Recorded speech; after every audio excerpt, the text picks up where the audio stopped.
Good evening, everyone, and welcome to election coverage. I'm starting a little early because why not? My work stuff got done earlier than I had imagined. And so here I am to rock you like a hurricane. And we're in for the long haul this evening.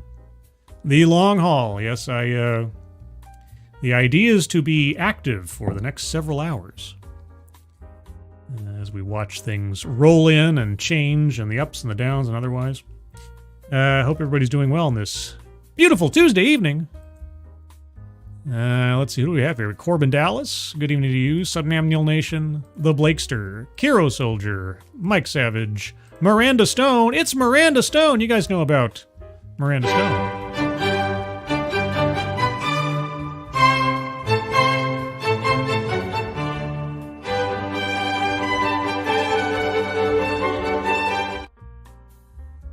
Yes, Miranda Stone, the best Remy, Vader 35, Subnamnial Nation, Angelverse, Aspie Auntie. Oh my gosh, there's a name I haven't seen in a while. Cudweiser, same wise. Dina B, Keldrig, The Voice in the Walls. Sounds like a H.P. Lovecraft story or something. Who else is here? Romulus. Oh my gosh. Shortline, 819, and Misfit. Good evening to you guys. So, yeah, we'll be here all night. I've invited several friends to pop in if they're able or want to hang out and chat for a bit. And I actually have, and I hope, fingers crossed, knock wood, I wasn't given a joke or I wasn't having my chain pulled by somebody. I actually have election night coverage that I can actually share and pipe in from a actual news type outlet tonight once it gets started. So some footage from different places and maybe some commentary and maybe some campaign headquarters type stuff. But right now, let's take a look at the proverbial presidential map. So this is the electoral map, effectively how it sits now in general terms by polling and likely voting. The states in taupe, I suppose, are the ones that are not yet decided or not yet forecasted to belong to one party or another. The magical number is 270 electoral votes. I'm not much of a pollster, but I suppose I can make my predictions. How about that? I'll make some predictions. Let's see. I think Nevada's going to go Trump. I got a feeling Nevada might go Trump. Michigan is probably Kamala. I'm going to guess. Wisconsin's such a toss-up. It's hard to say. I think it might go Kamala. I'm thinking so. Georgia, I think, is probably Trump. North Carolina, yeah, I think by a smidge it'll be Trump. And then Pennsylvania, yeah, this is where all the cookies come home to roost, right? Because whoever gets this one is effectively the winner. I don't know. Pennsylvania's a tough one. I think that's the one that I just don't know. Though I think Virginia might go Trump. That's the thing, is that there's a couple of toss-ups here. Like if Wisconsin goes Trump or Virginia goes Trump, and then it kind of becomes so I don't know. It really does come down to Pennsylvania, doesn't it? But I'm just guessing. I don't know. Things are so slim and so tight in so many places, it's hard to say. But I'm going to keep an eye on things as the night proceeds, of course, and I'll put up little updates as I get them.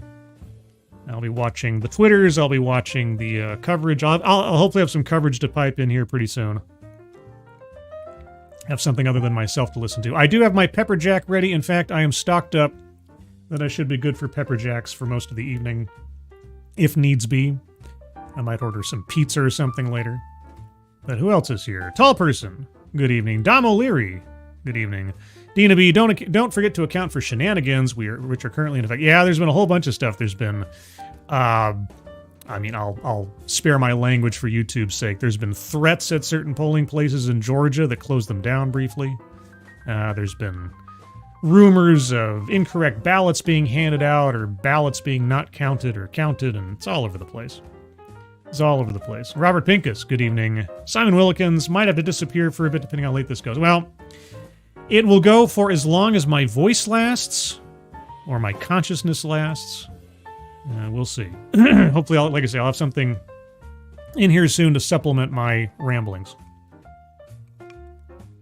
Well, I mean, I might as well talk about that. So, I had seen on a couple of other YouTube channels, not very, I mean, bigger channels than myself, but not like huge, like corporate channels or anything, that they were piping in footage from a outlet called Right Side Broadcasting Network. You might be able to guess what political leanings they had. But in preparation for the election night here, I was like, well, I wonder what it would take for me to license some election coverage or some feed or something. Because I don't know how that works. So, not knowing any better, I just emailed them, and I think it was the head of their marketing department or something got back to me within 5 minutes. And all I said was, hey, I'm just a little YouTuber. I was wondering what the procedure would be or costs or whatever to pipe in your footage. It wouldn't be just a direct, rebroadcasting. I'd be going back and forth and having guests and commentary besides and blah, blah, blah. And they came back and said, as long as you show our logo, it's fine. I'm like, okay. So, in addition to shouting them out, which I will do frequently tonight, link to all of their particulars is in the description as well. So, thanks to Right Side Network for the permission to make use of their election coverage and footage. So, that'll be cool once it gets started here. I'm keeping an eye on it. Let's see. What else? Nothing else, I guess.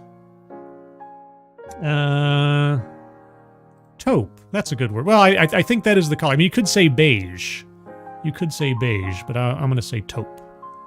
Perfect Pitch. Long time no see. Hope you're doing well. The Dead Man. I think one of our newest subscribers to the Discord server. Speaking of the Discord server, if you're not already a member of the Discord server, let me get you a link to the Discord server. Also, by the way, I want to make it clear, there are several of my friends tonight who are going to be doing election streams from Sinatra Says, and I believe Ranting Monkey, and several others. And I feel no hurt, I feel no betrayal if you decide to do some stream hopping tonight. That's perfectly fine. In fact, I would encourage it. Spend some time in one show, spend some time on the other, come back later on here if you'd like. I'm going to be going for quite a while. That's what I said to her.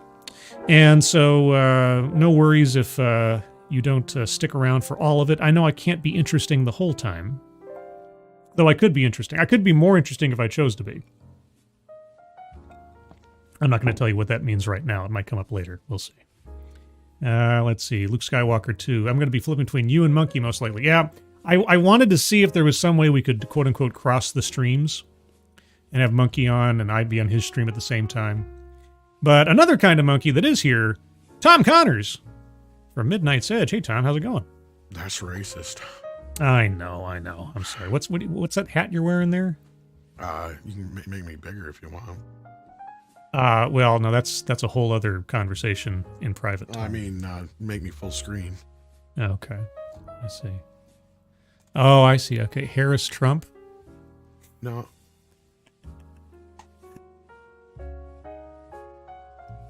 I see. Lesbians for Trump. I'm proud to be a lesbian. And I'm proud to be a lesbian, where at least I know I'm free. Yep. So how's it going in Tom Connors land? I'm eating salad. How are you doing? I'm drinking a pepper jack, so I'm doing all right. It's a very sad salad. Oh, sort of like a sad hand job? Kind of. All right. Everybody, if you don't know who Tom Connors is one of the duology that runs Midnight's Edge, which covers genre culture, Hollywood, pop culture, all types of crazy stuff over there.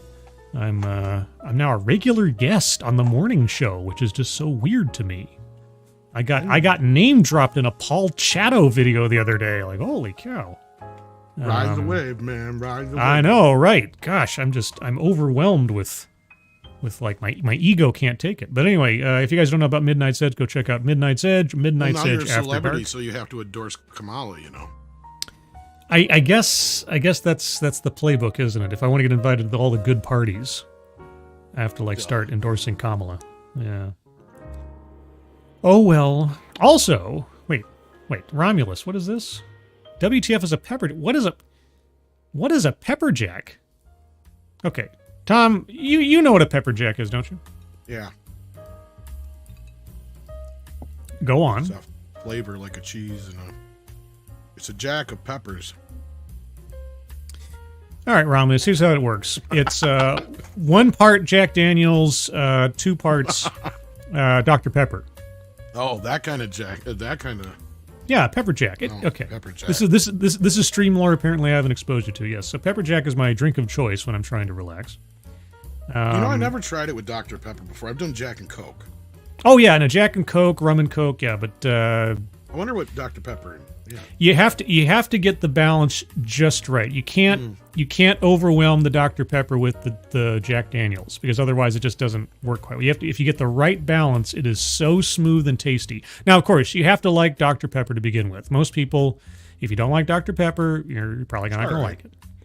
But I mean, like my friend Satsu calls it barbecue water, and he's a communist, but that's okay. But yeah, so I got my Jack Daniels, got my little mini Dr. Peppers. So basically need like maybe a finger and a half of Jack Daniels and then one mini can of Dr. Pepper, and you should be set. Holy cats, Derek LaRue! Derek LaRue? Thank you, Derek. Thanks so much. That's very generous of you. As always, thank you so much for your support and generosity.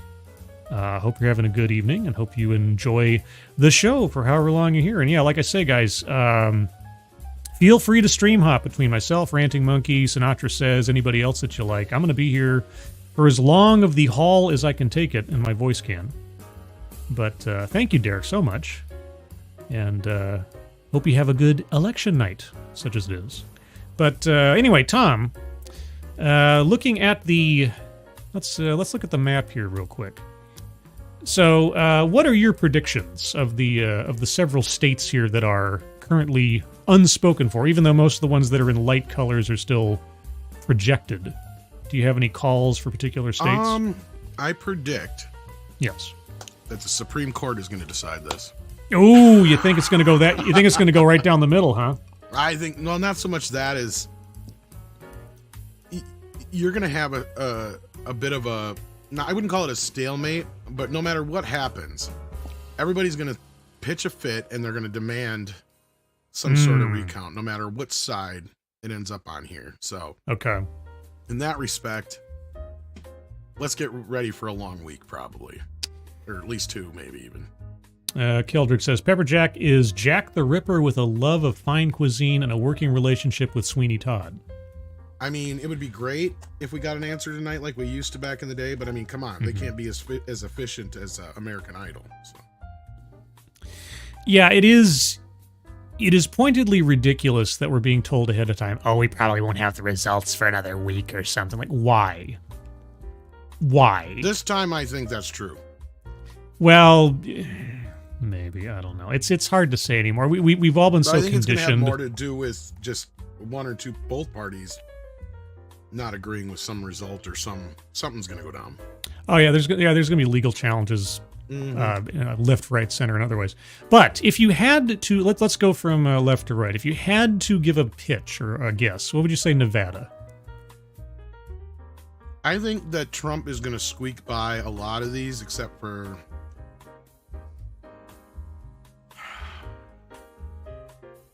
I mean, I think he's going to pull off Wisconsin. You think so? I think so. Okay. What about Michigan? I think Michigan's probably blue. Unfortunately, I think you're right. Yeah. I mean, Biden and the auto industry. I mean, now the unions aren't big fans of Kamala, but I think historically speaking, you're probably, yeah. Georgia? The problem with Georgia is you got a lot of Californites out there. Who work for Hollywood. Yeah, there's a lot of Hollywood too over in Georgia, isn't there? I think that one's going to be too close to call. Okay. North Carolina? North, I think, is going to go for Trump. Okay. And then the big dog, Pennsylvania. Yeah, this is the keystone of it all, as it were.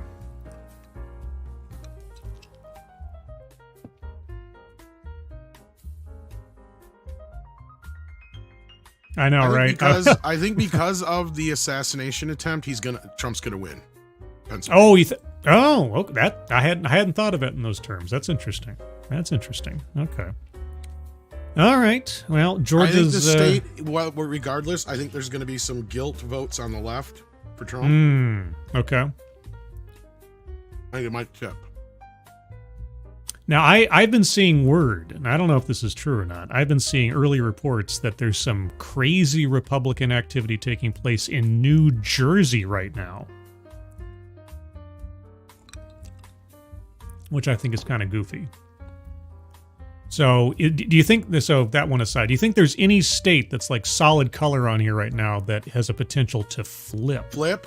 New Mexico, maybe, but I doubt it. Okay. Georgia's up in the air, and that's just simply because I don't know. Where did they go last time? For 2020? I think it went for. I think you can click right there and it'll tell you what the 2020 electoral votes is right there. Oh, does it? At the top there, you were just there. Okay. From 2020. Oh, 2020. There we go. No, hold on. That's not right. Let's try that again. 2020 electoral vote. You mean no? The 2020. It's not working apparently. Oh. Okay. Well. Anyway, I'm sure somebody in the chat. Yeah, somebody in the chat probably knows. Let's see. Georgia went for Joe in 2020. Okay. By how much though? Oh, the split. I don't know. Probably. It was probably pretty slim. Let's see. I got people in the chat. Lamented Guide, good evening. Scribe'S, if Pennsylvania and Wisconsin go for Trump or Kamala, then Michigan will as well. Those three states have voted the same way presidentially since 1988.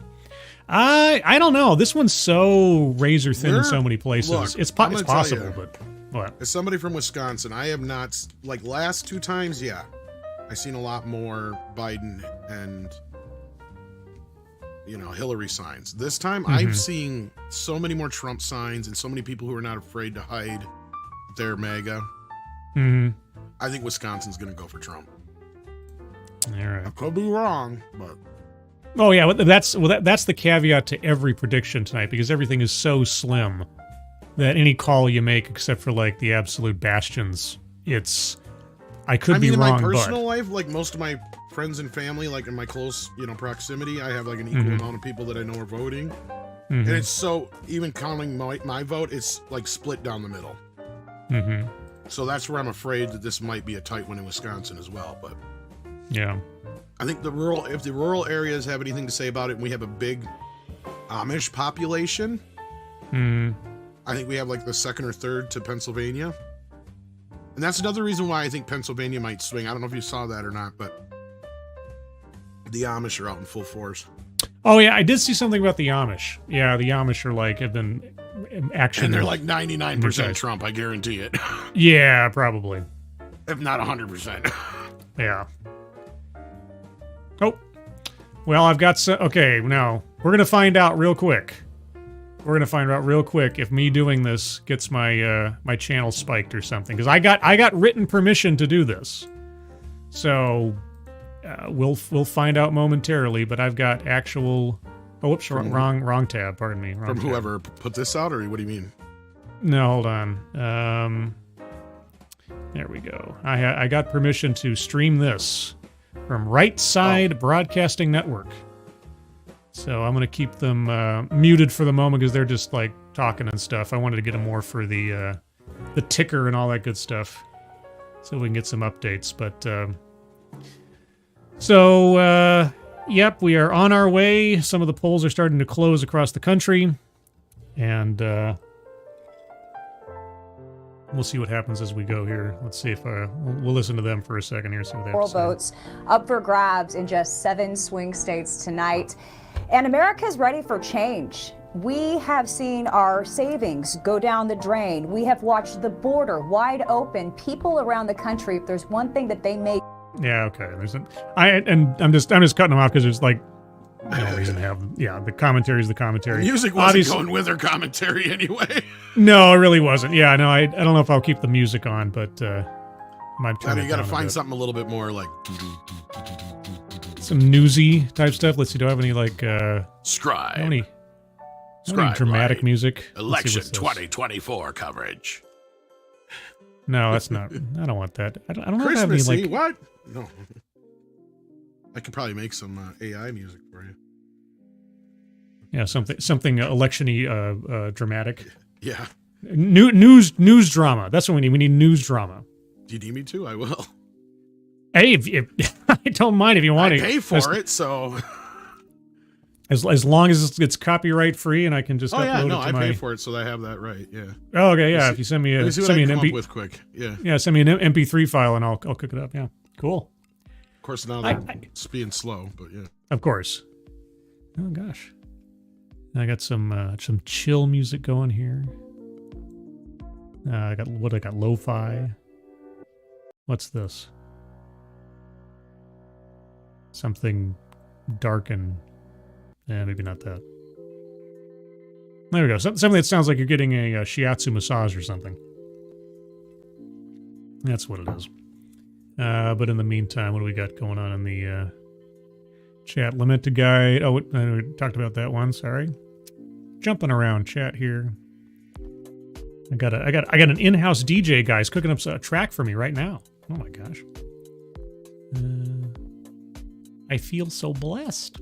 Lamented guide again. Scribe, if Trump wins the Rust Belt, which he is projected to win, it's over. He can lose Georgia, New Mexico, Arizona, Iowa, Nevada, Colorado, and Virginia, and not be able to overcome the lead to get in the Rust Belt. It's possible.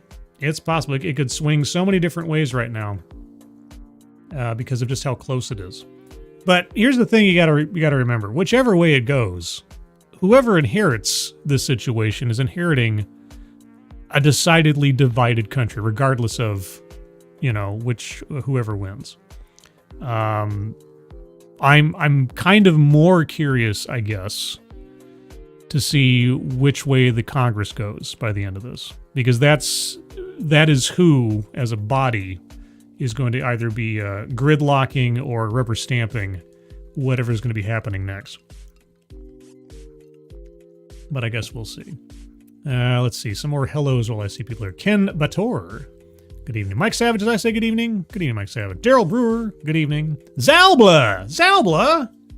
Nice to see you. It's been a while, I think. Probably just a matter of timing. TC. Good evening. Advocatus Diaboli.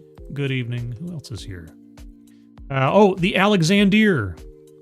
Good evening, the Alexander. Namesake of my stumbling tongue.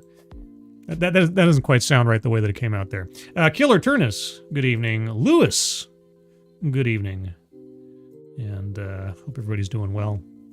I'll try to get more hellos as people pop in and show up. And again, and I'll say this over the course of the night, first and foremost, thanks again to Right Side Broadcasting Network for allowing me to use their footage over the course of the evening. Also, if you do choose to do some stream hopping between myself, Ranting Monkey, Sinatra Says, anybody else, feel free. Come back later if you want to. I'll be having on guests as they pop in. I sent the link out to a bunch of people, and like Tom, and to fill up some time waiting for results, I might do some other things as we go, some games, or maybe a TEDx or something. I might have a couple built up in there. Got my pepper jack. We'll see how long it takes for that to hit my brain. It's been a while, actually, since I've had a pepper jack. Let's see. Lewis, is Monkey streaming? I believe he is planning to do so, if not nowish, then soonish. I know that Sinatra is probably getting something cooked up, I think with Polydub and or Drunkle, maybe. Let's see. Plagueis Trucker. Even Jim is doing this. Oh my gosh. Even Mr. Medicare. Even Internet Aristocrat. Even Jim81 Jim is active tonight. I mean, it wasn't cancer supposed to take him from us already? Well, I'm not going to complain. Not going to complain. Luke Skyward, I think 7 is when Mug starts. Yeah, I wanted to, I was going to start at 4 because I figured that was around the time, I was about an hour ahead of when most of the polls would close on the East Coast, but I got antsy and I was already done with work and I thought, what the heck? What the heck? We'll start a little early. See how long it can go. That's what I said to her. Furry Kitten, good evening. Spiced rum and chocolate milk for me. Oh, man. See, I can't drink chocolate milk. Hot cocoa, yes. Chocolate milk, I have a psychological scarring from a incident when I was very young. So, yeah, it's bizarre. Like, milkshakes, I'm fine with, right? Hot chocolate, great. But, like, chocolate milk, just cold, plain chocolate milk, there's nothing, yeah. I told the story before, I won't tell it here. It's not for dinner time conversation, but. Oh, Pepperjack, you my only friend. Secret vampire heiress. You became a vampire? You get bit? Yeah, AAA schedule as usual, so I guess they'll talk about the election there. Probably. Let's see. Oh my gosh, it's like old home week in the chat right now. Everybody's saying hello to each other. They haven't seen each other for a long time. Well, I mean, given the variances in time zones and everything, I'm glad that everybody has an opportunity to say hi to everybody. That's nice. Let's see, what else I got here? Got all types of tabs and windows open. I got my Twitter going to check in on, let's see. Oh, got a couple of responses from other friends tonight that might be popping in later. That'd be nice. And, oh, Tall Person, I know that you're in the chat. Thanks for sharing the stream. Yeah, guys, please do remember to like the stream if you have the opportunity. And if you have the link there, just share it out on your resident social media, since I'll be going for quite a while tonight. And when you do so, especially on Twitter, because that's really the only social media I use with any regularity, if you do share it out, please do let me know by tagging me so I know that you have, so I can thank you directly, because I appreciate it. Oh, Keeverdam. Holy cats, let me get to here. Sorry. Keeverdam, thank you so much. GoFundMe's a jet. Oh, did I miss that? I missed that. Thank you, Keeverdam. There it is.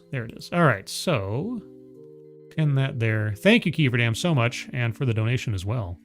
Everybody at the top of the chat box, you're going to find some links to some GoFundMe's there for our friends AJ, Roan Harushan, Angela Ariaga, and Kristen. Take a look at those when you have the opportunity. If you can donate, please do so. But even if you can't, if you can share that out on social media, that would be appreciated. So thank you for that ahead of time. And thank you for your generosity. Thank you, Keeverdam, for providing those. Let's see, what else we got going on here? Yeah, so we're just waiting for the first polls to close in some of the places across the country. Let's see. So according to Right Side, they're already calling Kentucky. Let's go over to our map real quick. Can I just blank this map? I can't just blank the map completely. Okay, well. Oh, there we go. Okay, I'm going to blank the map. And we'll just go with what Right Side is telling us so far. Just for my own edification and tracking. It's all the clicky. What's that? Oh, that's Rhode Island. Okay, so far, Right Side Media is calling, let's see, Kentucky and Indiana for Trump.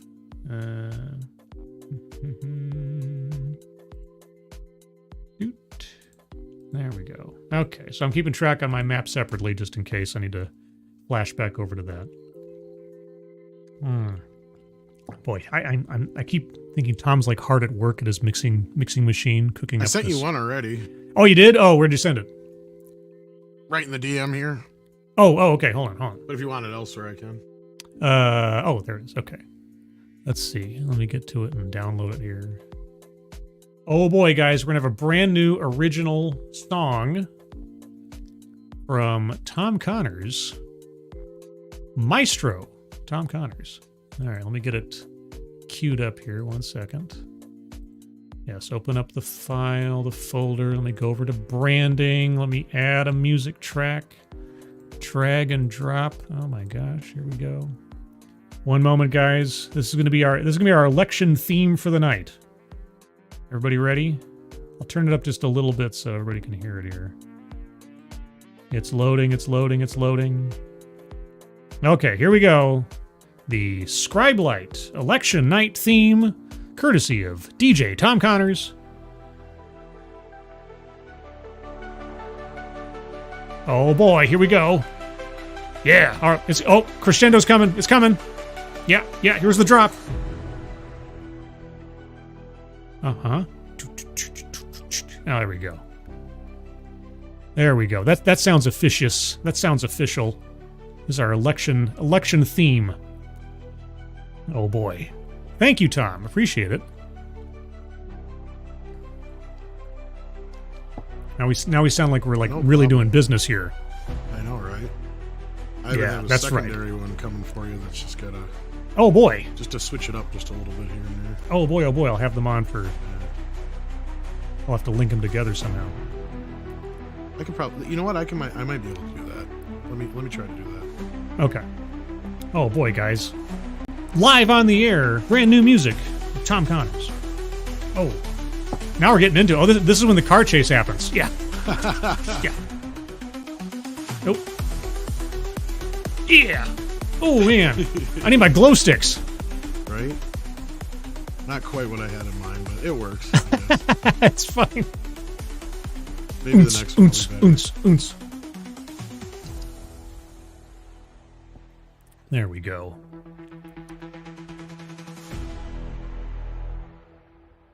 Yeah, get some official like news music going. Let's see who else we got in the chat right now. Yeah, but people in chat, if you guys have predictions for particular states, let's see, the swing states as they are right now. So this is we got Nevada, Wisconsin, Michigan, Pennsylvania, North Carolina, and Georgia. Or if you have predictions for any that will flip that you know of, like where are you, if you want to say, and what's the mood looking like that you can tell in your home area, and we can discuss that as we go. SWD40, good evening. It's like the NCIS theme. I've never watched NCIS. I never watched NCIS. I never watched CSI. All those shows with CIS in the name. I never watched those. I'm sure they're fine. I just never got into them. Let's see. Oh, we got another one. Yeah, it might be a little better. Okay. We'll see. We'll give this one a shot too then. Otherwise, it's just not working with me tonight. Oh, okay. We'll find out in a minute here. Okay. So that's tune number 1 from Tom Connors. Let me get the number 2 here. Not in that connotation. The second of the tracks from Tom Connors here. AI DJ. Let's see. Oh, Full Metal Joker I see in the chat here. They and both Matt. kind of work, I guess. But oh yeah, no, they're fine. People are kind of digging it in the chat. Yeah. I could always just Adds send you my Nosferatu music. There you go. Okay, here comes the new one, guys. Ooh, that sounds good. That sounds like the kind of bumper music you'd have for an election night. Yeah. Election 2024 with Scribe Light, brought to you by Ozempic. Hey now. And let's by see. Lizzo. Also by Mike R. And When you need to Mike get R. rid of toe fungus, think Mike R. Step into the mic, Mike R. Let's see. Oh, I like it. It's much more uplifting and much more light. The pianos and everything. That's good. Yeah, you can swap between the two if you like them. Yeah, there we go. No, I'm not going to be offended if you don't. Oh, no. Thank you, Tom. Appreciate it. That's great. I mean, I added to my... I might as well use it when I can, so yeah. Yeah, using my musical library. Appreciate it. Yeah, by the way, guys, speaking of which, you just mentioned there a second ago, Midnight's Edge After Dark... Midnight's Edge in general has created a new channel called Midnight's Edge retrospectives and classics. And on there, their first project was a complete remaster of the 1922 F.W. Murnau film Nosferatu with corrected color tinting to show off the time of day over the course of the story, correctly translated title cards from the original German, and a brand new custom soundtrack, all done by yours truly there, Tom Connors, for the film. And so go check out Midnight's Edge, retrospectives and classics on YouTube, and it's free. It's the entire film remastered for free for you to watch, along with a documentary talking about both the making of the original film itself and also some information on Midnight's Edge's remaster of it. So take a look at that. Big project. It was the flagship presentation for their new channel. And that's also where a whole bunch of more documentaries and other things will be coming along in the near future about other such things. And I think, aren't you guys going to translate over some of your older documentaries like on Conan and other such things there? I think that's pretty much the plan. We're going to do some updating on them, stuff like that. And yeah, Andre already sent me our new project, and that would be, I can't say what it is yet, but oh, okay. I'm excited. Ooh, secret. Top secret, everybody. Chicago Mike, good evening. We have so many mics here. Unfair Ophelia, good evening. Gamer Valine. Now there's a name I haven't said in a long time. Hello, Gamer Valine. Red Feather 1, good evening. Yeah, between, just for those of you in the chat, I've been seeing a whole bunch of long-time names that I haven't talked about in a while or said. Like I said the other day, I have a really good memory for names, not so much associating faces to names sometimes. I get frustrated when I can't tell what an actor's name is when I see their face. But like I said, Michael Caruza the other day, and I was like, Michael Caruza? I haven't seen you forever.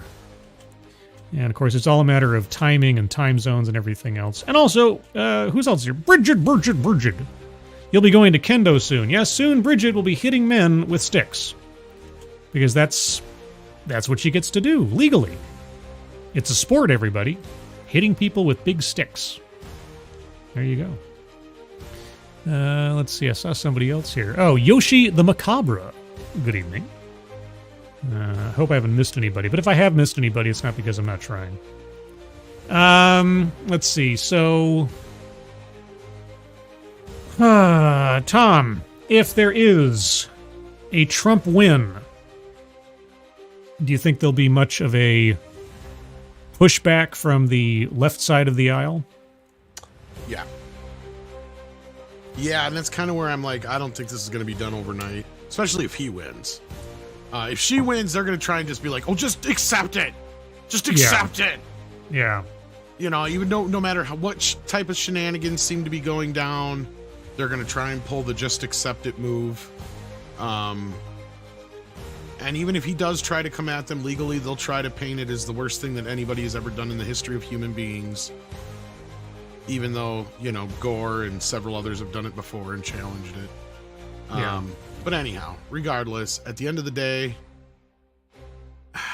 it's going to be an interesting week or two. I think at least, if not longer. Yeah, I put on Twitter earlier, I said, if Kamala wins by Inauguration Day, you will see the most expansive case of buyer's remorse you've ever seen. And I have some sympathy for the Democrats in this entire situation because they got completely rug pulled. And they got denied the opportunity to actually pick a candidate. They were forced to take Kamala. And if anybody has any reservations about Trump, they don't really have any other viable options. And they were just given this without any sort of competition. And that's one of the hallmarks, unfortunately, of Kamala Harris's political career. She hasn't won a single primary in any presidential context at all. And now she's the nominee for the party. She was an utter failure in 2019. If Joe Biden hadn't plucked her from the edge of oblivion, political career oblivion, we never would have heard of her again. She would have been a footnote. And it wasn't because of her political acumen. It wasn't because of her charisma. It wasn't because people really liked her. She couldn't even win her own state in the primaries back in 2019, 2020. And then she was just selected primarily because of her gender and her ethnicity. And she's been an utter disappointment. I mean, a lot of people are sort of Johnny-come-lately on looking at Kamala over the last couple of months since she became the nominee. I've been following her in different ways and shapes and forms since 2021 or more, because I was just really curious to know, who is it that is ready to take the reins if something goes wrong with Biden, which everybody who was willing to be honest about it knew there was a problem with him. We were on from the countdown get-go at that point, yeah. Yeah. And so I was really curious to know, okay, if he has a problem, if something happens, who's going to be running the country? And I have a whole playlist of different times over the course of the 3 years where I've checked in. Let's look at some Kamala news and see what's going on.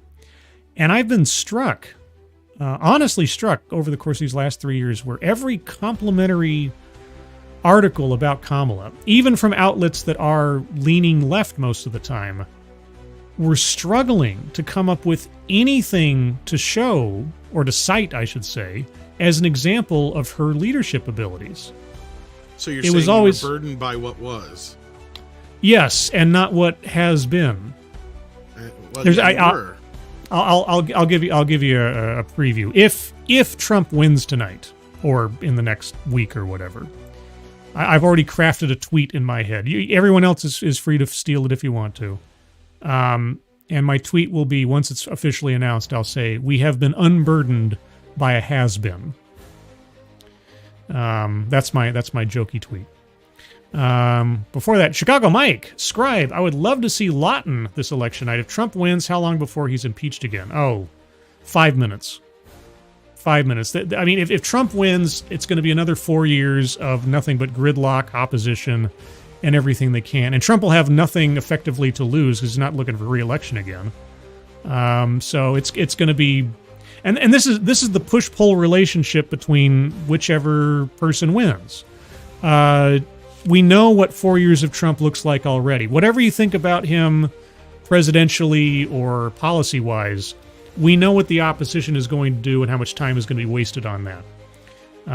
So yeah, it's going to be another reality TV show and absolute bedlam, and it's going to be 24/7. Best gift CNN ever got, really. What did you send me, Tom? Tom sent me something here.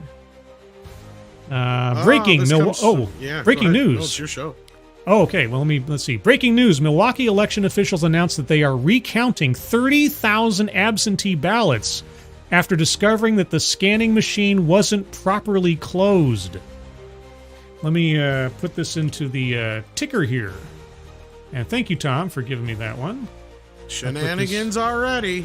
Shenanigans. All right. I'll put that on the... there we go. Yep, got that on the ticker. Here we go. All right, it's starting. Here we go. All right, let me... I got some other super chats here. Let me get those real quick. Sorry, guys. Chat is jumping all over the place. You guys are so active right now. Yeah, before he's impeached, it'll happen quickly. It'll happen very quickly, especially if he decides... especially if one of the court cases goes forward, they'll be looking to impeach him. One of the sentencing or rulings or something comes down.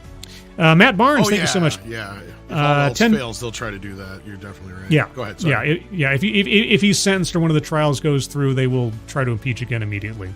Matt Barnes, $10 says, if Kamala loses, she disappears into the sunset forever aside from a memoir author. She'll become an honorary or otherwise professor at Howard University. I bet you to the bottom dollar she'll become some kind of official at Howard University, her alma mater. You think she'll go away? Well, I mean, she'll go away as far as politics. Her political career is effectively over. Think so? Oh, as far as her political career, yes. But she'll take a position academically at Howard University, I bet you. Somehow, some way. She'll be, yeah. The Democrats don't, I mean, if this is a real close vote and they barely lose, I don't see that happening. Now, if it's obvious, like by the end of this night, that she is not going to, they're not going to be able to, as we've been saying, it's been too big to rig. If it gets to that point, I agree with you. You're right. Like, because she shouldn't have been a nominee in the first place, and that'll be the story for the next few days after the COPE is done, right? But if it's really close, I'm not so sure that the Democrats have anybody better right now. Like, I don't mean as far as like who is somebody that they can put out there as their, like, this was their last, like, this to me feels like the last stitch effort. Like, this is the best that they could produce. The only other thing they could produce would maybe be a trans person. Like, no, you see, well, no. So 4 years from now, you see, the problem is that anybody wanting to actually challenge Kamala, they couldn't, because in the middle of an election like this, in the middle of the culture that we have, that I know. Yeah, so but 4 years from now, once Trump is out, he can't run again. You're going to see Newsom, you're going to see Shapiro, you're going to see everybody that was up. You think Newsom will actually win it though? Over her? Win it? No, run. Yes. He'll put his, unless something else happens, he'll put his hat in the ring. There's a whole raft of Democrats that would have been chomping if Biden hadn't. Oh yeah, I'm not disagreeing with you, but here's the thing: they all got penises. Oh well, I mean, so culture-wise, yeah, they won't have many other options unless than, it's AOC. Yeah. Like that's what I'm saying. Like you don't have too many women that are that popular, and they know they can't go with a Hillary type. Yeah. And if it's close enough here that they're like, okay, maybe we didn't win this one, but we came damn close, because you got to think about it. They're going to look at it as kind of a handicap that she was all those things you just said, not actually elected to this position as far as like winning the popular, primary votes or anything like that. And, basically being just like a forced incumbent of sorts in a weird way, or however you want to look at it. Like, in that respect, like, her popularity has jumped up with look how quickly they swung from pro Biden to fuck Biden right over night. So like we all know they're fair weather people, and I'm somebody who's come to this table in more recent years. It's taken me a while to come here now, right? And I made my final decision basically between the assassination attempt, the Fox News interview with her, and his interview with Rogan and all that kind of stuff really made me feel like, okay, I made the right choice. Because I voted already, like in my early, because I went to register like a week and a half ago. I posted it on Twitter like a week and a half ago, I think it was, or a week ago. And yeah, so like, I mean, I already done voted and got it over with, but that was kind of the moment I decided, because I wasn't quite sure. I was somebody who voted Democrat my whole life. I haven't been quiet about this. I've said this before. And then the last election, I just sat it out. Yes. Because it was the same thing this time. I've set out the last two elections. The last two presidentials I sat out, effectively, yeah. Because same thing as last time, I figured everybody I know is canceling everybody else. So what the hell's the point of me bothering? Well, I wasn't really confident in either at that point, but yeah. Yeah, I live in a state that is 100% locked in blue, so my vote either way really is effectively meaningless. It may be on the grand scheme of things if this thing gets real close, so that's what I think people need to realize. Well, I mean, it depends on the state, but yeah. Real quick here, Perfect Pitch. Thank you so much. Holy cow, 20 pounds. Hopefully it covers your next pepper jack. Enjoy it. More than that. Thank you so much, Perfect Pitch. It's very generous of you. Thank you. And also, JB, good evening. If Trump wins, tell us a gamer word. I joke. Tell us a gamer word. Oh my gosh. Thank you so much. Appreciate it. I actually seen somebody use a gamer word that normally would get limited on X. Just plummeting somebody. I'm trying to remember who it was. I called him the F word, yeah. And Keeverdam, thank you so much again. I said this on Twitter a few days ago. The real date for Halloween this year is Election Day. I mean, it's scary. There was somebody on Twitter said it feels as though the entire nation is waiting for the results of an STD test. Which is kind of a funny way to. Yeah, this is a scary night. Yeah, is it something we can get a shot for? Or is it something we're going to have to live with the rest of our lives? Well, whatever happens, half the country is going to be very upset by the end of this. Right. Which, and like I say, whoever wins, that situation in and of itself makes me very sad in a way. I wish, and not in the sense like, oh, people have different opinions, just because I realize after the last 8 years or so, just how tribalized we've all become collectively, let's say, on these issues and about party loyalty and personality and everything else. So, regardless of who's in the... Yeah, go ahead. I was just going to say, I'm not much of a historian. I'm more of a film historian, but just from what I know, I mean, I can't imagine a time that had been more politically divided since maybe the 60s. Yeah, at least.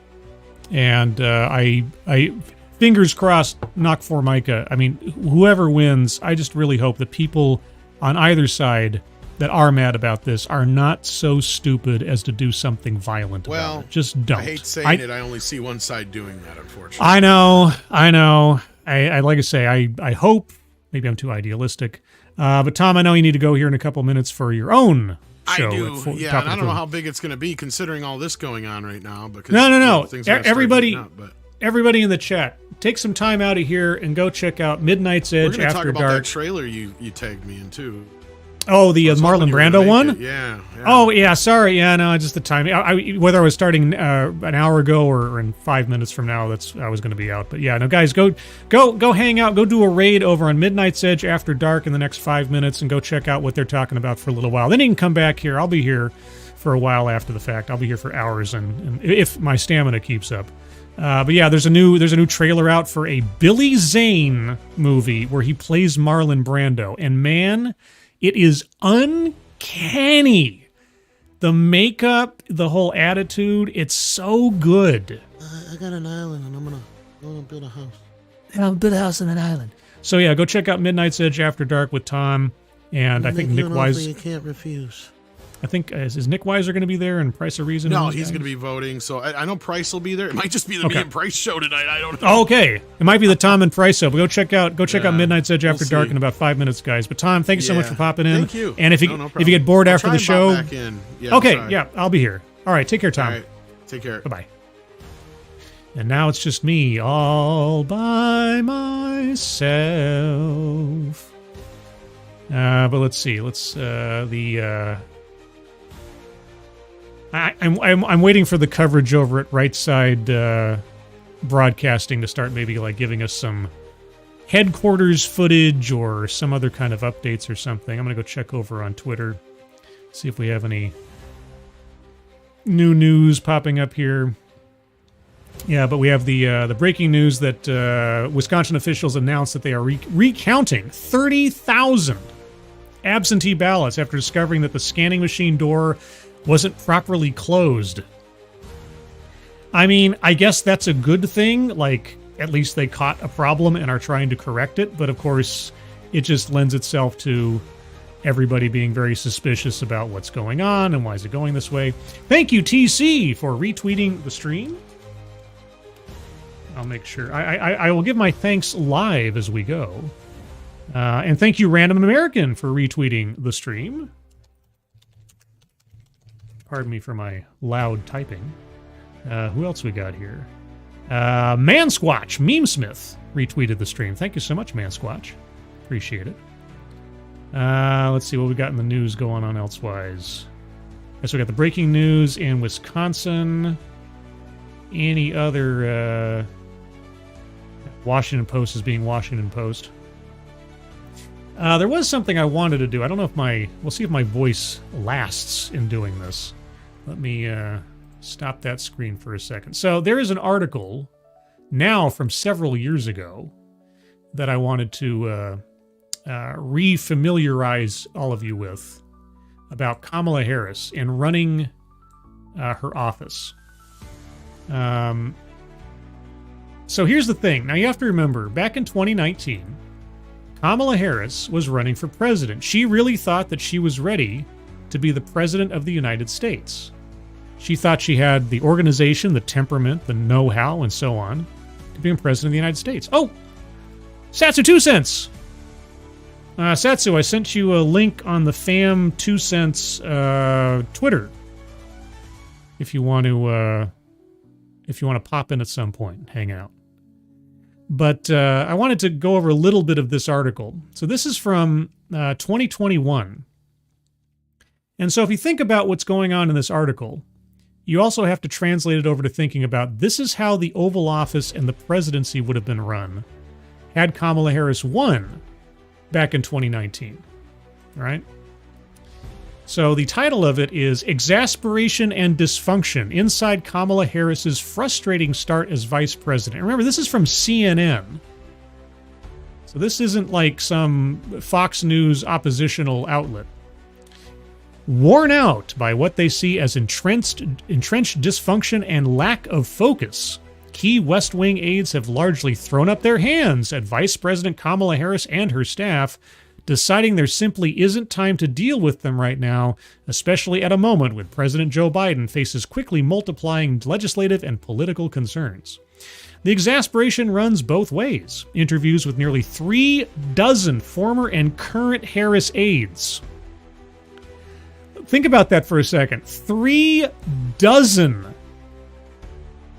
36 at least, or nearly 36, former and current Harris aides. How many do you have to go through? Administration officials, Democratic operatives, donors, and outside advisors who spoke extensively to CNN reveal a complex reality inside the White House. Many in the vice president's circle fume that she's not being adequately prepared or positioned and instead being sidelined. Probably because she was always a detriment. The vice president herself has told several confidants she feels constrained in what she's able to do politically, and those around her remain wary of even hinting at future political ambitions. Remember, this is 2021, with Biden's team highly attuned to signs of disloyalty, particularly from the vice president. She's a heartbeat away from the presidency now. She could be just a year away from launching a presidential campaign of her own. That didn't happen. Given doubts throughout the political world that Biden will actually go through with a re-election bid in 2024, oh, how quaint we were back in 2021, something he's pledged to do publicly and privately, or she'll be a critical validator in 3 years for a president trying to get the country to re-elect him to serve until he's 86. Right. Well, none of that happened, did it? Few of the insiders who spoke with CNN think she's being well prepared for whichever role it will be. Well, why does she need to be prepared? This is the thing that didn't make sense to me then and doesn't make sense to me now. She thought she was ready to take the job in 2019. What preparation does she require? She thought she was prepared before. Oh, Pepperjack. Joe McLaughlin. McLaughlin? Is it McLaughlin or McLaughlin? Is there that sort of like, they're like McLaughlin? McLaughlin. Let me know. I want to know. I want to understand. Also, Stargazer nuts! Oh my god. Stargazer, how's it going? Hope you're doing well. Anybody else I missed in the meantime? Did I already say hi to Matt Barnes? Hey, Matt Barnes. And also, Shadowclaw, good evening. DK, good evening. Gulf City Peterbilt Confederacy. Oh my gosh, there's another name I don't say very often. Good evening. But yeah, I encourage everybody to go do a raid over on Midnight's Edge After Dark and say that Scribe sent you. Hang out there for a little bit and listen to news about movies and trailers and things and entertainment. You can come back here. I'll be yapping and going along all night, hopefully. Let's see. Defenders and people who care for Harris are getting frantic. When they're annoyed, some pass around a recent Onion story mocking her lack of more substantive work. Substantive? Did I hear substantive?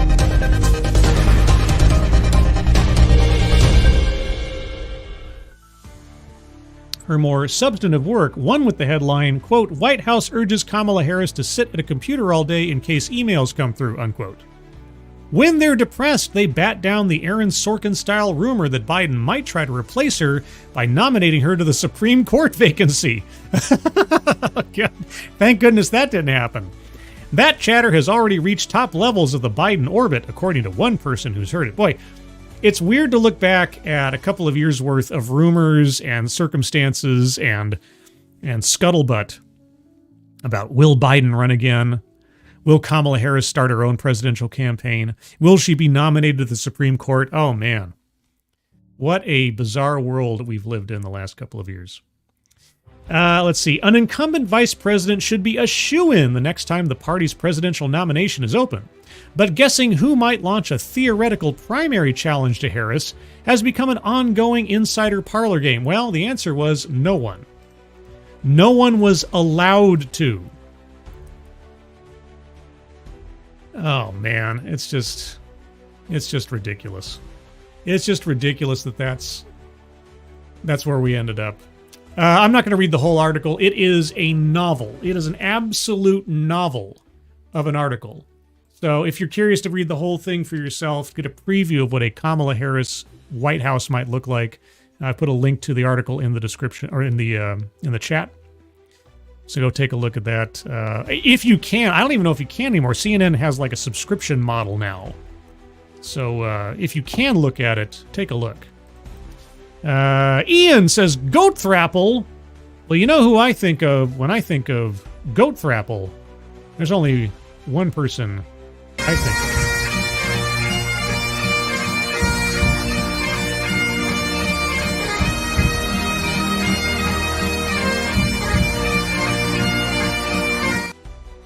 Yes, my good friend Tailed Feature, the originator. Well, actually, I guess he wasn't the original. I kind of originated it, but it was his.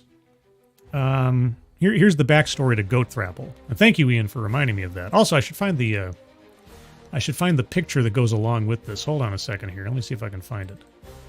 It's in one of these folders. There it is. Okay, let me load that up real quick as a sort of show and tell. 1 second here. I think it has to be an overlay. It's probably going to have to be an overlay, yeah. Add overlay.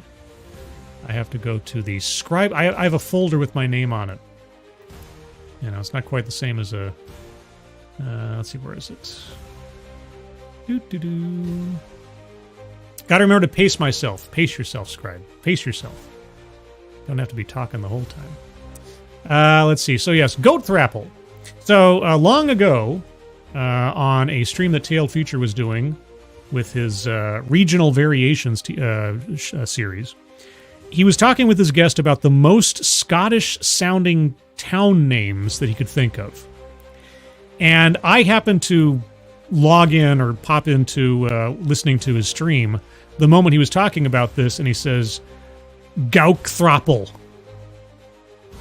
This is a town in Scotland called Gowkthrapple. G-O-W-K Thrapple. And he talked about he dated a Gowky girl once. And I thought he said Goat Thrapple.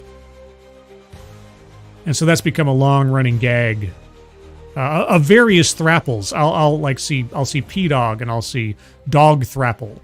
If I see Irate Alex, I'll say Alex Thrapple. If I see Tailed Feature, I say Goat Thrapple. And then I found the actual like town sign for Gowkthrapple, and I photoshopped it. There you go. So now it's official, you see. There's a sign, and it says the thing. So, Gowkthrapple. And thrapple is just another word for like neck or like the scruff of your neck. So like goat thrapple just means like goat neck technically. So if I grab you by the thrapple, I'm grabbing you by, the scruff of your neck kind of thing. There you go. Anyway. What else we got going on? What's going on over on the coverage here? We're still waiting for like results to come in and all that. And I think this map gets updated every once in a while. So I'll keep the map updated. But I'll leave that there for the time being. Let's see, what are you guys saying?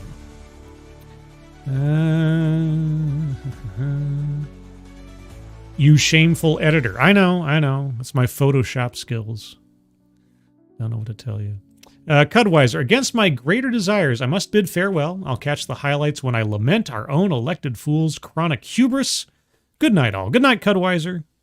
Thank you for your nigh-on Shakespearean departure. Ian, I live near Gowkthrapple. Oh, 5 miles. You mean kilometers? I don't know. You live near Gowkthrapple? Oh my gosh. You're a local. You're a native. Well, I know it's not the right time there, but Feskerma, Ian. Oh my gosh. So you're not quite a Gowky, but you're Gowky adjacent. Adjacent? Yeah, the pepperjack's starting to affect my voice, guys, so I apologize. Let's see. Snorty Bear. Hello, humans and other critters. Hello, Snorty Bear. Hello. You're a ridiculous lunatic. Good evening. Counties are reporting in across the East Coast. Yep. I'm starting to get some of those. As I see more firm results coming in, I'll try to add them to the ticker. I'm watching Twitter and all that good stuff to see if I get anything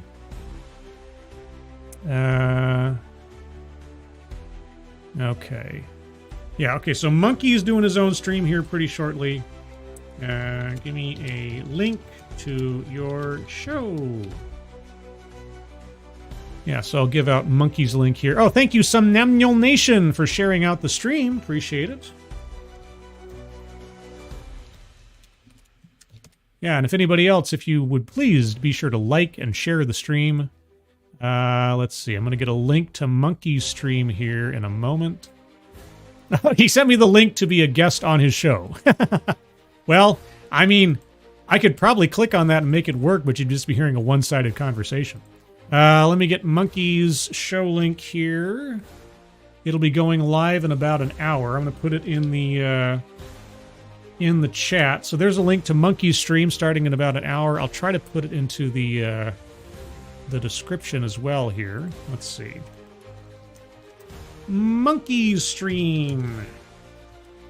There we go. Let's see. And if anybody happens to have a link to Sinatra's stream that they can share, I'll add that too. But let's see. So, we have any predictions in the chat for particular states that are going a particular way? Any arguments therefore? Let me know. If you live in one of the swing states, and you have a notion of what the ground game looks like there, do let me know. And please be sure to tag me in the chat. That way, I'll be able to see you a bit easier. Luke Skywalker 2. Sorry. Well then, just tell everyone to hop over to Monk's stream while you're on his stream, Scribe. Yeah, but then it feels kind of weird for people here, and that's kind of a split conversation. And I just want to share the love. Share the love, not try to step on toes or anything or whatever. Matt Barnes, thank you so much. I did under my ex-alias hint, I live in Vermont. Ooh. Okay.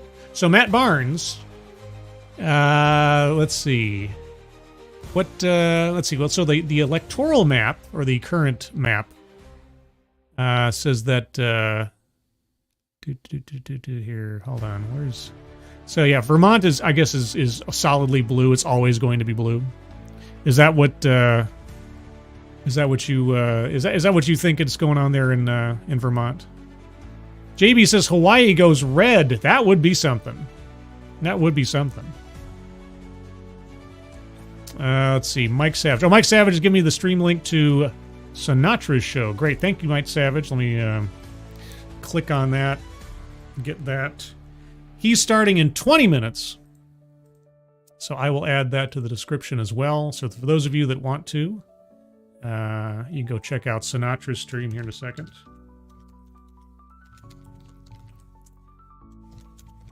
Okay. And yeah, guys, by all means, stream hop. Wait, what? I just want to... What? Okay, I don't know what's going on with updating the stream show notes or whatever here. It's giving me an error for some reason. Let's try that again. I want to add Sinatra's show with a link, and then just save changes. The stream must be scheduled in the future and within 1 year. Please edit the start time. I'm already going. What are you talking about? Okay, something goofy's going on with StreamYard, so I will just try to share out that link as much as I can. I don't know what's going on there, but yeah, go check out Sinatra's stream. Go check out Sinatra in about 20 minutes and show him some love. Also, if you haven't already, take a break from me, because I know it can be kind of boring, and go check out Midnight's Edge After Dark. Just look that up on YouTube. And, yeah, go check that out. They'll be doing stuff on entertainment and movies and stuff. We're still waiting for, some more actual results to come in. The polls on the East Coast, most of them won't close for another, 45 minutes or so. And we'll start getting in some of the more official results. Even though a lot of the major states have already been called or can be easily predicted to be called, you never know. Something might change. So, there we go. Let's see. Plague Trucker, seeing that Georgia is leaning red according to exit polling. That's what I'm hearing sidewise. So it might be the case. And as things get reported, I will update the map here if they don't update it themselves. And I'll check out the... let's see. North Carolina shatters early voting record with 4.2 million ballots cast. Oh my gosh. And you have to wonder, cast for whom? It doesn't say whom yet. But 4.2 million ballots cast. Oh my gosh.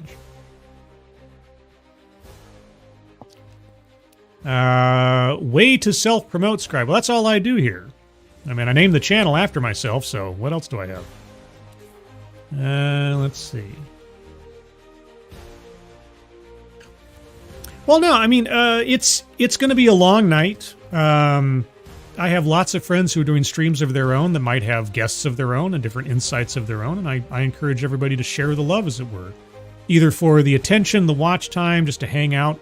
It's a community. You know, you know, I don't claim to be the end all be all, but who is the end all be all? Why, it's Satsu 2 cents. Hello, you Satsu. were ignoring me. It took me. I got like 5 different tabs open, dude. I apologize. I've got like I'm trying to be like an actual news guy and like keep track of like, you know, news footage and tickers and what's coming on over Twitter. And also, you know, like advertising. This is my friend Satsu, a.k.a. Chef Tyrone, founder, owner, and CEO of Oishi Fried Chicken, LLC, featuring a new line of signature spice mixes. Chef Tyrone's homemade blends are the perfect gateway to delicious fried chicken or any other protein you might prefer. These recipes were painstakingly tested in Tyrone's home kitchen to bring you all the fantastic flavors you and your family can enjoy. The current flavor lineup includes original, spicy, lemon garlic herb, barbecue rub, and taco seasoning. You can buy individual packs of your favorite flavors or save some money with a variety bundle, all through the online store. And Oishi Fried Chicken ships nationwide. Go to www.oishifc.com and order today. Sorry, but I don't know what happened there. My finger slipped, I guess. Sure it did. Also, breaking news. The AP is called Kentucky and Iowa for Trump. So I have... hey, Squishy! He says, hey, Squishy. What was that? What's up? It's Squishy, everybody. Yes, if you guys don't know about Satsu 2 cents, Fam 2 cents. Now he's a supermarket simulator baron. That's right. Over on his channel. JB, thank you so much. It's Saturday, Sunday, LOL. Just kidding. Hey, Satsu. What's going on, everybody? Yep. So welcome, Satsu, to the stream, everybody. Satsu, how you been? Pretty good. Just watching the chaos unfold. I know. Flair Fritz. Good evening to you. Jeanette E. Hellis. Oh my gosh, Jeanette E. Hellis. Monkey. Well, no, that's Satsu. Unless you're implying something else, which would be bad. God. Don't no, Monkey's in the chat, by the way. Oh, is Monkey in the chat? Oh, Monkey. Hey, Monkey. Scribe. I didn't know what was going on. I didn't see him in the chat. Oh my gosh, Indiana, not Iowa. Oh my bad. I don't know these terms, these names. It said IA. The AP thing said IA. They changed it. Oh, okay. So Right Side Media had it incorrect. They said IA. Now they're saying Indiana. My bad. Hey there, Monkey. Yeah, Monkey's got his own show starting in, I think, a little under an hour. So I put a link to that in the description, guys. So if you want to go check out Monkey's channel, like I say, by all means, do some stream hopping tonight between myself, Monkey, Sinatra, and also Midnight's Edge After Dark. They're doing some movie talking right now. I'm gonna be stream hopping too. I'm gonna be a stream whore tonight. That's jumping fine on everybody's stream. Yeah, my intention is to go for as long as my voice lasts or my consciousness does, depending on how many pepper jacks I have. So You might have started too early for that. I may have done myself in already. I may have to take a break at some point and rest the old vocal cords. But so what's the ground game looking like in Ohio? Satsu 2 cents, our chief Ohio correspondent. Satsu, what's going on in Ohio? It's red. All right, everybody, that's Satsu 2 cents, our chief Ohio correspondent. giving us the lowdown of the ground game in Ohio. It's going red. Actually, it's pink-ish. Well, yeah, until they call, so yeah, they say leans towards or likely until they get a confirmation or something, and then there's some states that are just sort of predicted, unless something's going to be completely flipped. Which I've seen some weird things going on in New Jersey. There's a lot of reporting in New Jersey that there's a lot of Republican turnout in New Jersey, which would be bizarre if New Jersey flipped to red. But I don't know. I guess we'll wait and see, because the polls close on the East Coast, generally speaking, in about 45 minutes. Well, my thing that I find interesting is when Biden was in the full swing of his campaign and he was like swearing up and down that there's no force that could stop him from running. We were looking at the numbers there, and they were saying at that time Biden was doing slightly worse than he was. And it was going to be a close race under that notion, you know? But I'm like, Kamala is literally and obviously doing significantly worse than he was at the time. So how is it still going to be a close race at this point? Like, how are we still in the same spot we were before? Like, I don't get that. It's really by just a measure of percentages. Like, she's doing worse than Biden, but not so worse in some places that she's still not technically ahead of Trump. Like the margins are much reduced, but it just means that things are even tighter. That's all. So it of course it depends on what we're talking about and what predictions are for this, that, and the other. Yeah, we've seen. I don't know. This entire thing is so crazy because either way the split goes, it's going to be one of the most divisive presidencies of the next 4 years at the very least. Because half the country's not going to be happy. The Congress is probably going to be half opposed to anything that the president wants to do. It's going to be nuts. So who do you think is right? Do you think the left-wing people saying that the right's going to riot, or the right people saying that the left's going to riot? Depending on who wins or loses. I mean, I won't put it past stupid people to do stupid things out of anger. You know, but it won't be an action. Whichever side does something stupid, it's not going to be an expression of a consensus of the entire, political side of the aisle. Oh, but, yes, it will. Yes. Yeah, according to the mainstream, well, it depends on which side does it. But yeah, no, according to the mainstream media or according to the opposing political side, it'll be the end all be all. And yeah, so or something instigated. I don't know. I imagine there's going to be a lot of chaos, regardless of who wins. And the next 4 years, you're either going to have 4 years of another Trump reality TV show where the Democrats are constantly finding ways to indict him or impeach him or stonewall him and gridlock, and it's just going to be drama. Assassinate him. Man, I wish, I wish we weren't there. I wish that it's just so stupid. Well, like from an outside perspective. So let's just say you're watching this from the outside. You have no information. And you're just listening to rhetoric as you come in on this situation. And the rhetoric is red side evil, blue side good. Those are monsters. They're violent. They would do anything to win. And then you look at everything that's going on and you're like, well, the red side's dude, he almost got assassinated twice. So something's not adding up here. Well, the tribalism that's built up since 2016 is my least favorite part of the conversation these days, and really because for the nothing last 8 years. Constructive happens under that. No, like it's literally just a crazy person yelling at themselves in the mirror. Yeah, and that's it. And other people are like joining in on this argument and telling the crazy person who's yelling at himself in the mirror that he's crazy. And I'm like, don't talk to Dave. Like, he's fucking nuts. Don't get involved with that shit. They're like, but he's so wrong. I'm like, yes, but that's okay. Let Dave do his thing. He's fine. Well, he's I mean, Yeah, but there's also the danger that people will just throw up their hands and not say anything, and I know it's idealistic. I wish we were in a much more civil discourse territory than we have been the last 8 years. I mean, I've seen it personally.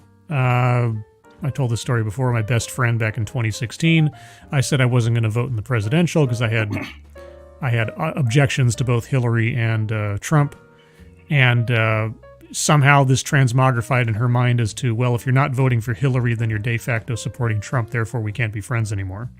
Yeah, and which is weird because people who say that, like, if you don't vote at all, then that's a vote for the opposition. I'm like, that's also a vote for your person too. Then, right? Like, that logic works both ways. Yeah, and I tried, and that was my immediate, response to her. I was like, well, I'm voting just as much for Hillary as I am Trump in this scenario. Yeah. But it didn't matter because it was a statement of my principles or values or something as pertained to her rights as a woman or her safety or something. It was, and I don't, like I said, if Kamala wins, and I'm really hoping whoever wins, it's fair. I don't want 4 more years of guessing or wondering or mystery. I know there's going to be factions on either side of the aisle who are going to have that in their hearts going forward. I just hope that there isn't anything actually so demonstrably shaky going on that we have to spend 4 years wondering if our entire election system has been corrupted a second time, potentially. I am of the view that it is in general, because I feel like having a system that's built the way that it is on such a large scale is bound to have some form of corruption somewhere. So obviously it's not on 100% on the up and up, but we have things in place to try to minimize that as much as possible. So like I'm on the field, like, yeah, it's obviously corrupt, but hopefully people do their jobs and try to, weed out the shit when it happens. But it's so weird because like the reason that the Democrats piss me off so much with this is because they're already right now saying that Trump is going to make excuses, and he's coming up with excuses on why he's going to lose. Like they're prepping that narrative now, so that way when it comes, they're like, see, we told you he wasn't going to be able to accept it or whatever. But at the same time, they are literally right now doing the same thing. They're already cropping up the Russia stuff. They're already saying like, oh, Russian interference. Like, have you been seeing that stuff? So I'm like, y'all are literally doing the exact same thing. And that's what makes me so mad about them, is like Trump supporters are like, yeah, shit's rigged.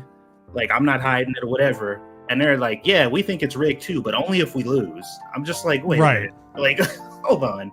Because if they win, they're going to say this was 100% fair election. There was nothing wrong. Everything was flawless. But if they lose, they're going to be like, oh, Russia, Putin did it. By the way, saying that elections are rigged is terrible and only monsters will do it, except for in this scenario right now. Just like, make up your fucking mind, dude.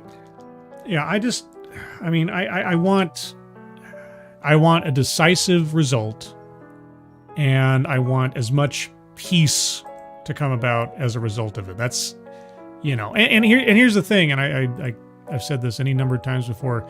Even if Kamala, I don't want Kamala to win.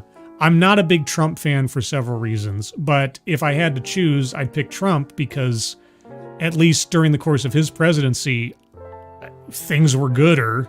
And also too, like, there's the fact that we've gone through a Trump administration.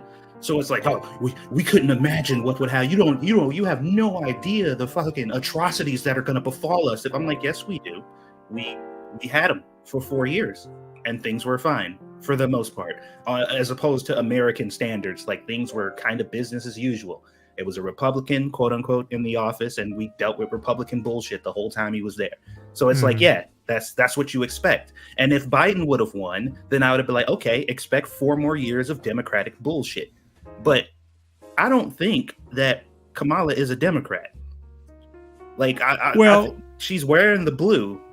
Yeah, but she is far more left than Democrat, and I'm like, she is going to usher in some shit we've never seen before, and that's what's scary to me.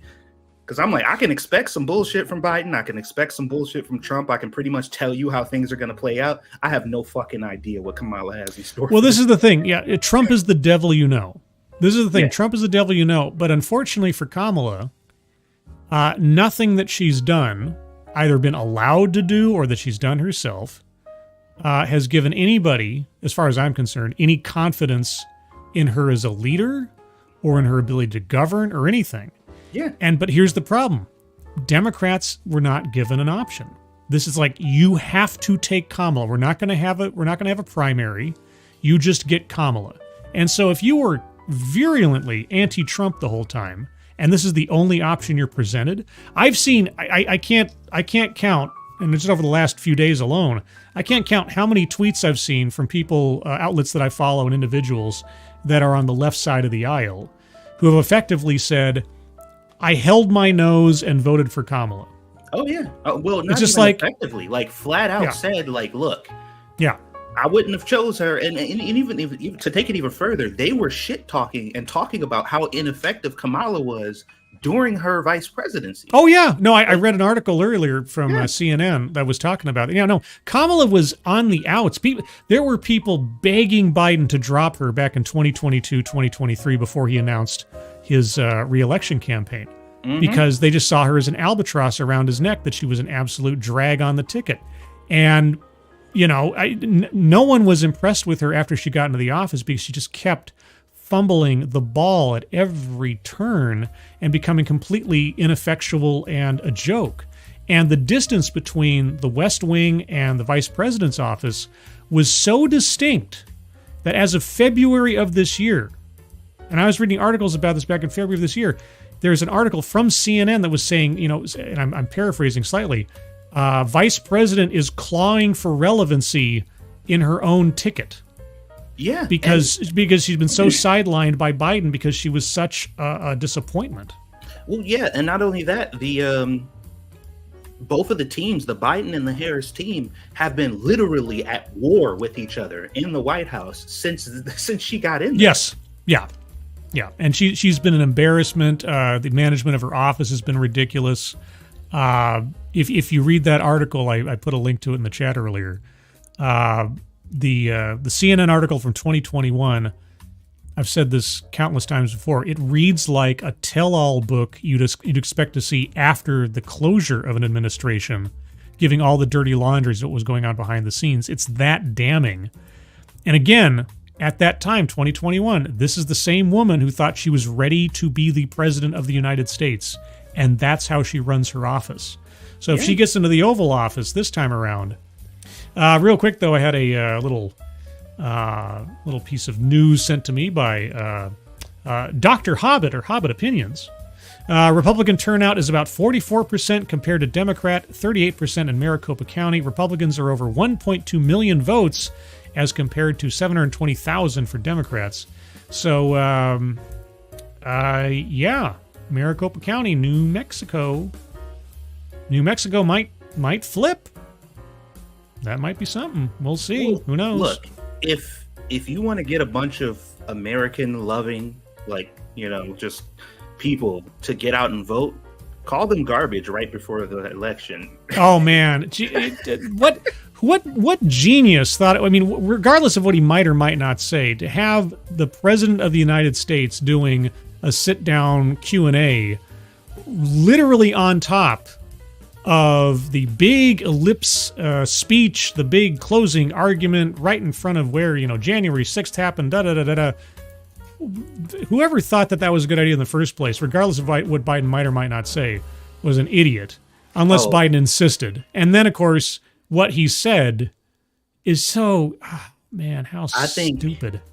Personally, and this is my own headcanon, I'm going to put on my foil hat for you guys. I think Biden is jaded. And I think he's been jaded ever since Pelosi was like, yeah, you got to fucking go.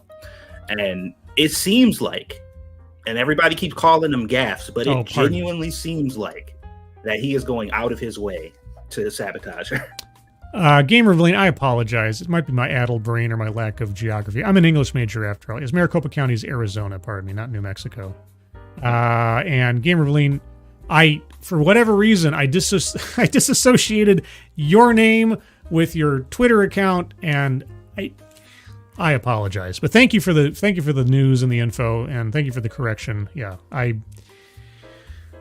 Maricopa, all these county names and everything, trying to keep everything straight. I apologize. Chat Mort, holy cow. Hi, Scribe. Hi, everyone. I hope everybody's well. Hi, Chat Mort. Mort, you want to come on and hang out for a bit? Let me know. I'll send you the link.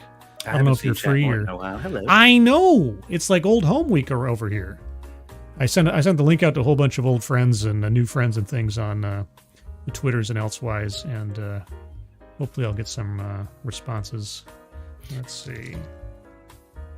Yeah, but I do think that Biden is like trying to, because you remember when she came out and was saying, like, you know, when everybody was running interference for her, saying, well, she's the vice president, so of course she's useless and doesn't do anything.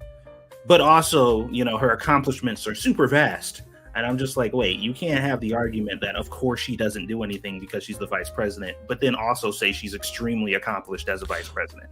Well, this was the real quick, Corey Suzuki. Good evening to you. So this was the problem with Kamala, is that she was in the 2020 presidential campaign. She was obviously held up as this historic choice, first female vice president on a major ticket, woman of color, etc., and so forth. Biden couldn't keep her in the background once they got the win. He had to do something with her, and he had to empower her in some way that would make that a significant pick. And the first thing that he hands her is, oh, you're going to see to the origins of the migration crisis. And what does she do? Nothing. This is the thing that it just amazed me that, you know, upon being given that responsibility, whether you want to call it the border czar or not, just like see to the origins or the foundations of the migrant crisis, that her and her staff did not immediately schedule and plan for at least a photo op at the border within 48 hours of that announcement, to this day boggles my mind. That seems like the most low-hanging fruit thing you would do under such circumstances. But it wasn't until like a month or two later, and in between an interview with Lester Holt, where she totally embarrasses herself. Yeah.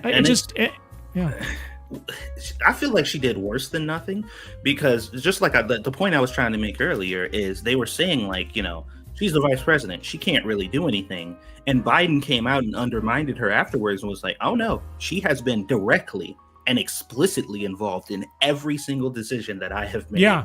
I want you to know for sure that she is 100% responsible for all the things, or at least in part responsible for everything that we've done. She's had a hand in it, and she's been involved in every decision. So she actively made it worse. Well, I mean, she has to be tied to what he's up to. He has to show that she's actually relevant to the ticket and the White House. Otherwise, she is just window dressing. Otherwise, all the suspicions about why she was selected become true. And that's what's been such a drag on her. And one of the I mean, I still have to wonder if Kamala Harris is actually all that excited that she had her presidential attempt under these circumstances, because she is so inexorably tied to Biden that she can't shy away from it. And she hasn't, which is just bizarre to me, because the whole turn the page theme, turn the page on what? Well, on Biden? No. But you can't turn the page on Biden, because every time she's been asked, well, what would you have done differently? What did Biden do wrong? If you could change something from the last 3.5 years, what would it be? No, everything was perfectly fine, and Biden was great. Like, oh, geez. That's what I'm saying, and that's the Democrats' like major flaw, is they've been so used to just playing the game. You know what I mean? Like it's like this song and dance that they've been doing so consciously or so subconsciously that it's just second nature. She didn't realize she was shooting herself in the foot, because she was like, oh, I'm vice president. I'm also a Democrat. So everything that Biden does has to be perfect. But then she forgot, like, wait a minute, people are upset about this administration. So I actually need to separate myself from some of the things that he did, which are points of contention. But when Biden called wind of the fact that she was trying to separate herself from him, because she did start saying, we can't have 4 more years of this. We need a new way forward. And everybody's like, what do you mean? You said everything was perfect. So Biden's like, oh, no. Don't get it twisted. She was absolutely involved in everything. You're not distancing yourself from me. Well, I mean, but even before Biden dropped out, they'd make a point to say, "Oh yeah, she was in the room with every decision. She was there when we did this, that, and the other." Yeah, she's trapped. She's trapped by Biden, and I'm not I have a certain level of sympathy for Kamala, given the position that she was put in. Like, how they played her up in 2020 as this historic candidate, this once in a lifetime, et cetera, and so forth. And then to be given a responsibility out of the gate that would challenge even the most experienced diplomat to try to make any kind of headway on. I have a certain, she was kind of trapped by her own folly in a way. But that sympathy only goes so far, because at a certain point it's like, well, this is the job you wanted, you knew what you were getting into, and if you're going to do something, it's on you to do it, and she never did. Yeah, and that's part of the reason why I don't, because like I said, she understood the circumstances. She heard she heard Biden say that I'm picking a black woman. Right. She reveled in the idea that she was basically a DEI hire, and he literally said, I'm only picking people under these demographics. Oh, look, a person here that fits this exact description. How convenient. Like, that's how she was brought in, and she was completely fine with that. She never took any opportunity to set herself apart. She never took any opportunity to put herself out in public and to make sure that people understood that she was actively doing things, or there was things going on. Like, she just sat there and took advantage of this position that she had been put in, and she smugly went out and talked about how fucking amazing she was for it, while everybody watched her accomplish nothing. I'm just like you. This was her best opportunity, because when she was on her own, when she could stand on her own 2 feet, she got 0 votes and literally just had to drop out immediately. So she already knew there's no way in hell I can do this on my own anyway. So this was her only chance. This was it, and she fucked it up. Yeah, well, I mean, it just her performance as vice president proves why she failed at running for president, is because she doesn't have the chops, she doesn't have the charisma, she doesn't have the connection, she doesn't have the wherewithal. Primarily, she doesn't have a fucking identity. Like, that's the main thing. No, yeah, she has shifted herself into any particular, and I mean, most emblematic of that is her changing accents depending on who she's talking to. I mean, if you want to see the most ridiculous telling your audience what they want to hear reflex, bro, it's every time she goes in front of some audience somewhere that has some either direct or implied cultural twang to their voice, and her doing her best to try to adjust in slang and tone. It's ridiculous. Yeah, I'm just like watching her shift and have all these different accents, or when she went to the black church and she started. Oh yeah, she started. Well, I'm not gonna say. Somebody gave a description of what the voice is she was doing, and I'm just like, ooh, probably can't say that out loud, but yeah, she was just. I'm just like, who? And what really made me mad though is like, I'm like, come on, if anybody else was doing this under any other circumstances, Black people would be furious. I mean, like, because that is straight up disrespect. Yeah, like, because you don't talk like that regularly.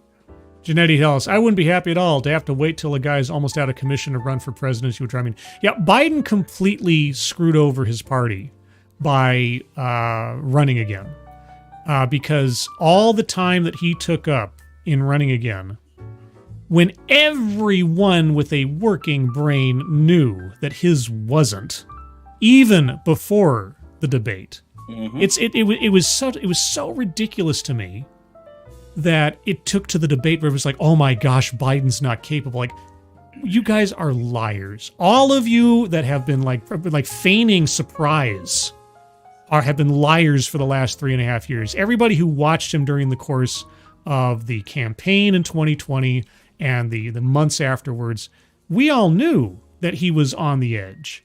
But oh no, he's been perfect this whole time. He's so sharp and smart behind closed doors, etc. and so forth. Well, and like I say, I have sympathy for Kamala, because she was denied.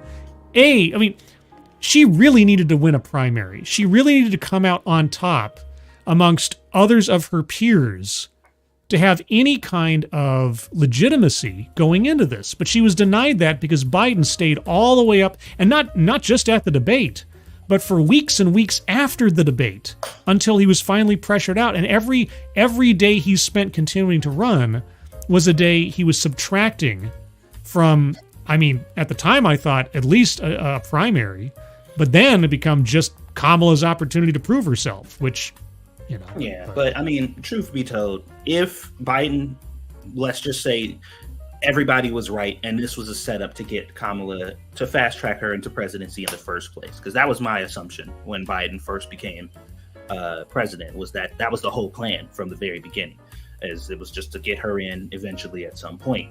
But let's just say that did happen. She would have lost the primary, so it wouldn't have mattered. Yeah. It wouldn't have mattered. If she'd gone up against, like if Biden hadn't continued.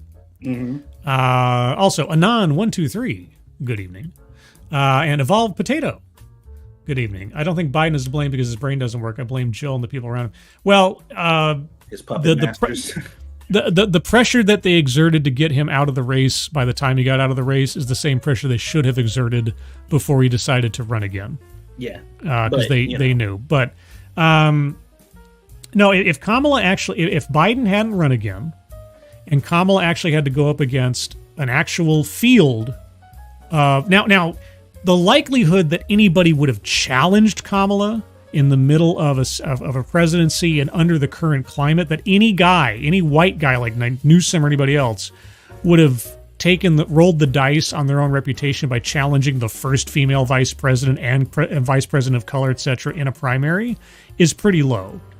They're probably willing to wait another 4 years for their own chance when they're not encumbered by what has been, but instead have their own fair shot at it. So, but let's say that they did. Kamala going up against Newsom or Shapiro or any other practiced Democrat would have utterly been defeated, utterly destroyed. What they should have done, and what they would have done. Oh, yeah.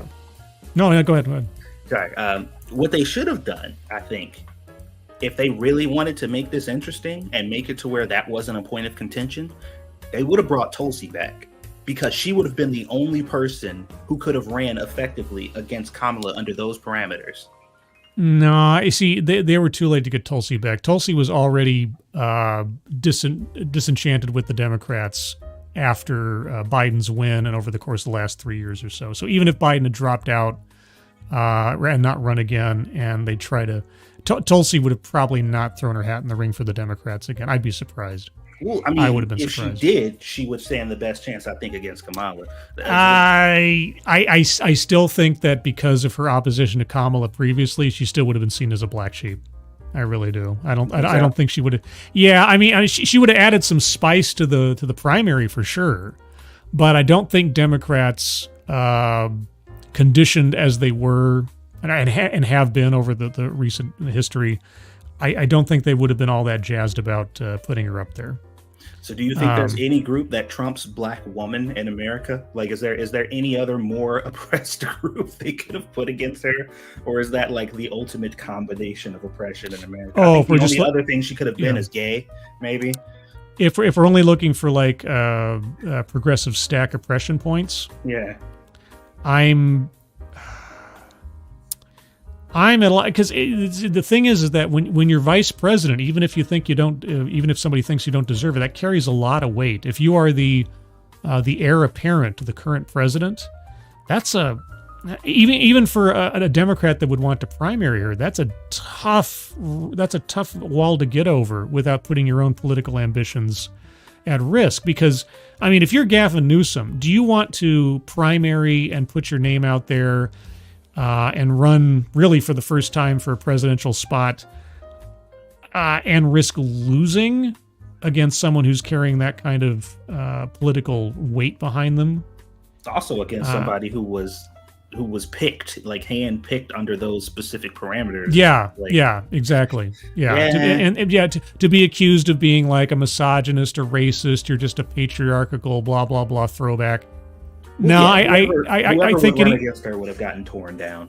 Yeah, unless, like you say, they carried the check boxes that would otherwise make them a more desirable candidate. I mean, if you found somebody who was actually a practiced and experienced politician who could carry a sentence together, you know, and actually stand at a podium for 30 minutes without losing their mind. But really, I mean, the bar is so low.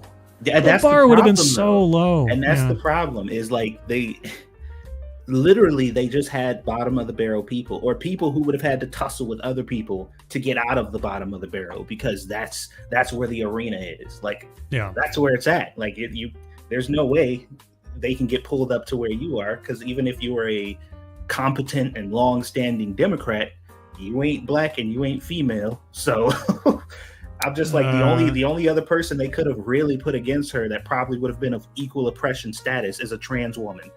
That's probably it.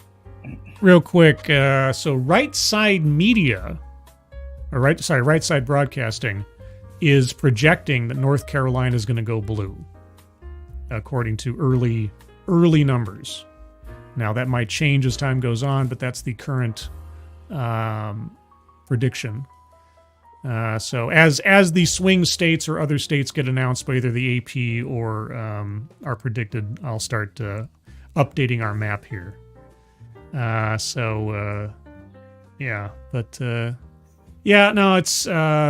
I have a lot of concerns about a Kamala presidency. I just don't know. Like, I don't know what to expect, and I don't like not knowing what to expect. Well, like I say, if anybody wants to know what a Kamala presidency might look like, again, I'll get the link up here in a second. But read the article from CNN back in 2021, which talks about all the inside dirt about the absolute mismanagement and ego fragility and everything else about Kamala Harris running the vice president's office. And you'll get a preview. I tell you, I don't think the Leopards change their spots that quickly, but you'll get a preview of what a Kamala Harris presidency might look like. See, the thing is, given how weak she is and has shown herself to be in interviews coming from even sympathetic outlets, simple questions and pre-set up for her to succeed. Yeah, and she completely stumbles over. I can't even imagine what's going to happen when she is confronted with an actual, important, stressful, have to make a call decision. I fear what would happen if she has to be the one to be the chief diplomat or communicator to a foreign leader. And some of the stuff that she said in the debate was absolutely ridiculous to me. And this is something I said on Sinatra's stream back at the Trump-Harris debate. She was criticizing Trump quite stridently about him talking to or meeting with people like Kim Jong-un and Putin and talking to these people and everybody else, and how he had members of the Taliban over to Camp David.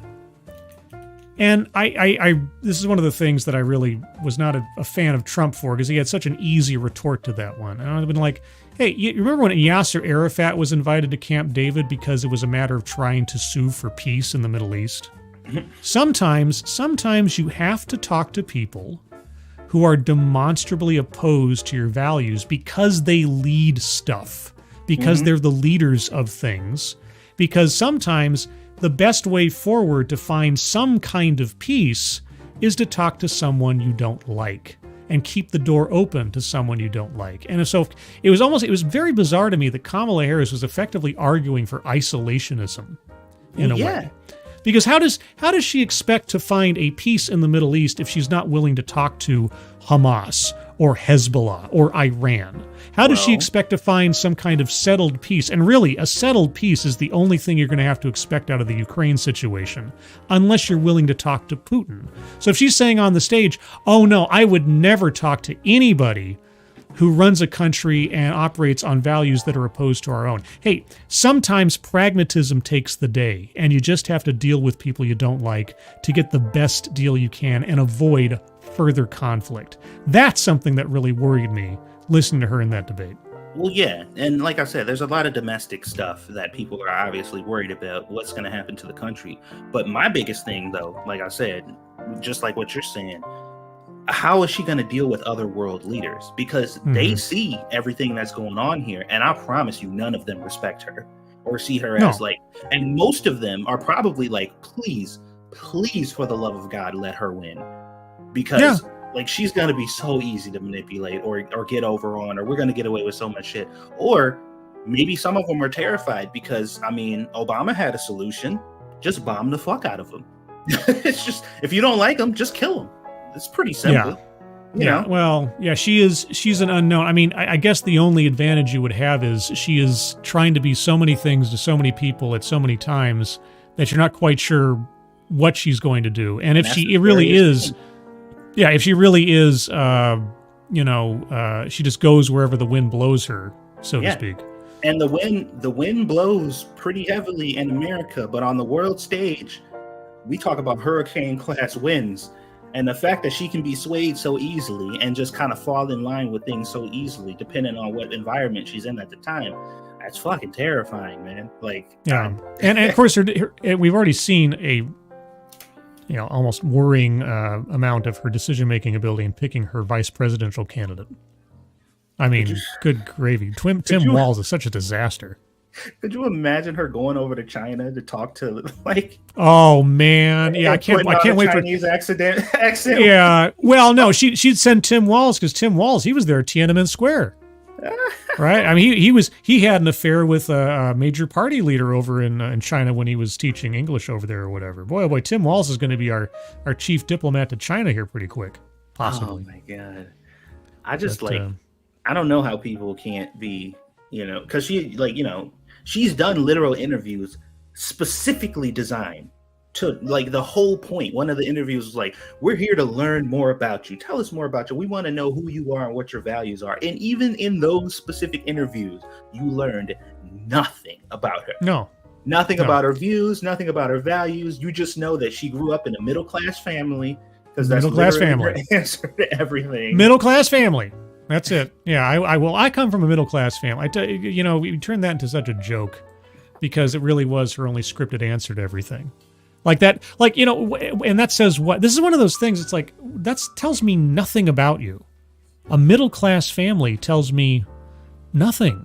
Well, I mean, if you said I came from a working class family and we had nothing and I had to build myself up from this, that, and the other, I'd be like, okay, well, at least that's some kind of reflection of your character, your merit, something else. Instead, you come from a middle class family. It's like saying, well, I'm a woman, and but like I said, when you think that your voter base are a bunch of idiots and all you need to do is just say, hey, you and I have this one thing in common, so all of our other views align.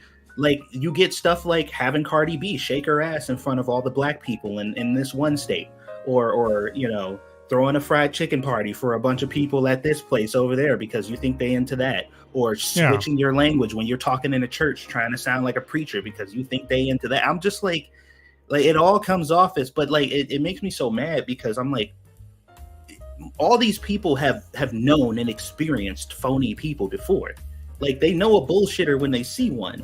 So why is this getting the pass? Well, and the other thing too, that same problem is that I fear that given a stressful situation with another world leader, or in a situation or any other, where she has to make a decision, she's going to tell her audience what they want to hear, just to make sure that she comes across as like the great unifier or something else. I don't know. I haven't been shown that Kamala Harris, when put under pressure, can stand up for herself and not say what she thinks everybody wants to hear. I mean, the closest you could say, maybe, is the Fox News interview. But even then, her answers weren't nonsense. And even then, she wasn't even willing to go, like, they had scheduled an hour or something, and then they cut it down to half an hour, and then it turned into 20 minutes. And so this is the thing that most people don't talk about. When you see Brett Baer kind of bumbling over himself when he's trying to ask her questions and stuff, he understands there's a stopwatch that he wasn't expecting. That he has to now try to do a full-fledged interview with somebody who has changed the rules on him at the last second to try to convenience themselves and not the actual questions. And she's not going to have that power when it comes down to serious stuff. Somebody else's country, talking and listening to their media and stuff, like, she ain't going to be able to walk in there like, okay, here, get your people out of here. I'm going to replace them all with my people. We're going to set up this teleprompter. Here are the questions you're allowed to ask me. Like, that's not how that shit's going to work. Let's see. We're hearing, I should say, and this is just preliminary. We're hearing a Trump win in Georgia might be oncoming. So I'm going to turn Georgia pink as a perspective on the map. We're getting words in. Let's see. There's a 76% likelihood right now, according to a couple of sources, that Trump may win Georgia. So I'm going to flip Georgia over there to perspective likely, or leaning, I should say. So we'll say that for now until an official announcement comes through, which may be delayed, etc. Also, Angela Arriaga, good evening to you. Let's do some hellos here while I'm at it. Anybody I missed in the meantime? Let me take a look. Let's see. Anybody I missed? Is everybody in? Is everybody in? Emperor W.R. Costin, if I didn't say so earlier, good evening. Well, hey, let's see. Did Chatmort want to come on? Hello, everyone. Oh, if she was home, she'd hop in. Okay. Well, yeah, Mort, if you're still listening, DM me on Twitter if you get home or something and want to hop in. I'm presumably going to be here for quite a while, so. Hey, give me an Aaliyah update. Oh, you want to know how she's doing? I want to know how Aaliyah's doing. I haven't heard about Aaliyah in quite a while. She is doing fine. Her speech is getting significantly better. She's addressing the people around her, like her teachers and me and her mom, by our titles and names. Oh, good. Which is definitely a huge step up from her, because she hasn't been doing that. She's able to articulate and tell us, what she wants to eat when she wants to eat stuff, and she knows how to ask and things like that. So she's getting there, like autism is this, it's something, man, but she's just slowly getting to that point to where communication is starting to become something that's clicking for her. And they usually say around 5-6 is when it typically happens. So soon as she gets her communication skills up to where we can actually hold a reasonable conversation with her, then we're gonna go full force on her potty training, because she's still trying to figure that whole thing out. But yeah, she's doing good, man. She is a good little girl. Like, she does everything that we pretty much ask her to do. She doesn't really give her mom a whole bunch of trouble anymore.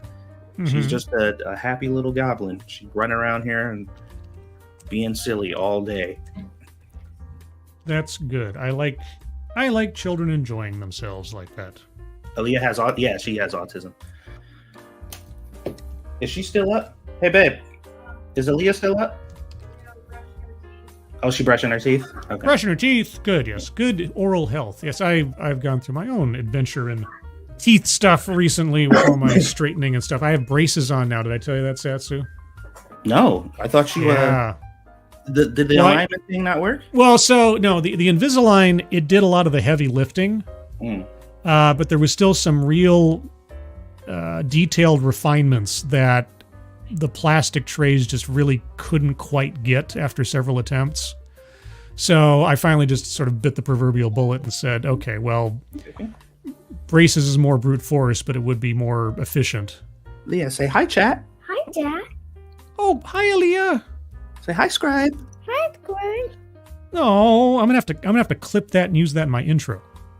Yeah, we're gonna one of these days, Scribbles, when you get a chance. We haven't video chatted in a while. We can so you can see her and talk to her. Yeah. Okay. Can you just say hi, Scribe, one more time, please? Lily, say hi, Scribe. Hi, Scribe. Okay, everybody. At 1:59. 1:59. Remember that. I gotta clip that. I gotta add. I gotta rotate between Grand Monkey saying hello and Aaliyah saying hello for my intro video. How old are you? 5 years old. Did you hear that? 5 years old. What's Oh my that? gosh! It's been. My name is Tina. Your name is what? I Tina. thought your name was Aaliyah. My name is Aaliyah. Uh-huh. How old are you? 5 years old. Yeah, you're a big girl now. It's been You ready to go 5 night-night? years, guys. Okay. I love you. Night, night, Aaliyah. Later. See you later, baby. Oh, man, 5 years since the epic stream. Man. She says, see you later. See you later, alligator. Yeah, Oh, man. What a sweetie. Yeah, what a she's such a sweetie. big girl now. Oh, man. Yeah, I can't believe it's been 5 years. That just blows my mind every time I think about it. Oh yeah, it feels like it was yesterday, man. But time flies when you're having fun, I guess. Yeah, I suppose so. Let's see. What do we have? Any news? Other stuff going on? Oh, they're playing a My Pillow ad over on Right Side Media right now. Yeah. I mean, it is in the name, Right Side Broadcasting Network. So. Oh, speaking of political commercials, my wife almost fucking died of laughter because she saw this post because Bernie Moreno is like the person here in Ohio that's running. Or at least one of the candidates. I think he's Republican or whatever. But she saw this post that said, "I'm so fucking sick of these Bernie Moreno ads." She said, "Bernie Moreno is gonna dig up your grandpa and turn him trans." Whoa! Or Sherrod Brown. Oh yeah, the other one. Sherrod Brown and Bernie Moreno. Those are the two. Oh my god! But like some of the accusations are always like crazy, sensationalized. Just like they're gonna make a trans ray and turn your kids trans. It's just like, oh my god, like calm down, y'all are doing too much. But yeah, so he's gonna dig up your grandpa and turn him trans. Oh, like, bro. Yeah, these commercials be getting out of hand. Speaking of, wait, did you see the most recent Kamala commercials? You mean the ones about, let's say, bedroom athletics? No, the ones about basically voting and making sure that you're keeping it a secret from your family and friends. Oh, right. Like yeah, what happens in the voting booth stays in the voting booth. Yeah, I'm like, what a weird message to go for. Like, why would you have to be so? Like, I get it. Your voting choice is something you do private, and you have a right to keep it secret. Sure. But, like, this is a weird fucking like. Because like it almost seems like it's a guilty pleasure thing. Like, look at this sneaky thing you're doing. I'm like, why would you be so ashamed to vote in that way? Yeah, because I mean, vote your conscience, and you don't have to tell your husband because you don't want to be beaten again. Yeah, whatever. Like Gen T Maxi says, "Hi, Squishy." Or the one dude came in with his friends, his buddies, like, "Let's make America great again." And he's like, "Yep, yeah, let's do that." And then he voted Harris or whatever. And he's like, "Did you vote right?" And he's like, "Yeah, sure did, bud." I'm like, what the fuck? Yeah, mean? It's like, yeah, it's okay. It's okay if you want to vote against your gender or something. They're like, I'm voting for my daughter. Like, okay. Every time I see that, I can't help. Like I saw several different things. It's like, who are you voting for, Dad? I'm voting for you. I just think to myself, the implication here is it's like, I'm voting so that someday you can kill your own baby. Well, not only that, but assuming your kid's like fucking anywhere from 8 to 10 or 8 to 12 years old, there's several stacks of 4 more years that need to happen before they're going to have to vote or have to worry about that at all. Right. So if you're voting for their reproductive rights in 2024, I think we got some questions that we need to ask you, sir. Yeah. And also, and the other thing too is just, this is one of the things that I was complaining about during the course of the last couple of years, really following Kamala, is that they kept saying that she's out front. This is one of the things they kept like complimenting her for over the course of the last couple of years. She's out front on reproductive rights. She's out front. She's out there, and she's really taking the lead on reproductive rights. I'm like, how? I mean, in what way? I mean, in my mind, I would think that like, okay, the decision has gone back to the states. It's a state by state issue now. Every state is going to set their own rules when it comes to abortion rights. So I'm like, okay, well, if I was the vice president, I was out front on this issue, even though I should be out front on the immigration issue, but I keep changing hats because I keep failing at them. But anyway, if I'm out front on the reproductive rights issue, what I would imagine the vice president would be doing is be going to individual states that are either on the fence or completely against reproductive rights in some way, and be doing whatever I could to try to twist elbows or try to move the needle or talk to people or negotiate. And even if I lost the fight, at least be able to say I went there and did my best. as someone who is looking to see some kind of leadership quality out of a candidate, or at the time, at least prior to this year, looking for some confidence that whoever's going to be taking over the presidency, if something should happen to the elderly man in the office, that there's some evidence that she has the ability to go in, exert her leadership abilities and or leverage her political capital to try to make something happen. Whether she won or lost the fight, I'd at least admire the attempt. But every single time I ever read a story about her taking the lead on reproduction, all it meant was she gave a speech somewhere, or she said the thing that she's supposed to say. We'll get your donation real quick, because I have a report. Okay, all right. San, thank you so much for the Kung Fu Dogcat Fox. Oh, Dogcat Fox. Which Dogcat Fox shall I do? Name one of our friends, and I'll do their Dogcat Fox Satsu. Who should I do? Do P-Dog, since it's he's one of those three things. Okay. Wowie, wow. There's a P-Dog Night Dogcat Fox. Thank you so much, San. Appreciate it. All right, what do you have to say, Satsu? I think I can tell you why she didn't do that. Okay. And I had to explain this to my somebody close to me I was talking to about this whole situation. I'm like, they're saying that she's ahead on abortion and she's pushing the issue and she has plans or whatever, but she knows, just like everybody else who knows how the system works, that there's nothing she can specifically do about it. It's in the Supreme Court hands, which she already claims has been overrun and taken over by the Republicans. So it's not going to be put back the way it was. She already knows she can't do that. And now that it's on the state by state level, she has little to no influence on what each individual states do. So I think from the very beginning, she's just like, well, there's no point of pursuing this any further than just saying that I stand for it, because I can't really do anything anyway. But to your point, she could have actually gone to those states that she knows has very, strict laws in regards to that, and made sure that she emphasized that that's something she cared about. But she never had a plan to do anything about it anyway. Her whole shtick is just to tell people, I am the one who's going to care about this thing, even if that results in no legislation, no action, or no changes.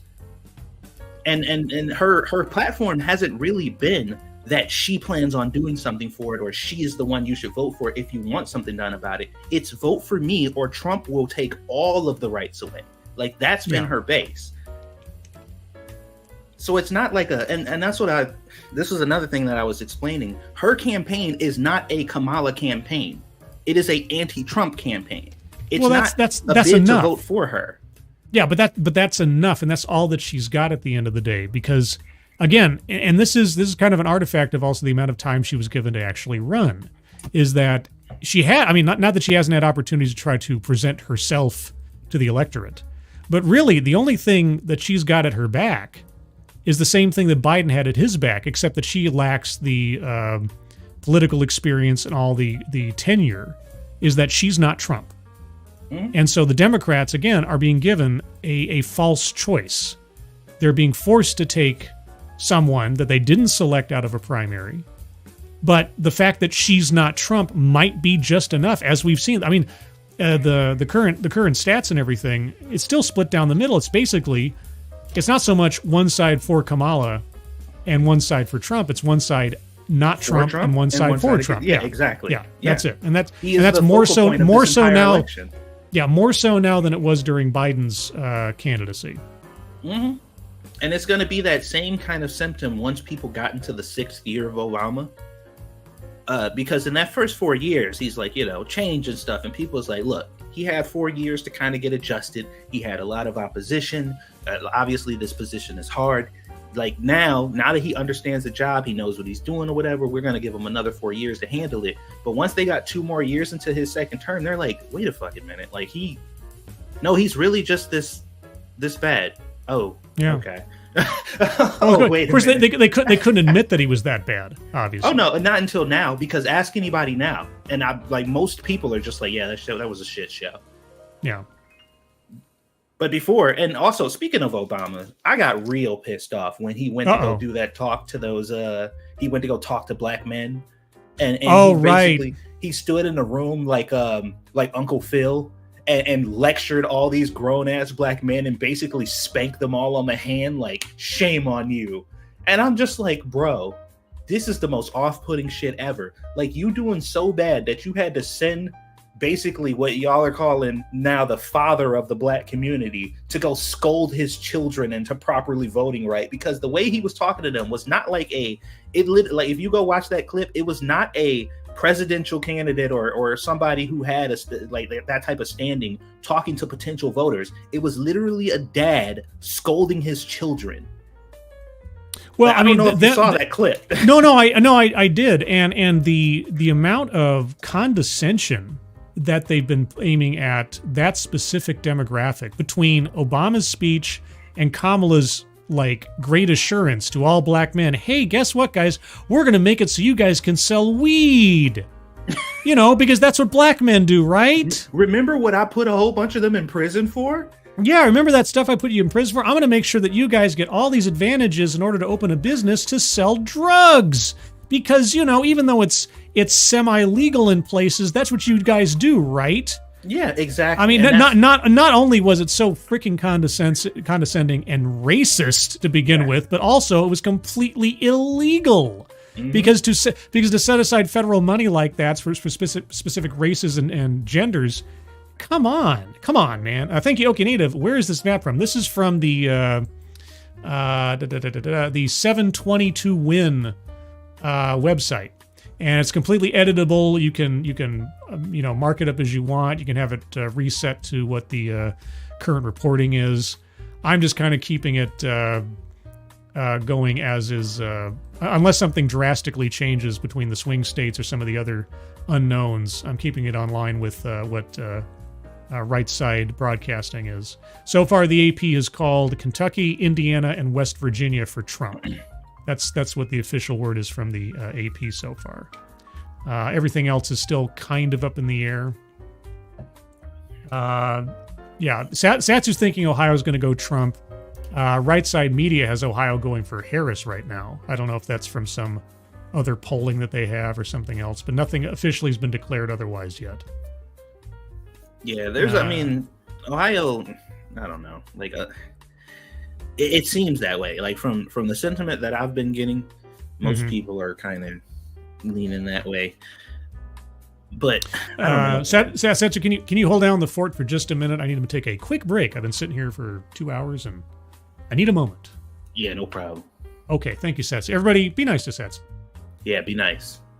Let's see how many M-bombs I can drop before he gets back. I hope he didn't hear it. What's up, chat? How y'all been?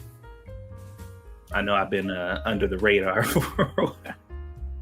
Not really, because I've been putting out hella stuff for my gaming channel, but I've been doing all right. Just chillaxing, watching this shit show unfold. Nice to Satsu. That's not in my vocabulary. Sometimes you're nice.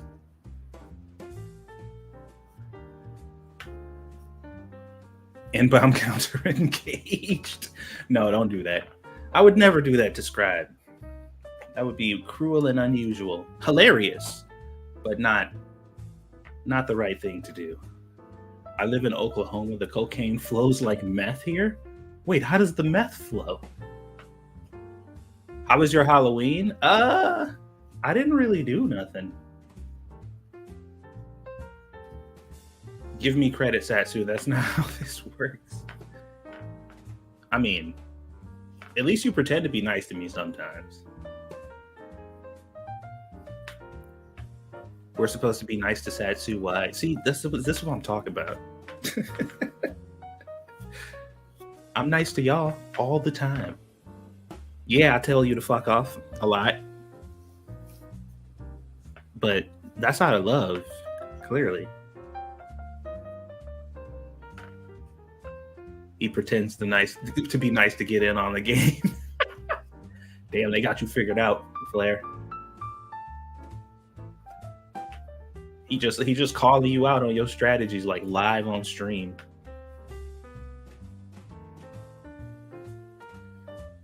What spices do you recommend for a smoked rack of lamb? I'm not really sure because I've never actually had lamb. Like, I can tell you how to spice most meats or a lot of meats that are common, but I've never had lamb before, personally. Somebody had asked me too, like, which one of your spices will taste good on a buffalo burger? I'm like, I don't fucking know. How the hell would I know? I mean, try them all, I guess. My favorite of my spices is still the spicy, though. The spicy one is the one I use the most, and then probably the barbecue one. The barbecue spice mix I use on a lot of stuff too. Thank you for holding down the fort. Mm-hmm. I got myself re-upped on my pepper jack. They put up an M-bomb counter, but I'm like, no, I will not do that to my friend. Yeah, let's not. Appreciate it. I appreciate that. Yeah, that's right. I had your back. Oh, yeah. We got a... hold on here.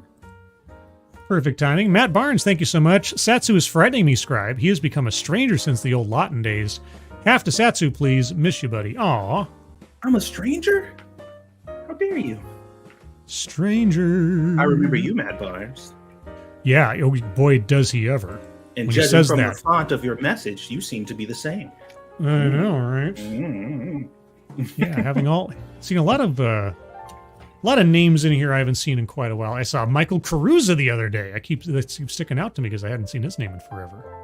I do miss you guys, though. Only because You know your aim what? is off. You know what, Scribbles? What's that? I am, and I'm not joking about this, I am this close to making another commentary channel. What? About what? About just shit. It's gonna so you remember how my initial channel started? I was literally just venting about anything. There was no theme. It wasn't political. I talked about whatever pissed me off that day. Mm-hmm. And I'm so close to making another one because I've been venting in unproductive ways, and I'm just like I don't know, man. Am I ready to hop back on this trade? Because like don't get me wrong, like I said, it's not going to be political. Like obviously there will be political things that I freak out about, but it's going to be literally anything that has upset me or annoyed me that day. I'm just going to rant about. I'm close. Well, that sounds classic commentary channel right there. Oh yeah, I'm getting there, but I don't know yet because I'm just like, am I going to be committed? Am I going to have enough fury saved up to continue that? I don't know. Hello, Squishy. Hello. Squishy! Satsu yells at the clouds. That's basically what it's going to be. Cloud Sue 2 cents. Yeah, I don't even care if nobody watches them. I just need an outlet, man. Well, yeah, that was the initial impetus for my channel at all. Like I said back then, is if I get 10 people who subscribe to my channel and want to hear whatever I have to say on a regular basis, I'll be blown over. Make sure you check me. Come downstairs. Okay. Gotcha. Do you have to split soon? No, she just wanted me to. She said check on Aaliyah in about an hour or so because it was hot in there. Okay. So she wanted me to, if it was too hot, to turn on the AC for her. Okay. Well, everybody in the chat, remember, an hour from now, if Satsu doesn't do it himself, remind him he's got to go check on Aaliyah. I hope to be a subject of one of your videos. Oh, Flair, I got so much. I got so much ammunition. All right. I have now ordered myself some pizza. Pizza? What kind of pizza? Well, not pizza. I got it's a Domino's, one of those hot sandwiches, and some chicken nuggets. Yeah. That's cool. Yeah, keep me energized as I try to go the distance tonight. Let's see. Well, let's cut over to some news footage, actual news footage here. We'll give our respective voices a break here and bring in some news footage. Remember, guys, this is used with permission from Right Side Broadcasting Network. We'll get some actual news coverage here of the goings-on over at, I think it's Trump headquarters. One flip away from the Senate control going to the Republican Party. We are monitoring closely the congressional races to see if the Republicans can maintain control there. But again, half the country, the polls are closing. The other half, the West Coast, we are still waiting for their polls to close. So what time we got a long night ahead of us. But I think a lot of Republicans, I'm talking to some operatives that say, we think that... well, the polls just started closing on the East Coast about 20 minutes ago. So now it's just a matter of, as time goes on, This might go more days. official results And I rolling think in. The Republican Party is starting to think that this actually may just be like a 1 a.m., 2 a.m. situation where Republicans he can just claim answered it. victory There you go. because of Yeah. the early. We've had some pundits say that she has to hit the 700,000 mark in Philadelphia to carry the Commonwealth. I've got a lot of people saying it doesn't look like it's possible for Kamala Harris to reach that 700,000 threshold in Philadelphia, which could mean And by the way, all that static is from them, guys. It's not us, just so you know. during X, Elon Musk's X. I'm talking to a lot of sources that are looking at the data to Elon see Musk's where we're X? at. Very early to call anything right now, but I think the Republicans do feel like the momentum is in their favor. And for the Commonwealth of Pennsylvania, which of course is a huge role in this election, there's a very large Amish community. The Amish population yeah, I typically forgot hasn't about voted that. in any election, but the fact that the government has become so overreaching into their society and their way of life, and they really try I to be, forgot the Amish you know, were on their coming out own. for They this don't one. really participate in the normal American culture, but so overreaching that the Amish are coming out in droves in support for President Trump. And Real quick, there is an NBC exit poll from 14 minutes ago for Pennsylvania of independent voters. Let me make that specific. Let me make that clear. This is a exit poll of independent voters in Pennsylvania. Currently, it's breaking 50% for Trump, 44% for Harris. Damn. So he's up 6 points as of the last look-see there. And then remember, that's independent voters in Pennsylvania. That actually is in Central Time. So before Central Time even happened, 8 p.m. Eastern Time, we already had a call. Florida was already called. As the third largest state, we were able to go through our mail, go through our early, and go through our in-person on Election Day votes in a matter of minutes, really, for a call, a definitive call in that state. Why can't the entire nation just follow the benchmark, the structure of Florida elections? I think a lot of people are going to start asking, why are we having to wait days in Nevada? Because Well, because there's a lot of shenanigans going on. Real quick, I can't pull it up on the screen right now, but the live presidential forecast from NPR right now, the Electoral College estimate as of right now, according to NPR, is Trump 274, Harris 264. So right now, by a slim margin, Trump is leading in the estimates from NPR. Now, again, this is all early days. Anything could happen. Everything is very, very thin right now. But that's what NPR is currently saying. Yeah, we need Elon Musk's Starlink here in the building because Wi-Fi, it's a bit of a... And just remember, guys, I'm broadcasting Right Side Broadcasting Network because I'm very grateful for them for agreeing to allow me to rebroadcast their footage and everything. If I had a channel that was more neutral-ish in its reporting, I'd use that. I'm not trying to push one side or the other per se. I obviously have a preference. I would prefer Kamala Harris not win. That's basically it. I don't have any... I fear what might happen if Kamala Harris becomes the president of the United States. If she does, I hope she does a good job. That's all I can hope as a citizen. Ultimately, I don't want my president to fail, whoever it is. I want her to do a good job, but I have a heck of a lot more... again, devil you know, Trump is president. Things were pretty good. He wouldn't be my first choice for president, but overall, as far as what the country was doing and how we were doing, heck of a lot better than the last 4 years. So yeah, did you see? Did you see on the Breakfast Club they were talking to? Who were they talking to? Damn, I can't remember now. But they were talking to somebody and they were saying like, you know, the thing I'm afraid of. Could you imagine Trump with the new codes, like giving Trump that type of access or whatever? And I'm like, yeah, did you forget that he was president? This is the thing. This is the thing that has just bewildered me. This entire last couple of months in particular. They keep acting as though Trump is the incumbent, as though Trump hasn't already had all of the power of the presidency for 4 years previous. And all of this paranoia, like, oh, he's going to do this and he's going to do that. Well, he had 4 years to do it. He never did, right? And it's like, well, he wanted to. And it's like, well, then think about that for a second. If there was something that he wanted to do that was so crazy that some part of the process, some part of the checks and balances stopped him, well, then what are you worried about? Well, yeah. We have all of these mechanisms in place to constrain a president that tries to do overreach, and sometimes even when they're not trying to do overreach, but just trying to do something that the other side isn't particularly fond of. And if the Congress has the votes to vote against or move against it, then they do. This is the entire genius, as much as we can have it, of our system.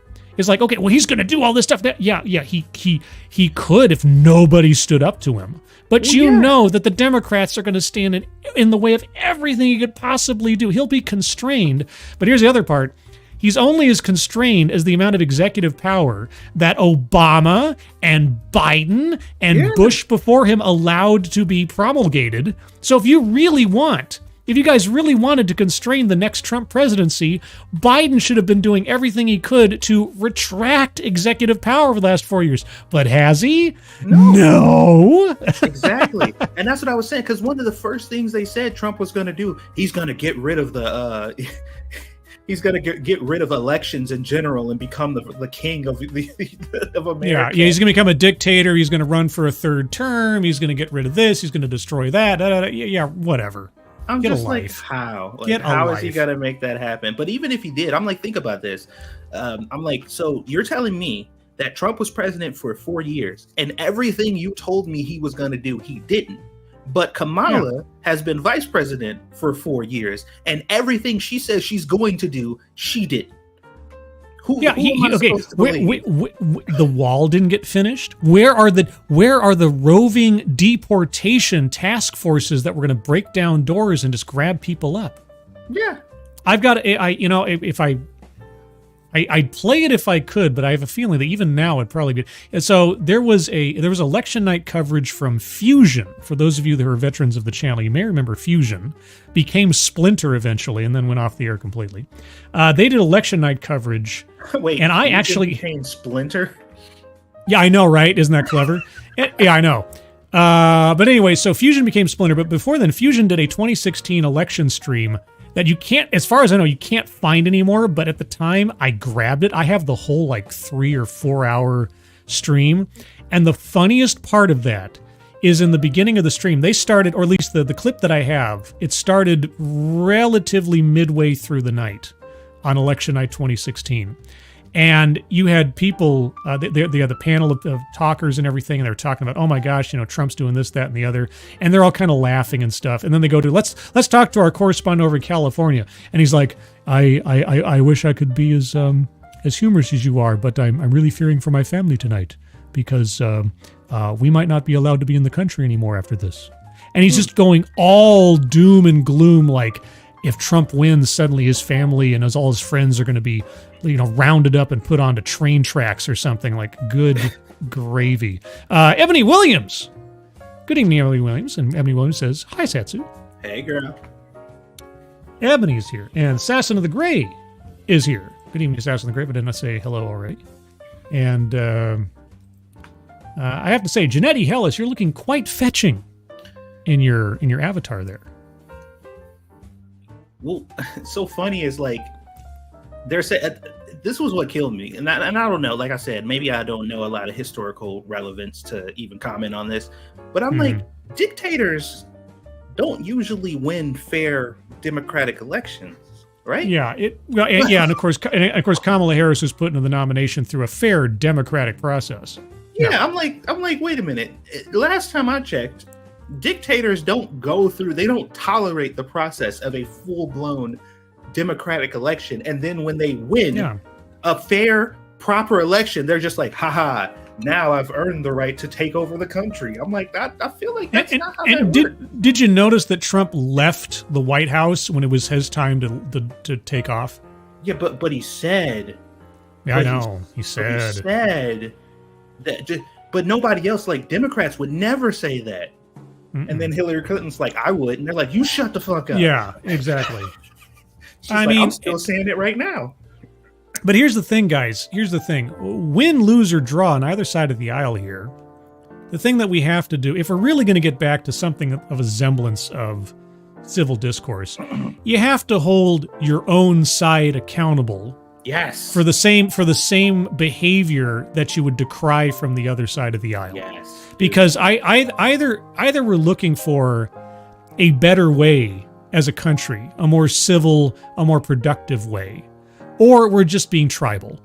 And that's something that this is something that I saw most particularly during, and I know it's completely separate from this, but as far as tribalism goes, no greater sort of catastrophic example, I think, in recent times could have been than during the pandemic. And you saw, and I mean, I don't think I'm being hyperbolic when I say you saw literal death cults being created around, did you or didn't you get the jab? Because if you did and you died, well then yay. Or if you didn't and you died, well then yay. You saw absolute ghoulish, inhuman celebration over deaths on either side of the either confirmed or presumed opposite of the aisle by people. And then they'd be like, oh yeah, but this side does this. And like, no, there was plenty of inhumanity to go around during that time. And it was just the most egregious example of pharma political tribalism. It was so depressing to see. But now on the political thing, this is the thing that I know that we don't exactly have a giant reach here or anything, but if your side loses tonight, tomorrow, however long it takes, grit your teeth and move on and get ready for the next time around. No, and in the meantime, move on and vote in your state elections. Right. Yeah. Get out there and vote and encourage those people around you that you want to convince for the next time around to vote. And especially, and here's the thing, the president can only do so much without the consent of the Congress most of the time. So, and we saw that with Trump. For all the horror stories that we heard what Trump was going to do, again, even though the Democrats went way, way too nutsball far, they kept him in check for anything that he might have done completely outside the lines. Now, the line between reasonable keeping him in check and being utter Inquisition zealots was a distant prospect. But same thing with a Democratic president, and if the Congress is mostly Republican, or at least enough that it can't be an easy rubber stamp, this is why we have our government split up this way, is to try to keep these things in balance. Well, but whatever the case, if your side loses, work through the process. Do not be or encourage, I should say, because it's not necessarily you taking action, but encouraging otherwise. Don't encourage thinking or behavior that would, if you saw it coming from the opposite side of the aisle, you would decry. Be the change you want to see, as they say. And I think I was watching like a documentary or something about the UK and people over in Britain and stuff like that. And they were talking about the general sentiment of how politics work amongst people, like normal people outside of the fringes. Mm-hmm. And he was saying like the general sentiment over here is it's us against politicians. Like all of them are evil. We don't care if they're left or right. We don't trust any of them. So we make sure that whoever we're voting for matches our interests. Like he was like, most of them don't even care, like, you know, what their names are or anything like that. We look at almost exclusively just policy. Like, but y'all treat y'all like celebrities over there. Like you vote for him because you like him or you think he's nice. But he was like, generally speaking, most British people, we hate all politicians. Like we know they're all up to no good. So we just make sure that you're doing what the fuck we want you to do. And that's pretty much it. Yeah, here's the thing, and this is something else that I have to make clear. I don't need my president, whoever it is, to be a perfect person. Mm-hmm. Like, whether or not I completely agree with their values, their morals, their sports team, whatever else. I want to have some confidence that they're going to be an effective president. Yeah. And like you could put somebody in the presidency who like the one of the classic examples is like Lyndon Baines Johnson, LBJ. He was a racist. He was crass. He was crude. He was not a likable person. On and on. He was a demagogue, etc. But this guy ushered in the Civil Rights Act. This guy took over after Kennedy got killed. this guy got done some of the and had to preside over some very terrible things. So nothing else you could say. He was at least a really great president. You might not agree with everything that he did, but at least he knew how to govern, and he got things done that even went against his own presumed character because it was right for the country.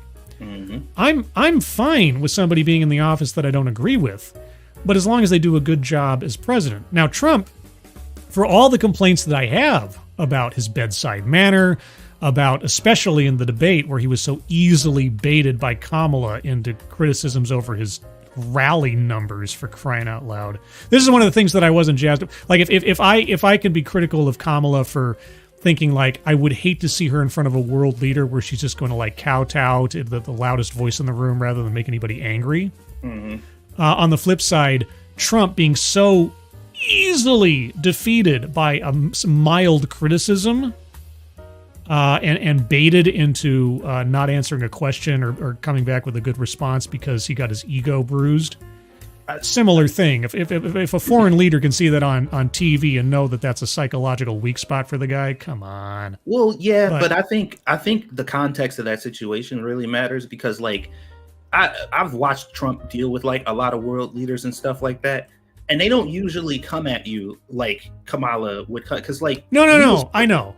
Yeah, I know, but there's more nuanced ways you could get the same effect with somebody who's actually a practiced politician. The only advantage Trump has is his unpredictability, which really gave him a lot of advantages in the course of his presidency, is because he could be swayed depending on the day and depending on everything. He wasn't necessarily completely locked in to one side or the other, and so other people weren't quite sure how to deal with him, which can be an advantage if leveraged correctly. But regardless, the proof is in the pudding. A Trump presidency was better for the economy.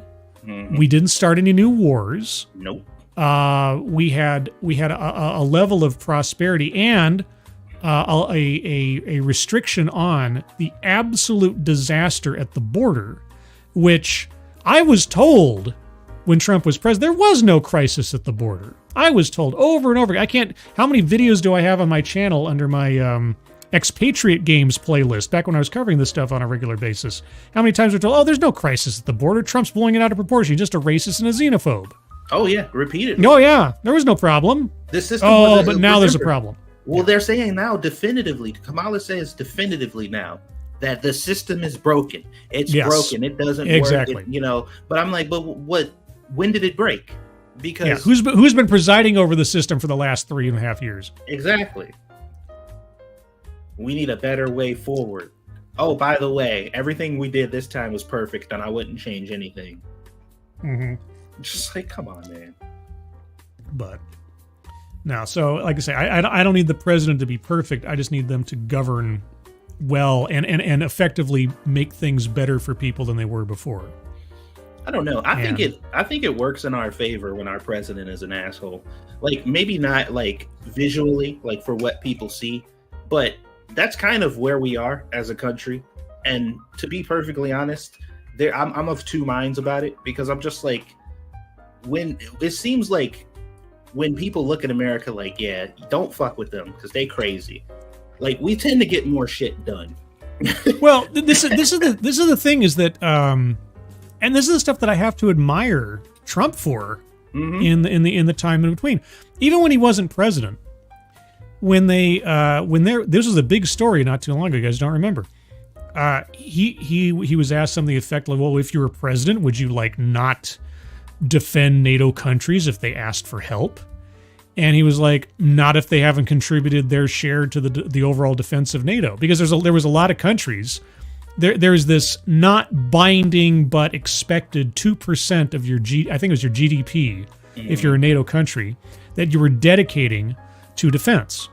And there were a whole bunch of countries that hadn't been, weren't carrying their weight, and effectively America and the other member states that had been had to take up the slack effectively. And as soon as he said, he floated the idea that he might not be there for countries that aren't pulling their weight financially with defense, what did you see? And he wasn't president at the time that he said this, really, right? But as soon as you saw that, oh my gosh, all of a sudden, all these countries start like, well, I guess we'll start chipping in. Yeah, and they saw this as big scandal. Like, you wouldn't be there for your allies, and I'm like, how are well, they allies if they aren't contributing? Exactly. If they're not paying their fair share to the whole process, are they really allies? But then just the fear of what Trump might do if he became president again, suddenly everybody cows to him. Like, that man with one comment just shifted entire nations' GDPs. Well, I mean, it's something else, I tell you what. If you remember, that's how he got popular in the first place. You remember when Trump first started running, the biggest thing was like, oh, he's just a fucking celebrity. Like, I'm not going to vote for a celebrity. That was like the big thing, like around the time he first started. But it wasn't until that that first, I think, was it a debate with Hillary when she came at him about his taxes? Mm-hmm. And she had asked, like, or they had asked him, like, hey, so did you utilize, a bunch of tax breaks and stuff like that to avoid? And he was like, absolutely, 100% I did. And so did everybody who was supporting Hillary. And he asked her to her face on stage in front of everybody, if these tax problems are so wrong and you want to get rid of them, why haven't you done that yet? Why haven't y'all come together and got rid of all these tax things? Democrats are in charge right now.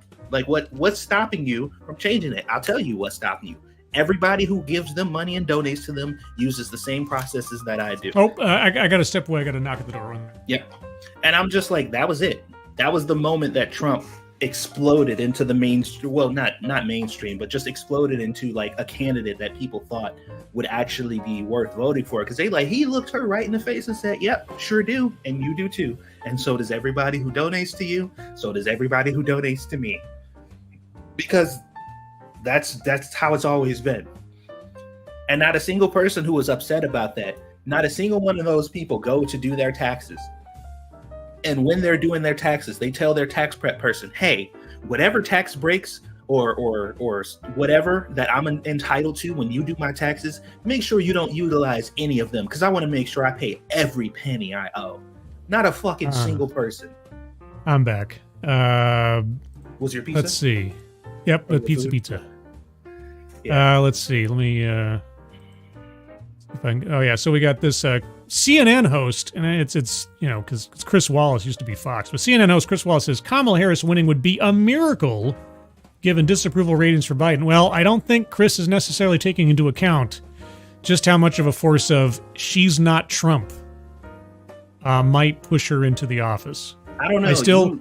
You might be giving that a little too much credence, because I might.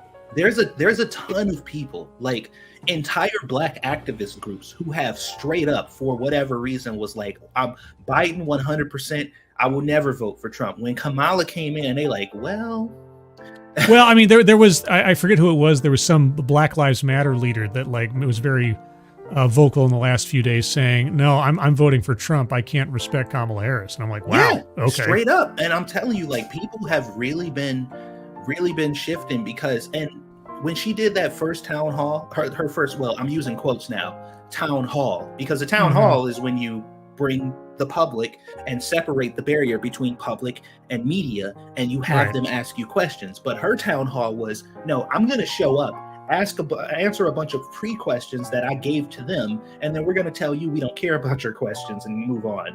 And I'm just like, that's not a town hall.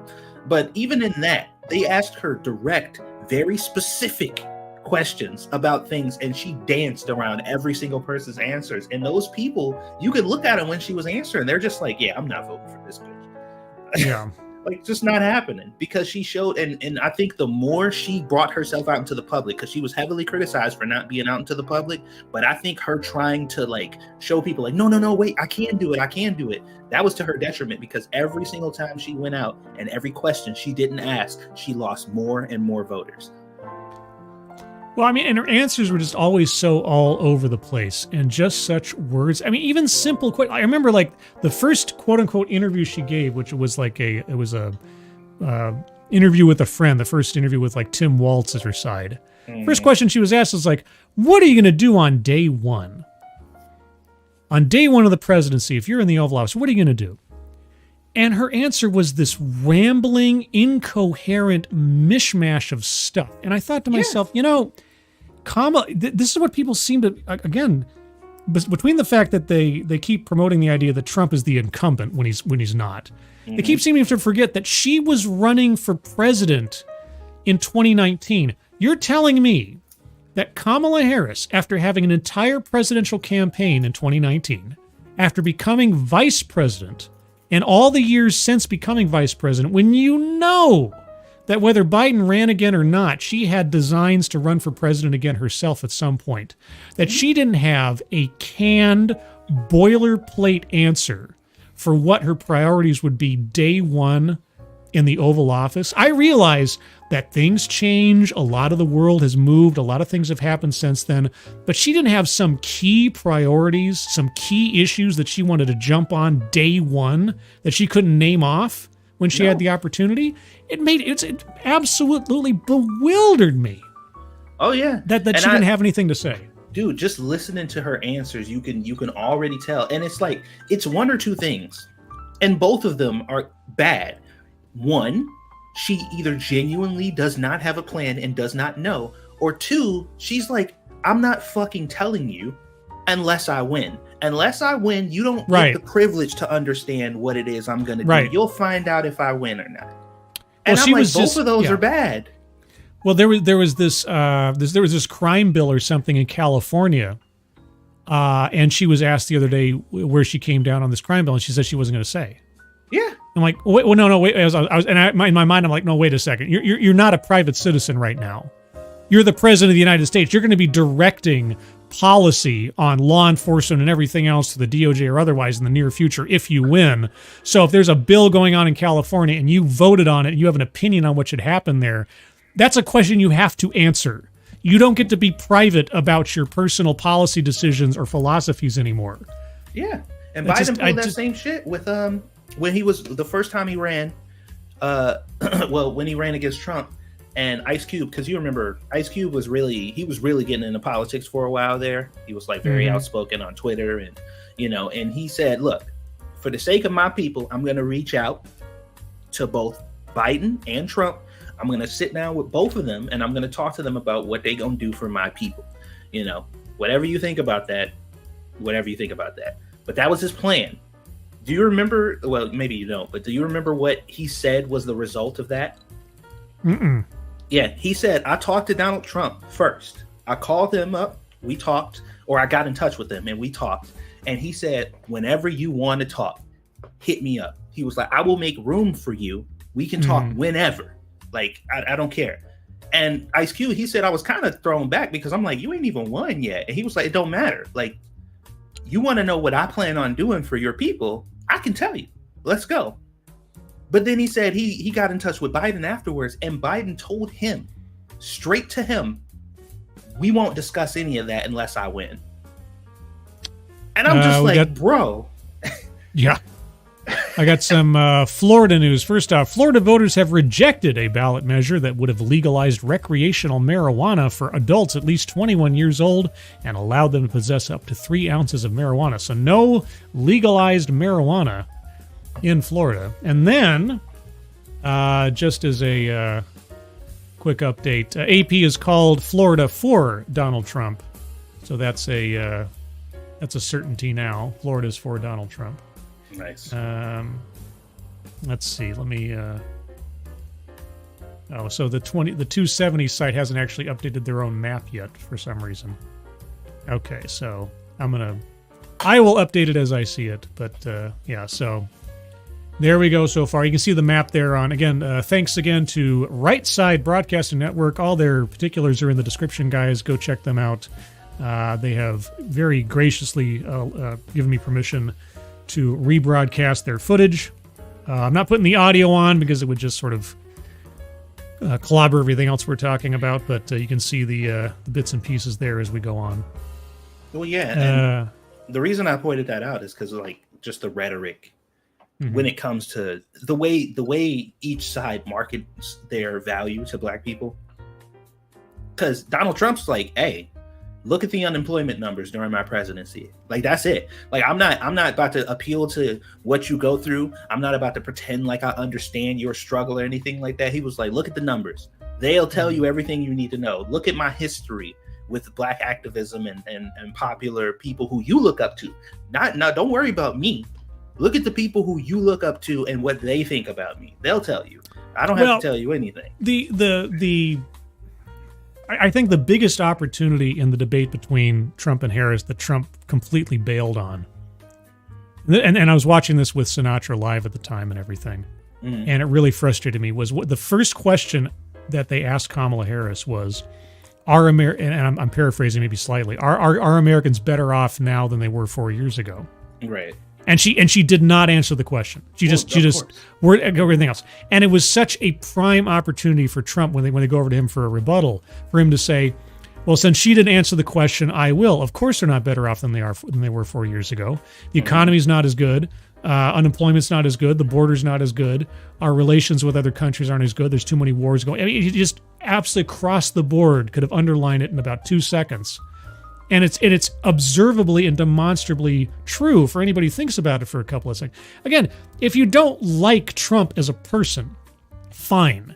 But you can't deny that while he was president, things were a hell of a lot better and things were a hell of a lot more stable. All the drama was internally and domestically with the Democrats just hating Trump.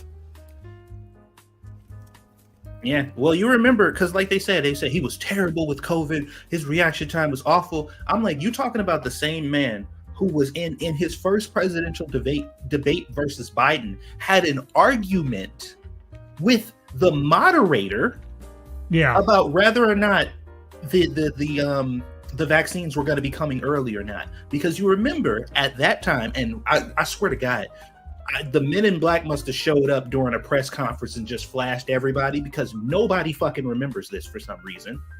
But when the COVID stuff initially started happening, Trump was the person who was kind of pro-vaccine at the time, because he was saying that he was talking to people and they were like, he talked to the experts and they were saying that they can get a vaccine out very quickly. And they were arguing, the moderator was arguing with him during that debate saying, that's not true. Our sources say that it's going to be blah, blah, blah. Then immediately after that, the media went on a full blitz saying that if a vaccine comes early that Trump endorses, don't trust it. Remember that? Exactly. CNN was saying, don't trust any vaccine that Trump endorses. We need to be wary of it. And literally, almost, I think it was like a week off of the date that Trump said that the vaccines could be coming, they showed up, and the next day the media was just like they just switched places overnight. And for some reason people completely forgot that this happened. I'm like, what the fuck was that a dream? Well, you saw that on Twitter a lot, where people would clip people's tweets from when Trump was president and I'm never going to take any vaccine endorsed by Trump, and then 6 months later they're like, I'm off for my second jab. Oh my God. I think the funniest post from that time was, I think this lady said,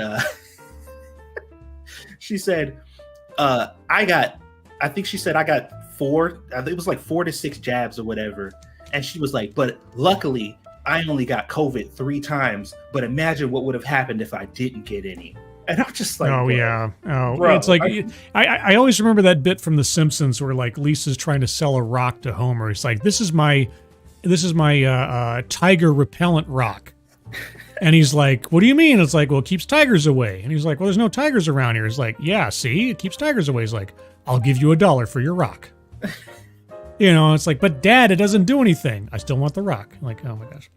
Man. I put a test message in the chat because the chat stopped moving, and I thought, either we put everybody to sleep, or there's just nothing interesting to. They just vibing.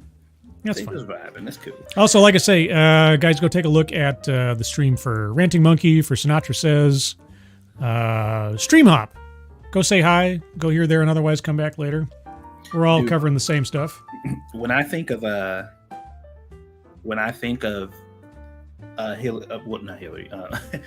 Kamala Harris's current presidency, you know what I picture? What's that? You remember when Lois Griffin on Family Guy was running for what was it, governor or mayor or something like that? I almost never watched Family Guy. Dude. I know, I'm sorry. Well, that clip, basically she had to do her first talk in front. Oh, of is that when she everybody. went up and just said 9/11? Yeah. Yeah, 9/11. And everybody clapped like, yay! Yeah, I remember. I've seen that before. Yeah. Yeah, dude. Every time I'm just like, that is literally her. But the only difference is 9/11 is just Trump. Yeah, exactly. It's like, and most of Kamala Harris's answers are like, well, as we know, Donald Trump implemented this and that and that. I don't want to hear about answer. I don't want to hear about Donald Trump. I want to hear about you. What are you going to do? This is the reason why I was kind of really irritated with the fact that she didn't do Joe Rogan, because Joe Rogan, like after the Trump interview, he had like an after action party with some of his comedy friends, and they were asking him like, are you gonna have Kamala on and everything else? Like, well, I've invited her. But he said, I don't even want to talk to her about policy necessarily or anything else or politics. I just want to find out who she is, because she's such an unknown. Like every time she talks to somebody or says something, she wish-washes here, there, and otherwise waffles on and on and on. And nobody knows like who she is as a person or how she just operates under normal conversational circumstances. So I just want to have a conversation with her. And I thought to myself, even a casual conversation, I'm not sure Kamala Harris could maintain half an hour, let alone 3. Well, that's the reason why that's the reason why they refuse to do it, because that is literally the conversation that they want to avoid at all costs. Because there is nothing interesting about her. She can't relate to any of the people who she's trying to appeal to, because she has not lived the same life that they have. And like when it comes down to who she is and what she believes in, the only questions that you can really put forth and ask her are about her past records and her past thoughts on things, which have completely changed since then. So her handlers are like, no, we cannot put you in a situation where somebody's goal is to figure out who you are and what you're about, because that won't go well. So you cannot go on his show. Like, we're not letting you do that. I'm sorry. Yeah, there's too much of a risk. Yeah, they would have never let her on, and if they did, she would have left in 10 minutes. He would have got through his first line of questioning, and the moment he probed her any further on something she was trying to move past, they were going to shut it down. We're leaving. And that's exactly quick how they update. went. So, purportedly, again, this is sort of like bits and pieces coming up. Trump is up plus 6,000 in Loudoun County, while Kamala is down 14,000 in Virginia overall, which is huge. Huge. Trump could, and again, this is all speculation, Trump could win Virginia, which I'd say it's a distant prospect. And you know what I hate, just as a side note, on Twitter, when suddenly they put up the picture of like an elderly celebrity, I immediately think, oh, this person's died.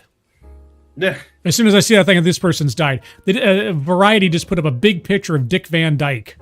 And I'm like, oh shit, Dick Van Dyke just died. Like, no, he endorsed Kamala Harris. That's all. And I'm like, God damn it, Variety. Why do you got to fake me out? Like, why do you got to worry me like that? All the heroes of my childhood are now like passing away, and you got to do this on this night of all nights, you jerk. I asked a friend of mine a very interesting question recently that literally ended our conversation right there. Uh-oh. Okay. Like they just, like we didn't stop being friends or anything, but the conversation ended there because they literally did not have a response. So I was just like, because I was probing them on like, what is it with Kamala? And it was mainly she's not Trump, but I'm like, no, I'm like, I want you to tell me what you like about Kamala without mentioning or even thinking about Trump. Right. What about her? What about her actually inspires you? Yeah. So like they were trying really hard to articulate, but one of the things that they brought up was the fact that she's gonna stick it to the rich. And, she's gonna, like tax the She's hell gonna what? Yeah. Like, so that was her. She's gonna tax the rich. They're gonna pay their fair share or whatever. And I said, okay, that's the one thing. Like is this what we're gonna go on? And he was like, yeah, because she said she would. I'm like, okay, she's gonna tax the elite. That's her goal. Why is it almost exclusively the people who are promoting and donating to her are the exact elite that she claims to be taking down? I'm like, how is it all of the multi-billion, $1 million companies, Google, Facebook, all these companies, every celebrity, every like multi-million-dollar corporation or whatever, all the places that she's supposedly going to take down and tax the shit out of, how do they have her full, I mean, how does she have their full support in their takedown? Well, here's Have the you thing ever that thought people about don't. that? Well, here's the deal that people don't realize is that leading up to the point where she actually became the nominee, in the months up until Biden dropped out, the biggest news, and I read articles on this over and over again, is that she was holding dinner after dinner, function after function at the Naval Observatory, the vice presidential residence, of influencers and celebrities. That was her big thing, to hold these big dinners with influencers and celebrities from different portions of, you know, industry or entertainment or otherwise. And so, yeah, she's not some like opponent to the rich or something. She's currying favor with celebrities, influencers, bigwigs, and elsewise, because she's stuck in with the rich. I come from a middle class family. No, she's not a friend of the middle class. And she's not some enemy of corporate or rich interests. If that is something you're concerned about, she's not. She's on side because that's where the money is. It's just, come on. It's. Did you see the emails that the Harris campaign was sending out to influencers, offering them anywhere from $25,000 to $50,000 to promote her? Yep, I saw that. Everybody's gonna giant payday. I mean, there was recently on Midnight's Edge, we looked at the video of all the Avengers actors getting together to do their stupid fucking cringe. I know, it's like we're down with democracy. Like, wait a second, should that be the catchphrase? Like, and it was kind of bizarre because I was thinking to myself as I watched that video, amongst just how cringy it was, I thought to myself, what is Kamala's campaign slogan? Because the whole bit was like, we have to come up with a campaign slogan for Kamala Harris. Like, I don't even know what the official one is. Do you know what it is? I don't know what it is. I'm not Trump. Basically, yeah. Vote for me because I'm not Trump. As a matter of fact, if they really wanted to be on brand, they should have just put Donald J. Trump and not Donald J. Trump on the fucking ballot. They would have gotten way more votes. Might as well. Like, check here if you don't want Trump to win, not if you want to vote for Kamala. Check here if you don't want Trump to win. There was actually there was a funny thing on Twitter I saw earlier. There was a Google Analytics search on people looking up something close to the phrase, "Did Biden drop out of the race?" Mm-hmm. And like a whole bunch of searches spiked in the last 48 hours. Yeah. Like, people didn't even know, did Biden drop out? What? Well, once again, that is the people who are literally just living their lives on a day-to-day. They got so much shit going on. They're not really worried about politics or whatever. But those are a lot of the people who go out and vote. Because I talked to some, friends and family and stuff, and they're just like, there is still a substantial I'm voting for Kamala because she's a black woman group. Mm-hmm. Like, there's still quite a few of those people out there who are just like, I'm like, well, what does she stand for? No idea. She's a black and she has a vagina. That's literally it. Like, I'm telling you, that's it. I don't need to know nothing else about her. I don't care what her policies are. It's about time that this happened. And I'm just like, oh my God, that's so dangerous. So down at the bottom of the screen, guys, on the ticker, latest from our favorite friend at CNN, Chris Cillizza. Oh, Jesus. He says, numbers in Georgia and North Carolina suggest there won't be a national landslide for Harris, which does not mean she can't win, because blue wall remains in play even if she loses Georgia and North Carolina. So Chris Cillizza is still, as Chris Cillizza says so many times, journalists don't take sides. Well, but, Chris Cillizza definitely doesn't take sides. Well, that's obviously a lie. But, do you... Okay, so, throughout probably 2 or 3 days, in the past 2 or 3 days, mm-hmm. I've been trying to figure out, why do Democrats seem to think that it's beneficial, especially if they want their turnout to be high, to play this whole Kamala's got this in the bag angle? Because I'm I feel like that's counterproductive. Like, if you're telling people, especially people who don't have skin in the game, like people who are not super hyper invested, who think that this is an election for democracy, right? If they hear, oh, don't worry, we got this, she got this, they're gonna be like, oh, well, I don't really need to go out and like, because it's not urgent, right? Like, that's what they would think. Well, they're trying. I mean, effectively, they're trying to influence anybody on the fence or any uncertain Trump voters that there's no point in voting. That's it. They're just trying to degrade the vote for anybody who might be uncertain about the worthiness of their vote, or if they're not quite sure about Trump, or dithering on it. Is just to make sure that they do. Yeah, I mean, consider it being a deterrent for the other side. Yeah, it could be a deterrent. It's like, oh, well, Kamala's got this in the bag. So, I mean, Kamala's going to take Georgia. So there's really no point in anybody who's on a Trump side even voting now because it's pretty much in the bag. Yeah. Okay. You see, it's a reverse psychology thing. That's all it is. Okay. Because I was thinking like just galvanizing their base, but I didn't even consider fucking. No. It's also try to discourage people from thinking that their vote matters, because you got two avenues. Either you can pump up the base to come out and vote, or you can discourage the other side from even bothering. But yeah, let's see what else is going on here.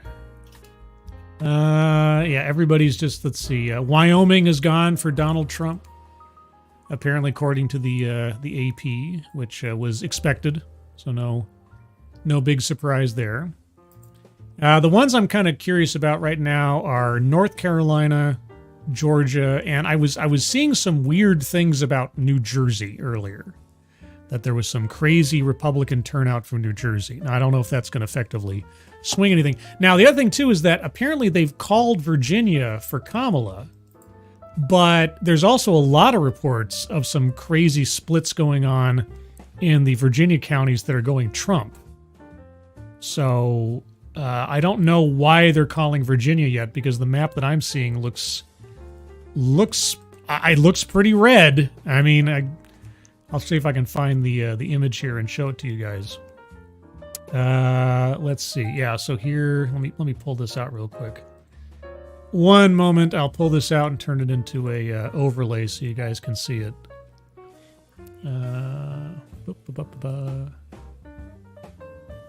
Let's see. So add overlay. Oh, where is it now? This is the thing. I gotta find it on my desktop. I can't just. There it is. Okay. Let's open that up here. 1 second. So this apparently is a snapshot of. Whoa. We suddenly went green in our broadcasting there. I don't know what that was. Okay. Anyway, so this is apparently what Virginia is looking like right now, and yet they've called Virginia for Kamala. But this is a 43% reporting in so far. Now, maybe there's some key counties there that are destined to be Kamala, and based on the population numbers, will swing it. But I don't know. Well, a lot of that looks awfully red, and I realize that there's a lot of rural areas in Virginia that aren't as population-centered as otherwise, but still. Let me turn off the banner here for a second. Yeah, so it's a slim lead, but maybe by the percentages they think that Kamala is going to come out on top by the end, so they just called it already. I wouldn't have called it as neck and neck as it is there in Virginia, but that's the current from Virginia, and we're still waiting the next poll closings in some of the Midwest states now as the time zones and the time starts marching ever westward. We know without most uncertainty that California, Oregon, Washington are all going to go blue. There's not much suspense there. It's really Arizona, New Mexico, and Nevada that are the question marks.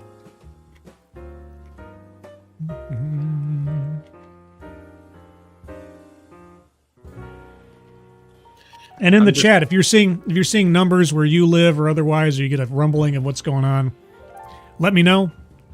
And I'll speaking of which, short line, Virginia Beach, Virginia, and Richmond still don't have most of their votes in, which is why it's not called for Trump yet. Well, they're already projecting Kamala, so Whether they call it or not, I guess is the question is whether or not they're going to officially. I guess right side media is already saying that Virginia is going to go Trump's way. But it's not official yet. Man, what do you think is going to happen if a entire second Trump presidency goes through and he once again does not do any of the things that were threatened? Like, do you think that's actually going to like get some people to be like, okay, so they're just completely full of shit, or are people going to be like, well, he just forgot again? Well, because that's a big one too. You hear the he forgot argument.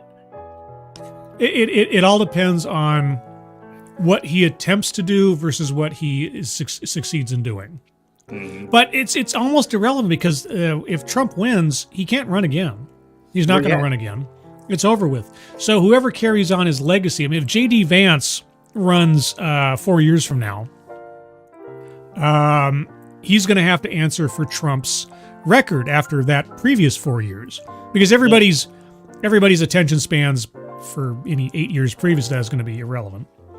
But yeah, no, I don't expect Trump's going to be able to do anything so extreme unless Congress goes so Republican. But here's the thing you have to remember is that even a Republican Congress might be not entirely pro-Trump. But even if Congress goes all Republican, unless they rubber stamp everything that he wants and says or does, there's going to be a vocal Democratic opposition to it.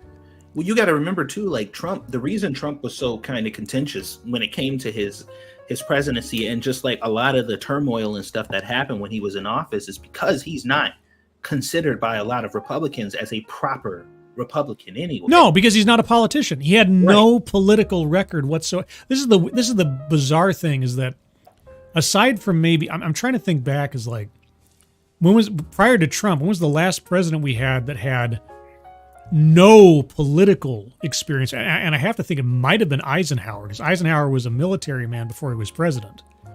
And I don't know Eisenhower's entire biography off the top of my head, so I don't think he served in a political capacity before becoming president.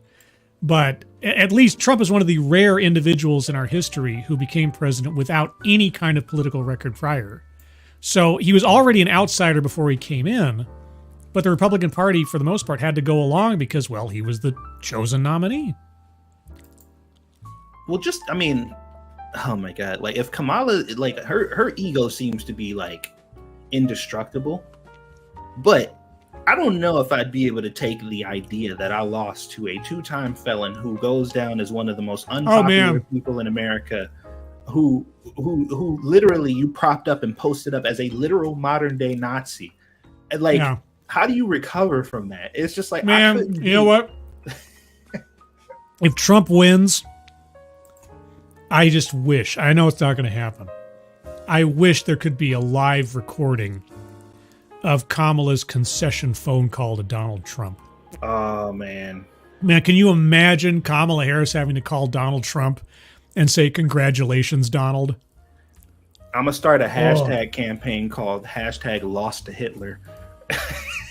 well. So earlier, so here's the if Trump wins, here's the tweet I'm going to put out. I've already crafted in my mind, and again, anybody in the chat, you can steal this as well. If Kamala officially loses and Trump wins, my tweet is going to be, "We are unburdened by a has-been." Because there's nowhere else for her to go after this except, like I say, a professorship at Howard University or something. Well, hold on. In order for somebody to be a has-been, wouldn't they have to have been? She was vice president. I mean, whatever else you can say. I mean, she was selected and everything else. But mechanically speaking, she was no less legitimate a vice president than any other vice president before. I don't know. So, how many other vice presidents got picked off their sex and gender alone? No. I know. It's not the most ideal circumstance under which to be picked, but she was picked the same way as anybody else, effectively. I don't know, man. That's like I don't know. That's I don't know. That's like winning first place in a race because the dude who was your competition died before it, and you're just like, I did Wait. it. Wait, Rowan Harushin is asking, who is the guest, may I ask? Satsu, who are you? What are you to me? I am Scribe's brother. And From another mother. That's right. And I used to do political commentary back in the day, back when we did Lords of the Night. And nowadays, I just play video games and cook food for my wife and my family because I'm a chef, and sell spices because I'm also a chef. Yeah, and if you don't know anything about Satsu, this is my friend Satsu, aka Chef Tyrone, founder, owner, and CEO of Oishi Fried Chicken LLC, featuring a new line of signature spice mixes.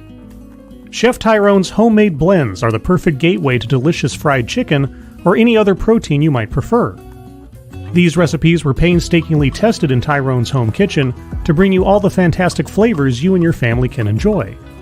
The current flavor lineup includes original, spicy, lemon garlic herb, barbecue rub, and taco seasoning. You can buy individual packs of your favorite flavors or save some money with a variety bundle, all through the online store. And Oishi Fried Chicken ships nationwide. Go to www.oishifc.com and order today. See, whenever anybody asks who you are, I just have to play that. I know. I know exactly who you are. I guess, man. Yeah, I mean, I still make content. I do. I have a gaming channel that I primarily put videos out on and stuff. But unless you, Roan, no need to apologize. I'm just ribbing you a little bit. Now, Satsu, Satsu was one of the triumvirate of Lords of the Night with me and Ranting Monkey back in the day, and he's been my friend for years now. And he has very graciously titled me as uncle to his daughter, which I'm very, very proud of. Uncle Scribbles. And, Uncle Squibbles. Yep. So, and I'll be incorporating her Hi Scribe into one of my intros here pretty soon, so I can use that in tandem with the Grand Monkey. By the way, if you guys don't know, you might have missed it. Ranting Monkey just welcomed his 5th granddaughter into the world about a week ago or so, 2 weeks ago now. And so, I mean, he's just that man is drowning in estrogen. Between his wife, his daughter, and his 5 granddaughters. I don't know what to tell you, but that guy is, he hates every second of it. No, they got him wrapped around their little fingers. But congratulations to Mom and to the newest baby grand monkey. Man, and on my, I just realized on I don't think about this too often. On my Twitter account, the one pinned message I still have on my Twitter account from October 23rd, 2018, is Grand Monkey attempting to write my name back when she was like 2 years old or something. And I still have it there. I'm probably never going to replace it with anything else. But but I had to turn it right side up because originally I had it posted quote unquote upside down, even though it's just a scribble. But then I am known as Scribbles, so it perfectly fits. Somebody said Found said they got a Harris ad on the way in. Oh yeah, so yeah, I did make the attempt because I've been trying this lately with some of my pure commentary stuff and not like TEDx stuff of just rolling the dice and seeing what I could get monetized out of my content. And in the grand scheme, it doesn't amount to much. YouTube is so stingy. If someone gives me a $5 donation, that is a few hundred times more than YouTube will ever give on a stream. But just on the, penny saved is a penny earned, as they say. But sure, if I do an election stream, I get a Kamala ad. Just remember that the ads that appear before or during my streams are not necessarily an endorsement by myself, but is what YouTube has decided to attach to it because, well, I don't have any sponsors, except you. I'm support is provided by the viewers like you. Well, apparently because I'm black, it is my obligation to vote for Kamala Harris. I guess, you're just race bound to do it, according to everybody that I've been told, is that, because she is, and that's not being facetious there. That sentiment is one of those racist things ever. Because I'm black, obviously I have the support of the black community. I'm like, really? Well, putting it into perspective on certain things, I'm just like, think about it. If you're a Republican and somebody like tells you like, hey, I'm voting for this person because I'm black, then they're like, yeah, that's pretty stupid. I think you're probably an idiot. Mm-hmm. But if you say it to a Democrat, they say, you're a traitor. How could you betray us like that? And I'm just like, now, what type of person would have to consider you to be a traitor for not falling in line on their side of thinking? Because I'm just like, if you think somebody's making a poor decision, you're just like, yeah, that's dumb. I don't think you should do that. It's really stupid. But I'm like, for somebody to be a traitor, you have to have had some kind of ownership over them at some point. Like they have to have been beholden to you by default, because that's the only way you can be a traitor to somebody, right? So I'm like, think about that mentality. Like, really let that marinate for a second. Well, it's the same thing like when Biden was running. It's like, if you're not voting for Joe Biden, you ain't black. Yeah, which he said to a mainstream black activist on his podcast, by the way. Yeah. And this motherfucker just laughed. I'm like, bro, you let this white man say this shit to you live? Ebony Williams, if Trump wins, will somebody I assume yes. I mean, or at least there will be attempts planned or whatever that may be foiled, thankfully. But yeah, we've had 2 and/or 3 times. I mean, and here's the other thing too: you never hear about all the threats that are made or attempted on regardless of who the president is. But in Trump's case, he's had at least 2 instances now where someone has gotten within either directly within line of sight or within spitting distance of trying again. Yeah, because as much as it's so ridiculous playing this guy up like he is the second coming of Hitler is the most ridiculous thing. Well, somebody had asked, like, what do you think would have happened if those assassination attempts were on Kamala? Like, how do you think media would have been behaving at this moment? You would never hear the end of it. Yeah, you would never hear the end of it. The entire Republican Party would be demonized as, racist, sexist, killers, etc., and so forth. Oh yeah, I mean, a black woman would have amplified it even more. Sure. Oh yeah. It would have been like Martin Luther King getting shot or something. But no, the mainstream media and the restraint. I mean, I could be wrong because I don't watch every single news report and I don't look at every single missive that goes out from party leaders or otherwise. But I didn't see a lot of messaging saying, "Oh, because this guy took a shot at Trump, therefore the entire Democratic Party is a bunch of murderous assassins or something." Well, what I saw when you know that if it happened on the other side of the aisle, that would have been exactly the messaging you'd see. Oh yeah. Well, what I saw was people were saying like they're calling us the violent ones, but this is the thing. But the reason why you probably didn't see a lot of that sentiment in mainstream media is because the moment it happened, both times, CNN, MSNBC, and all these other places was like, the dude was Republican, don't worry. Right, yeah, there was that too, yeah. Yeah, they was like, oh, don't worry, he was Republican. He was wearing a t-shirt from a right-wing-ish YouTube channel, therefore, yeah. Yeah. So, like, immediately they were just like, yeah, this is due to his rhetoric. They were saying, like, it's his fault that he's being shot at. Not the fact that we're calling him a dangerous Nazi who will literally round people up. And like he was saying that he's going to come after and lock up all of his political opponents. He's going to strip away all your rights because none of those things are ground for assassination. But the biggest evidence that they have for him so-called inciting January 6th is because he used the word fight. Oh yeah, that was the lamest. I mean, one of the and we complained about this back when we were on Lords of the Night. There is so much you could legitimately criticize Trump for in what he says, does, or otherwise. Every single time that they take some comment completely out of context or take something that he says and try to transmogrify it into something more than what it actually was, it's such a waste of time and so transparently deceptive. Well, dude, and of course,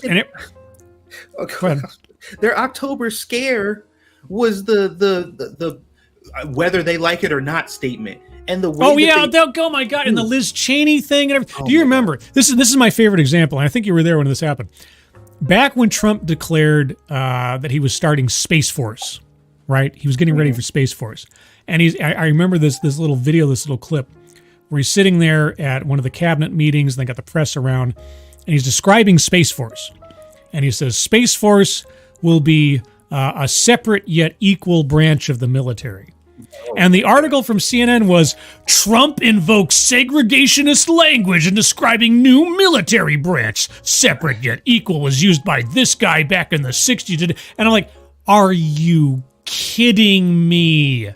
They'll take I knew then. I mean, if I didn't know it before, I knew then. They will take anything the man says, draw it completely out of context, wriggle it around into something completely nuts, and then say, oh, this is what he said. And when the Liz Cheney, the other day, I put it on Twitter, I saw the headline as soon as I woke up. It says, oh, Trump says Liz Cheney should be put in front of 9 people with guns and this, that, and the other. And even before I found the full quote, I tweeted out, I said, without even knowing the full context of this quote, I know it's a complete fabrication. Because they have nothing every single day. But the problem is that Trump has survived and deflected so much crazy stuff that in any other context would have probably sunk any other normal candidate, that they have no other choice apparently now but to just purely and absolutely make up stuff out of whole cloth to try to indict him over. Well, and it's not even based on political affiliation either. It is literally a personal vendetta. Since Trump came out with his whole fake news narrative, they have been on a warpath. Like, they don't care. I don't care who he's running against. I don't care what the situation is. We will always report not in favor of this man, because he literally put our it's part of the reason why so much kind of worldwide skepticism is going on. Because what was it? CNN was doing an interview or something, and it was this big, super heavy thing with Kamala, and it was supposed to have all these views, but Joe Rogan literally dwarfed their shit by 10, 15 times. Oh, and I'm just breaking news! Breaking news! Trump wins North Carolina. Oh shit! Apparently, according to projections, Trump wins North Carolina. Holy cats! Let me switch over to the map real quick here. Pardon me a second. Let me switch over. Yeah, so breaking news, apparently, according to Newswire, North Carolina is going to Donald Trump. That's pretty cray-cray, as the kids say, I'm told. Man, yeah, this is gonna be crazy, man.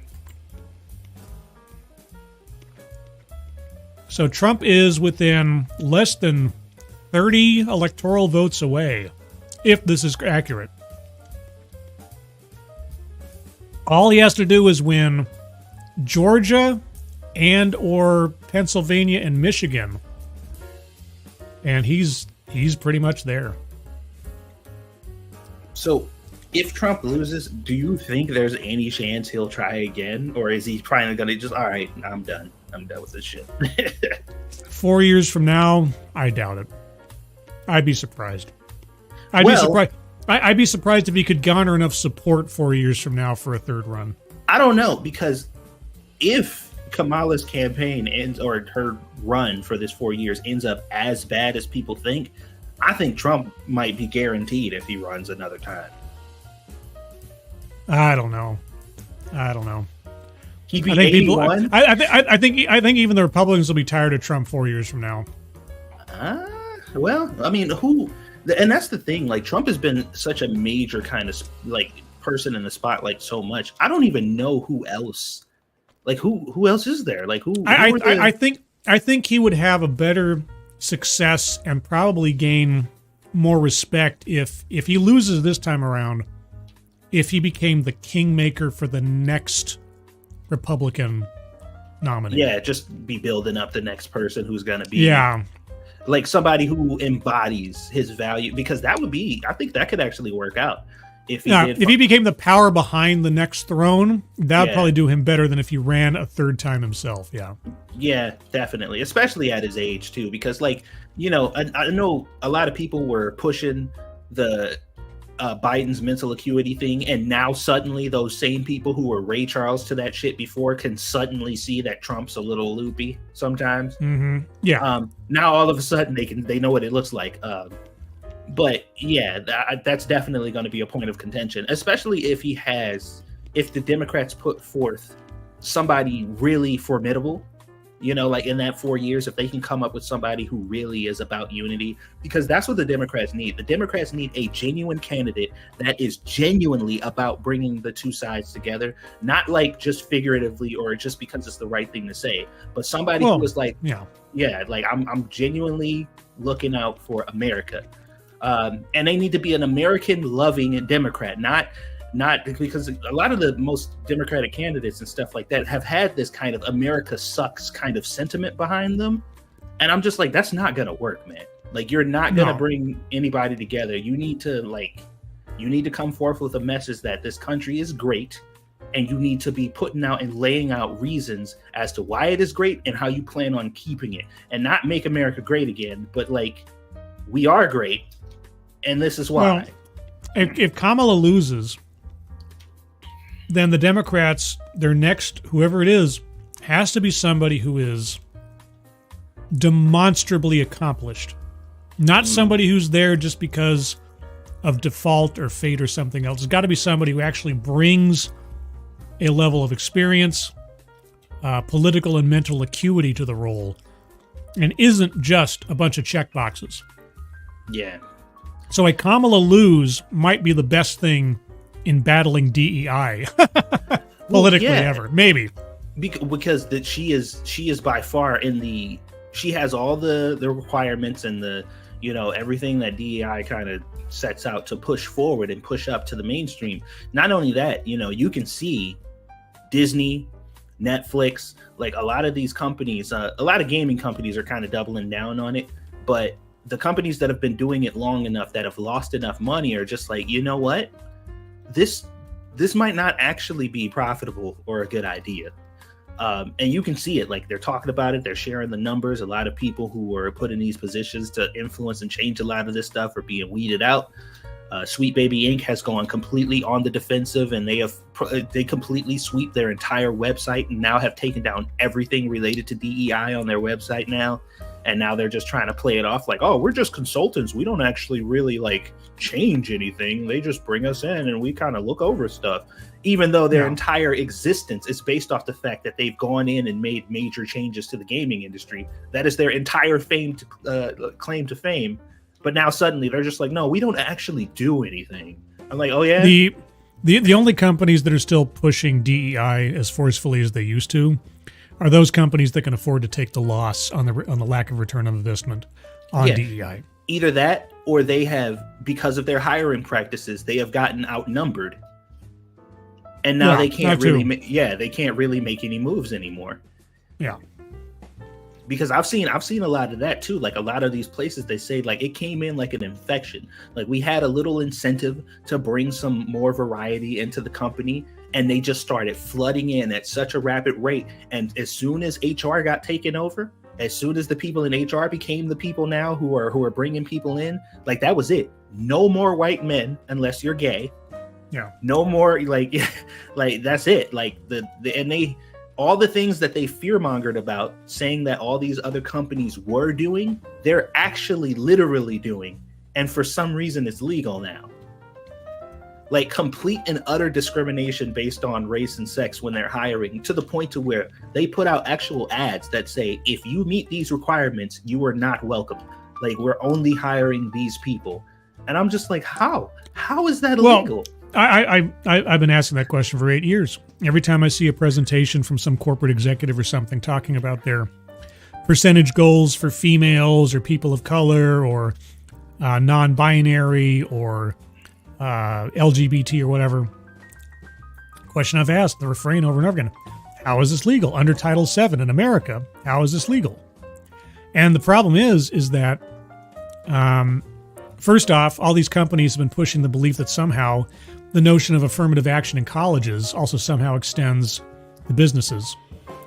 And the other thing too is that there's no meaningful enforcement. The EEOC, whenever they come in, the Equal Employment Opportunity Commission, whenever they do come in against a company for violations or otherwise, the worst that they ever end up doing is some paltry fine that they pay, and then the company thus cited maybe changes some language in their materials or something, and they just walk away with it. Yeah, there's no downs. Yeah, I mean, Title VII effectively doesn't exist right now and hasn't existed for years. Why even have it there if nobody's going to follow it, and most especially no one's going to enforce its violation? I've been asking that practically since my channel began, and it's really kind of, it's both amusing and bemusing at the same time that I'm seeing all these channels suddenly come to the realization about DEI and all this stuff. And I'm like, I've been talking about this stuff for the better part of a decade. And everyone's like, oh my gosh, did you know that there's this DEI virus inside the gaming industry? And like, did you guys see what was going on in Gamergate back in 2014, 2015? This was the beginning of it. This isn't some like revelation. Anybody's been paying attention to it. Dude, Gamergate is what started my YouTube channel. I know. Mine was influenced both by that after a fashion, just because that's about the time that I became aware of commentators like Sargon of Akkad, like Hagbard Celine and Skeptor and some of these other guys, some of which aren't around anymore, and Internet Aristocrat. It was around that time I became aware of them, and so I was inspired by them after a fashion, not specifically because of Gamergate, but because after I couldn't say what I thought on Facebook without risking massive personal retaliation, YouTube seemed like the next best option for just having a place to vent. Dude, that was back when I was watching Mundane Matt, I know, right? Jeff Holiday, I think. Jeff Holiday, yep. Mm-hmm. And who else? It was Monday Matt, Jeff Holiday, and what was the name? He did the little stick figure videos and stuff. It was Grade A Under A. Yes, Grade A Under A. Those are the channels that I started watching initially. Mm-hmm. And oh my God, man, those days were crazy, man. And now, well, it was a new frontier. I mean, that kind of stuff really became novel. Like people just like, you know, the commentary channels, the opposition, the skeptic community, as it were, at the time, specifically versus religion and stuff, and then like, how many people? I'm curious in the chat, how many people remember Atheism Plus? Before there was LGBTQ, do you guys remember Atheism Plus? Tell me if you remember Atheism Plus. Yeah, I remember that. Man, those were the days. Those were the days, I tell you what. Oh man, yeah. And we that was like right after the adpocalypse too, so we were just late enough. Oh yeah, man, I wish I'd started YouTube 2 years before then.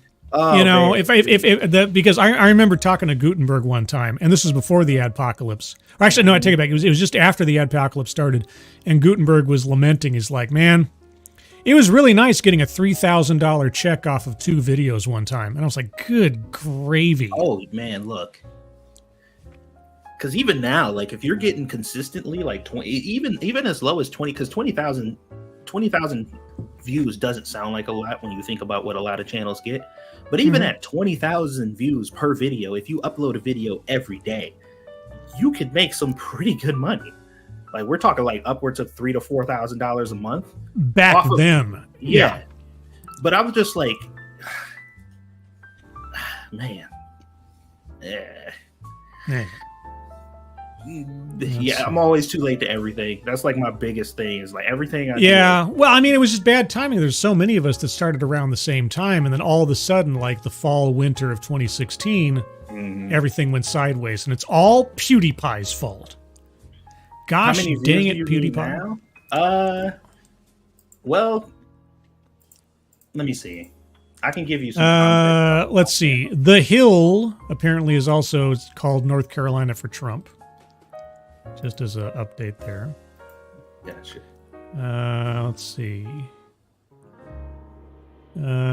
We have some Senate races. If people are curious about that, let me put this one up real quick. We have a Senate race call for Maryland. If anybody here is Maryland bound or otherwise. Let's see. Democrat Angela also Brooks. I guess she's, in addition to Brooks, she's also Brooks. Elected to U.S. Senate from Maryland. I don't know anything. Oh, I guess she's the Democrat. Okay, so she defeats Larry Hogan in Maryland's Senate race. Let's see. Anything else going on? Trying to look for other updates. Miami-Dade County, Florida is going for Trump, but that's not really that surprising. I think Florida's already been called for Trump effectively, so there you go. Let's see. Fox News is projecting that Ted Cruz will retain his seat in the Senate. So for Texas, Ted Cruz is apparently the winner, at least so far. So Ted Cruz. Let's see. As of 20 minutes ago, Governor Youngkin of Virginia is saying Virginia is still too close to call, even though many places have already called Virginia for Harris. Yeah, guys, we're just sort of in the trickling in of information now, as polls are closing and things are being decided or called or projected or otherwise. So as we know more. Let's see. Wisconsin's looking like it might go Kamala, which is again kind of disappointing, but it is what it is. So let's see. We'll wait and see. You never know. You never know. Let me see. I'm doing some calculations over here. Uh-oh. Sets is doing some math, guys. He's doing the maths. Let's see what you guys are saying in the chat. Random America, not good numbers from Wisconsin. Bah. Yeah. Daryl Brewer says, it's predicted that I'll be late to my own funeral. I'll give... let's see. What else do we have? Oh yeah, I mentioned Facebook earlier. And Angela Arriaga says, Facebook, where I've been called a Nazi, and I'm friggin' Jewish. Oh my God. Yeah, well, the meaning of the word has completely disappeared. Shortline 819, the Dems have found no real effective way to counter Trump even after 9+ years. I mean, he's been a Russian spy. He's been Putin's best friend. He's been a convicted felon. He's been this, that, and the other, and otherwise. And somehow he just keeps on. He's like the Juggernaut. Nothing stops the Juggernaut.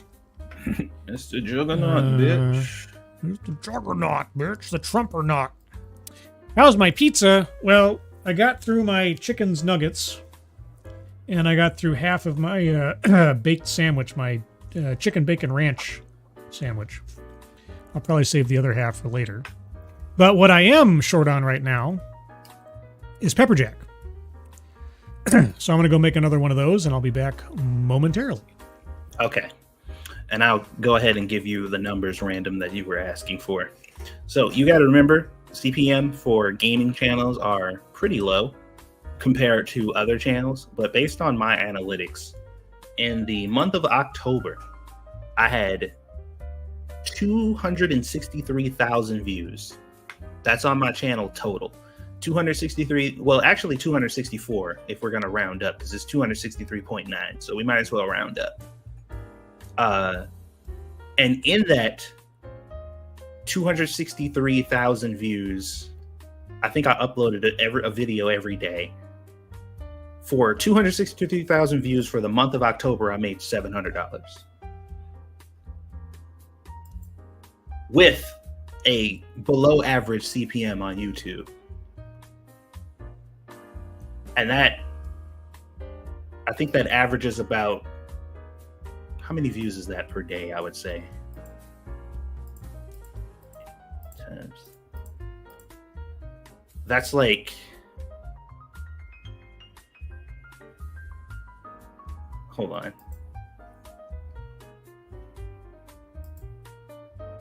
What's the score? Yeah, that's the like score. What's the score? Yeah, they were asking about Random was asking about my revenue. Yeah, well, right now, and this is just I've been trying to keep up with what's been reported so far. So right now, depending on who you ask, I kind of already, I was looking at some other stuff here, but so if you believe the current numbers of things in general terms, Trump is at 246 and Harris is at 226. But Virginia is still apparently technically up in the air. We haven't heard specifically on Georgia, Pennsylvania, Michigan, or Wisconsin yet, although places are predicting Wisconsin might go Harris and Michigan as well, but nothing confirmed yet. So Trump has a minor edge right now, but it could be easily overtaken by a couple of states going the other direction. Yeah. So, so that's the quote unquote score right now, technically. And again, this is just what I've been able to garner from the information I have so far. But yeah, I'm still not quite sure about Virginia. Virginia still seems like it's in play based on the numbers, even though a lot of places are already calling it for Harris, which might be accurate. Don't know yet, but we'll see. Random, if you want the rest of the context, if you wanted to calculate that and see how many videos or views per video you would have to get if you upload once every single day, you would have to get on average 8,800 views per video you upload every single day just to get $700 in a month on YouTube. Yeah. Yeah, YouTube is low CPM for, because gaming channels have like a low, like we have below average, clicks per, what is it? Views, money per clicks or some shit like that. I forgot what it's called. Yeah.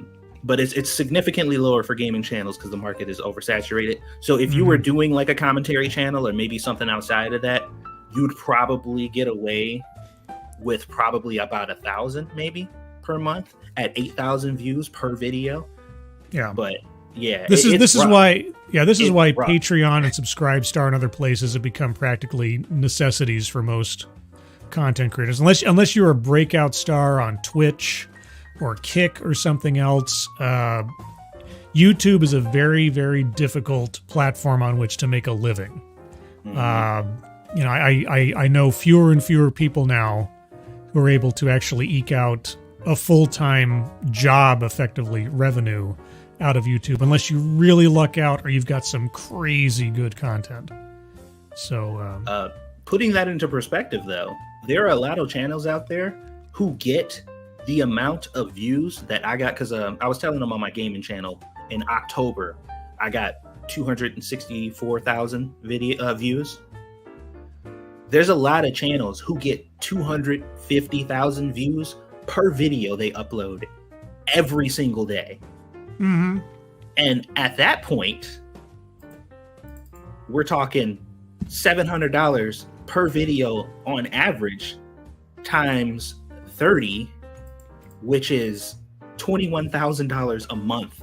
These YouTubers are making. Yeah, I mean, if you can find it, there's a lot of true crime and mystery channels out there that they might only put out 1 or 2 videos a month. Mm-hmm. But their subscriber base and their view count is so predictably gigantic that that's all they need to do. But that is such a rare niche to fall into. Oh, yeah. And like I said, it really just comes down to what you find to do. Because like I said, a lot of these channels, they could go out and literally just be uploading videos every day if they want. But Shoe on Head, whenever she drops a video, she only needs to upload once every couple months because she makes a year's salary on one video. Right. Double that for the average person. So it's kind of insane. It's either you can make unbelievable money or literally nothing. Yeah. Yeah. It is such a gamble to try to make YouTube. Anybody who wants to do YouTube, you should start out as it being effectively a hobby supplementing a full-time job. Yeah.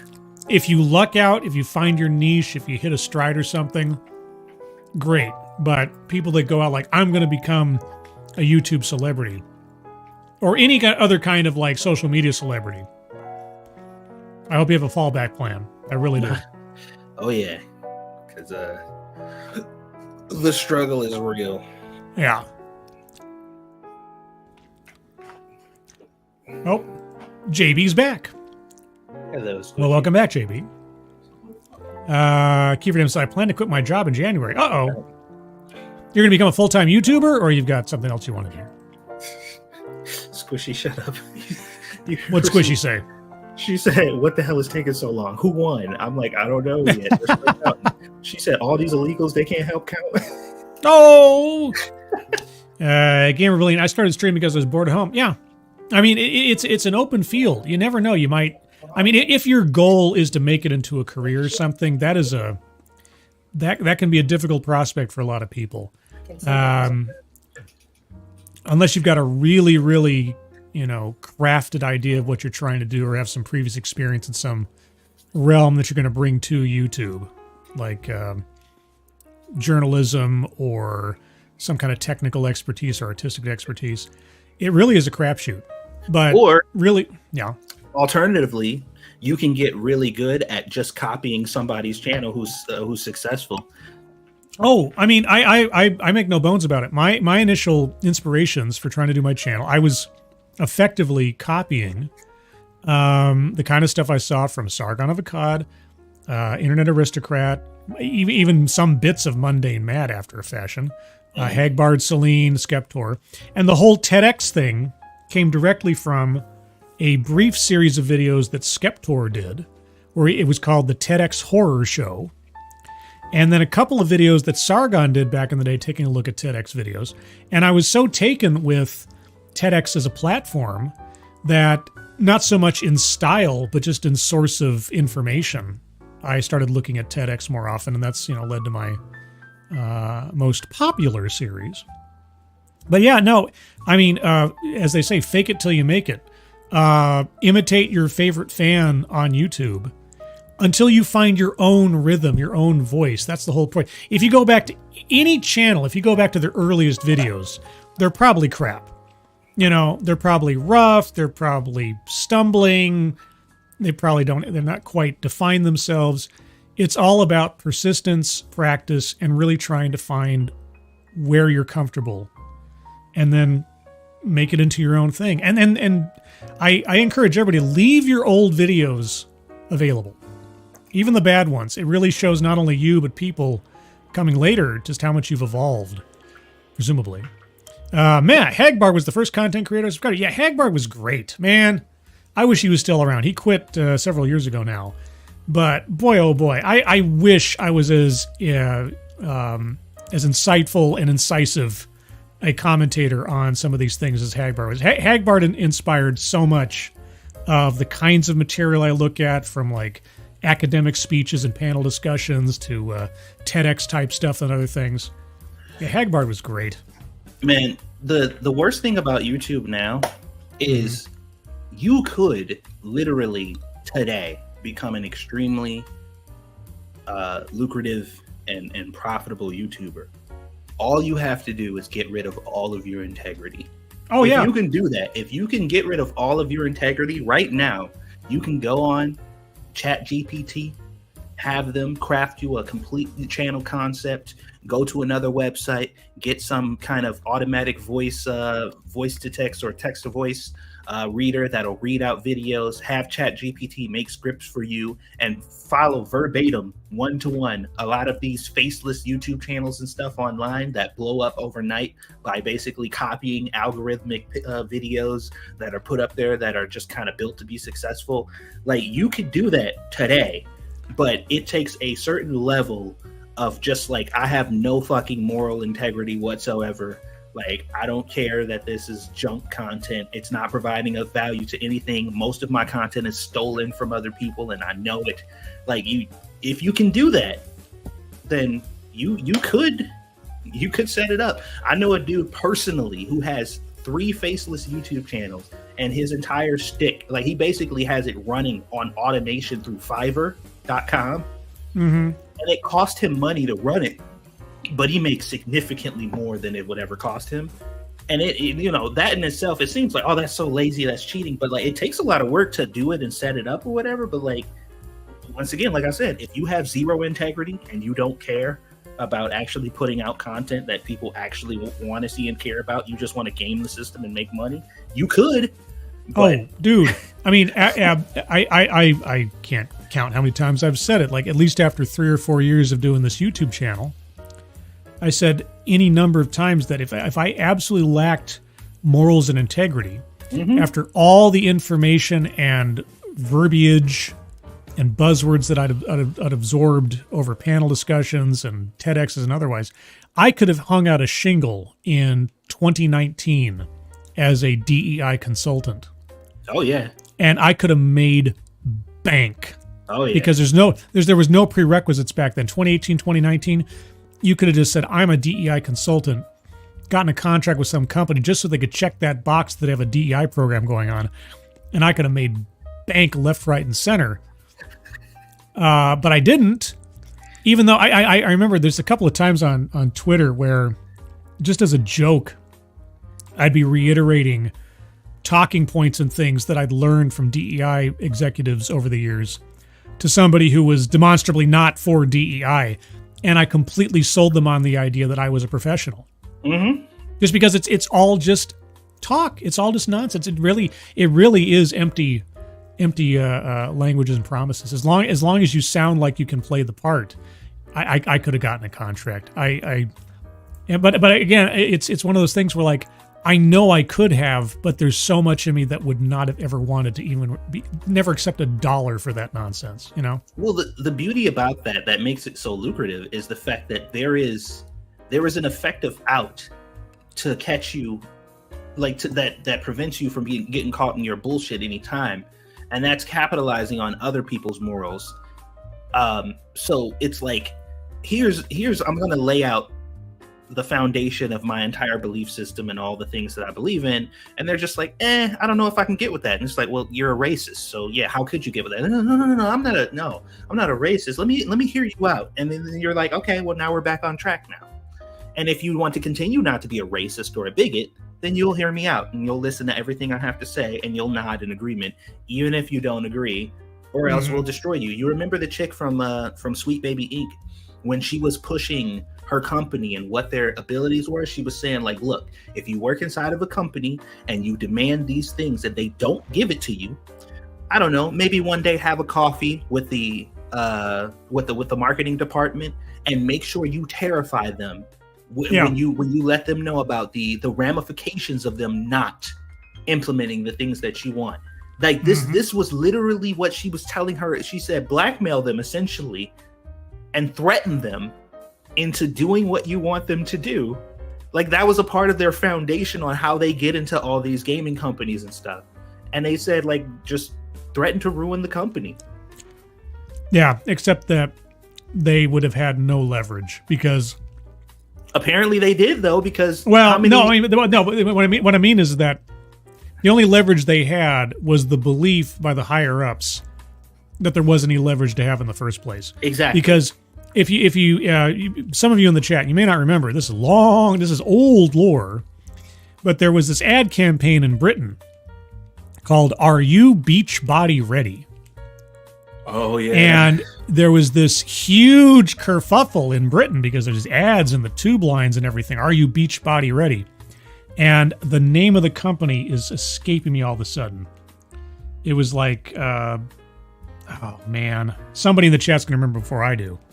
Anyway, there was all this offense because everybody in the body positivity thing was like, that's offensive. That is bad. That discourages people who aren't these perfect bodies, these unattainable body images and everything else. Even though these were photographs of actual women in these ads who actually. Yeah, and then of course it was protein. What was the name of it? It was some powder. Anyway, I can't remember the name. Anyway, but the response from that company was effectively grow up. Yeah. They didn't bend the knee. They didn't kowtow. They just said, grow up. You're being a child. Grow up. And nothing happened to them. Yep. Protein World. Thank you, Matt. Protein World. That's what it was. Protein World. Yeah, Protein World had these Beachbody Ready ads. And that has always been the correct response to somebody trying to blackmail you, morally blackmail you, threaten you with, oh, we're going to call you bad words. It's like, grow up.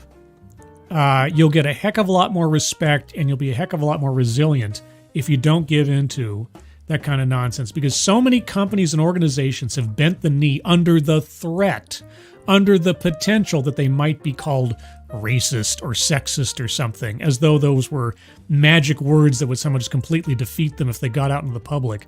Except at this point, they've lost so much meaning and impact that it really doesn't matter anymore. And it's more unique and it's more impactful if you just stand up and say, nah, go cry in a corner. Yeah. Because you're literally catering to a base that doesn't even pay you. Like, it doesn't make any sense. Like, I don't know. I always think it's funny when somebody's like, oh, you know, this such and such store is doing this thing. I'll never shop there. And it's like, well, do you? It's like, no. It's like, well, I don't get it. Like, what are they losing by having somebody who doesn't shop there to begin with to continue to do so? Like, yeah. And obviously people say, oh, the prospect of possibly having them as that prospect never existed. It was never real, which is why a lot of these companies, they like, we need these DEI stories. We need to cater to this audience. I'm like, the audience you are catering to is not real. And they like, no, but such and such said that they wanted this to happen and they believed in it. I'm like, yeah, but they didn't buy it though. They said, okay, we fought for this thing to exist and it exists now. Now everybody else consume it because it's best for you. And they're like, no, we made it for you. And they're like, oh, I don't want to. Video games are stupid. I would never play fucking dumbass video games. I wanted you to make this for them because they need this. And it's just like, so we did this for nothing. It's like, no, you did it for justice. And it's like, so nothing is what I did it for. And now the company's just sitting there like, I don't understand why this game isn't selling. We specifically made it for a demographic that doesn't exist. How can we not be making money? And I'm like, I don't know. Maybe go back a couple sentences. JB says it's weird how people will use their skin color as some kind of victimhood nowadays. Well, that's what they've been told. I mean, how many times have we heard, if you don't see my color, you don't see me? If you don't assess me equals my color. Yeah, if you don't assess me on the basis of my skin color first and foremost, somehow you're denying my existence, when anybody with half a thinking brain knows your skin color says nothing about who you are. No more than your height does, no more than your hair color or eye color does. But yeah, no, if you deny or somehow I can find a way to turn my skin color into the wedge. You're the villain and I'm the victim. And those same people are utilizing that idea to profit. Like they have literally turned, and that's why I said, like, if we were to bring back all the prominent activists back in the day who fought and died for a lot of these causes, and they came back to see the state of them right now, and they found out that their ancestors, the people who they literally fought for the future for, are literally the agents keeping it alive right now. Yeah, they'd be mortified. Keyverdam says, "What color is my hat? Red." That's my guess. Your hat is red. They would be absolutely mortified. Like, so yeah, remember how you were saying that you shouldn't judge a person by the color of their skin, but the content. Yeah, remember that old stuff? Yeah, except that's racist now. Yeah. As a matter of fact, popular Black activist movements actually denounce you in your teachings, by the way. Let's see. So earlier, you guys on the screen, it was there a minute ago. So the Pennsylvania count with 43% in had Trump with a hair advantage over Harris, even though a lot of places are already calling Pennsylvania for Harris. But I mean, with only 43% and it's not quite confirmed yet. And then here we have a 2% in for Montana and Trump is ahead by just a smidge. But then Montana was expected to be Trump anyway, so it'd be surprising if Harris got Trump. Let's see. Scribe, you don't remember that quote? I don't remember that quote. I have 2.5 pepper jacks in me right now. I don't remember a whole heck of a lot. I don't remember the last like 20 minutes or so. I feel like a statement that mundane could be a quote from anywhere. Yeah, what color is my hat? I don't know. I'm going to check the Twitters here and see if anything exciting is going on over there. See if the AP has anything to report so far.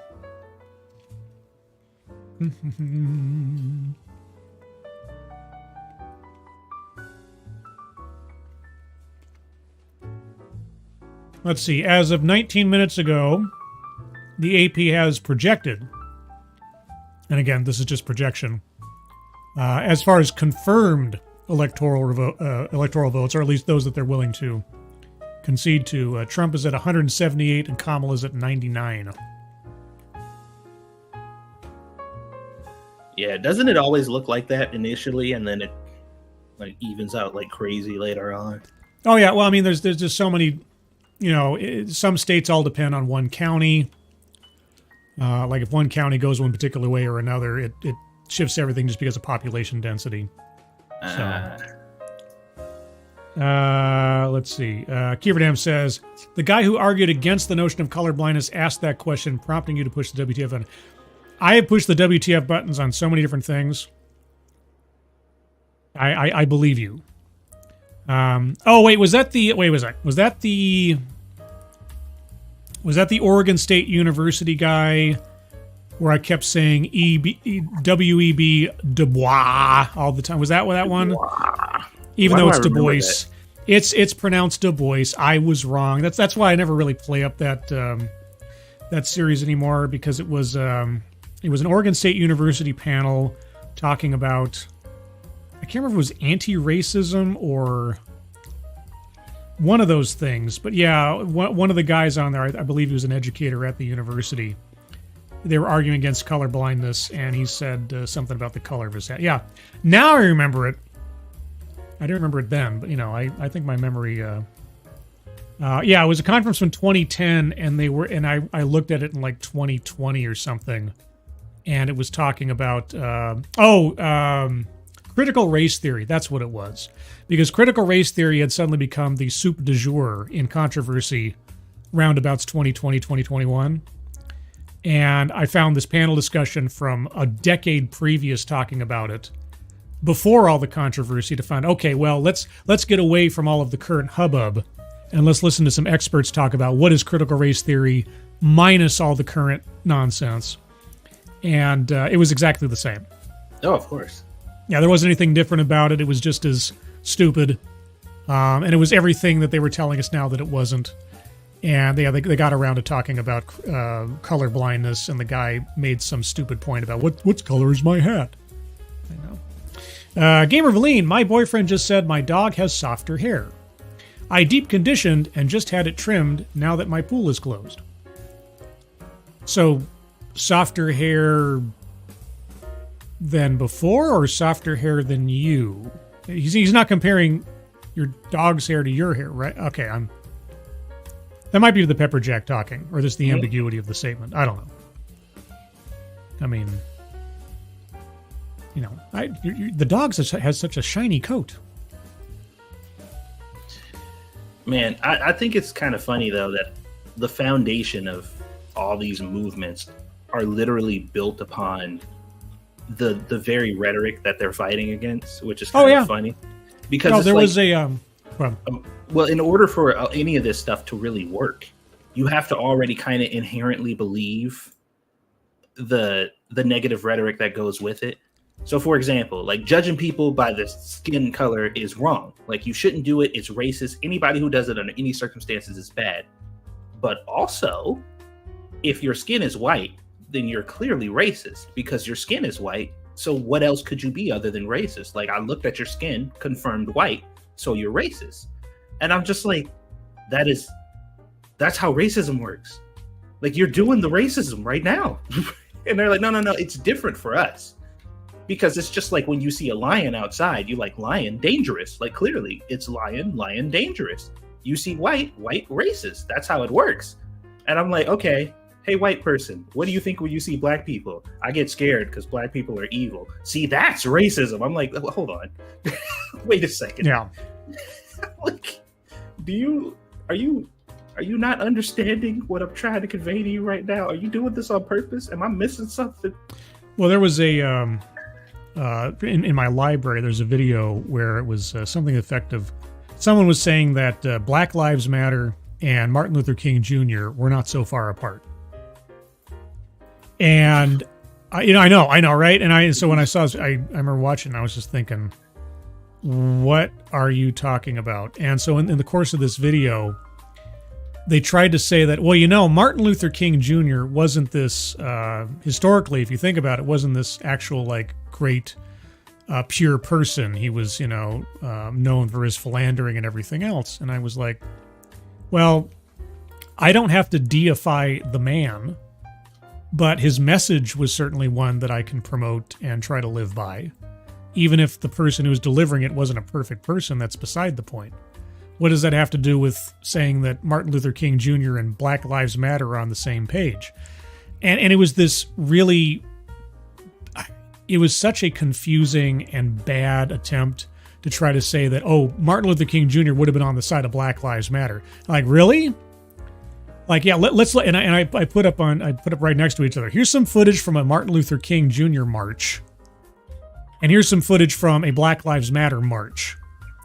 These things are not alike one to another.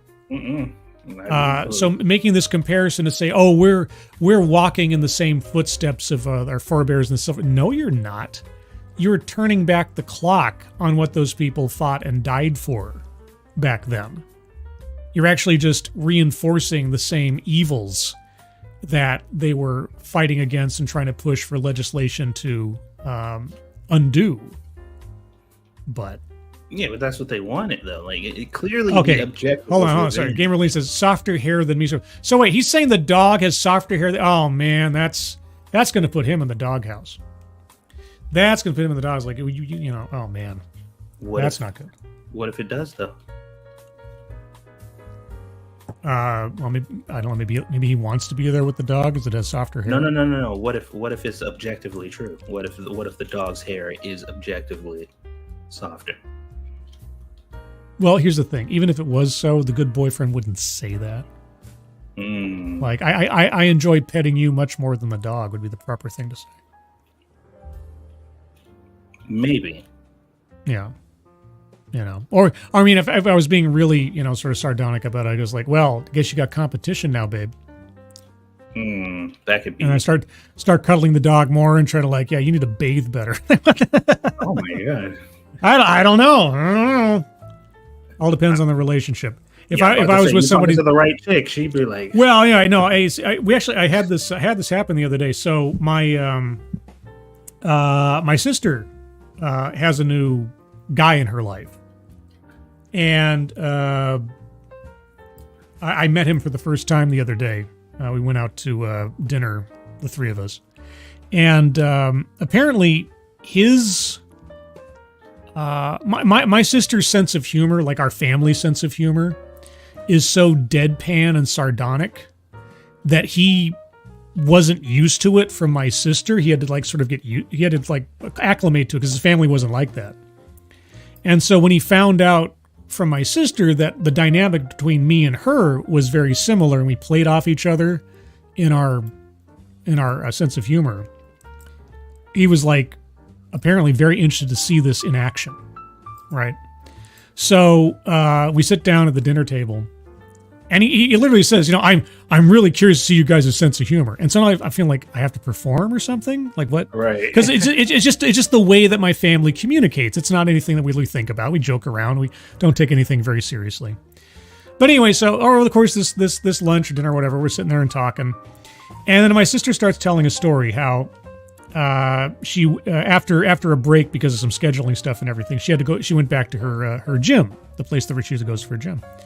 And she hadn't been there in so long that by the time she got to her locker, she had forgotten the combination to the locker. Like it was one of those, combination locks.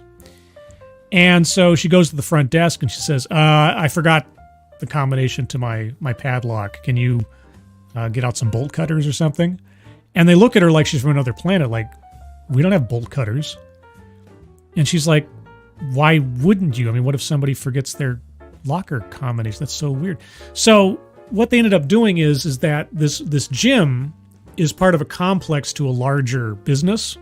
And that business's security department actually provides security for that gym. And so, the business was a hospital.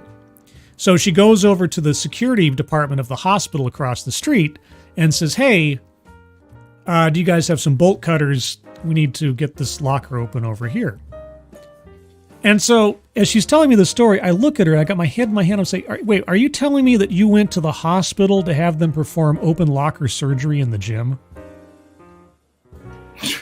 And the boyfriend, my sister's boyfriend, his eyes light up like I'd done a magic trick. Like I'd associated these things together and made this sort of wry joke about it. And he's like, oh my God, how did you do that? I know, seriously, I'm looking like, what?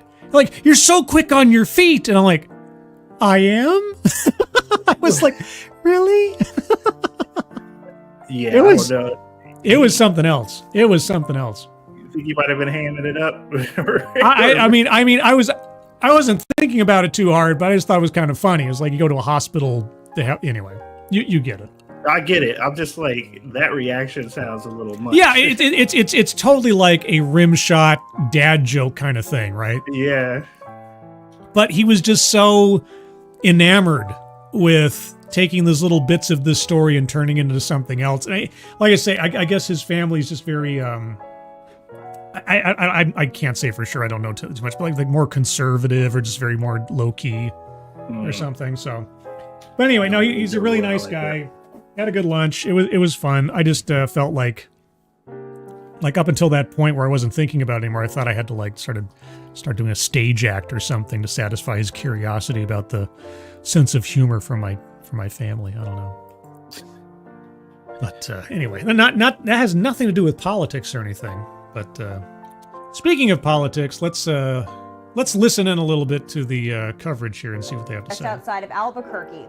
As you can recall, however, President Donald J. Trump just had a massive crowd at his Trump rally in Albuquerque. So we're going to have to wait and see what happens here. 5 electoral votes up for grabs within the state of New Mexico. Meanwhile, it's 11 votes up for grabs. New Mexico is going to be in a tough road to state, hoe. that all-important state of Arizona. Now, obviously, Arizona is a big state for the Senate race as well. We've been watching, hoping for Kari Lake.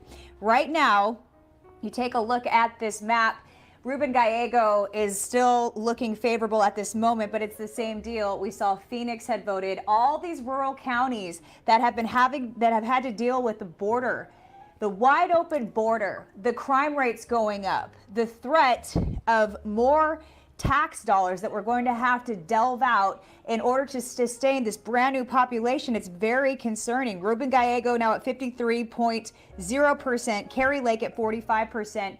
It's still early. All right, so there you go, guys. Also, just again to shout out Right Side Broadcasting Network for granting me permission to use and rebroadcast their footage and coverage for the election. So, and also their links are in the description below in case you want to go check them out tonight or elsewise in the future. And also, if you haven't already, go take a look at what's going on over on Sinatra Says' channel and Ranting Monkey's channel. They're also covering the election. Feel free to stream hop, say hi, come back, whatever you want to do. We're all family here, one way, shape, or form. But let's go back to the coverage here for a minute. In the Commonwealth of Pennsylvania, we now have 52% of that vote tallied up. However, all those rural counties now are slowly starting to be counted. And so Pennsylvania, with 19 critical electoral votes on the line, could very easily go to Donald J. Trump. North Carolina, 73% of the vote has been counted at this point. I want to zoom in and show you what's happening county by county.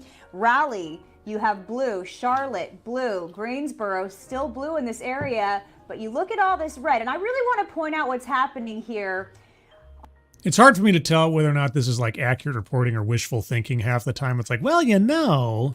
Most of it is literally just like thinly veiled kind of propaganda. Yeah, because I have to take into account that, you know, given the outlet, they're going to be sort of more optimistic / leaning towards Donald Trump. It's like, okay, well, I get that you're hopeful. I get that you're, you know, wishful thinking, but don't push too far. Sometimes I really like to question it. Also, real quick, Keeverdam says, Scribe, are you really going to go until someone wins?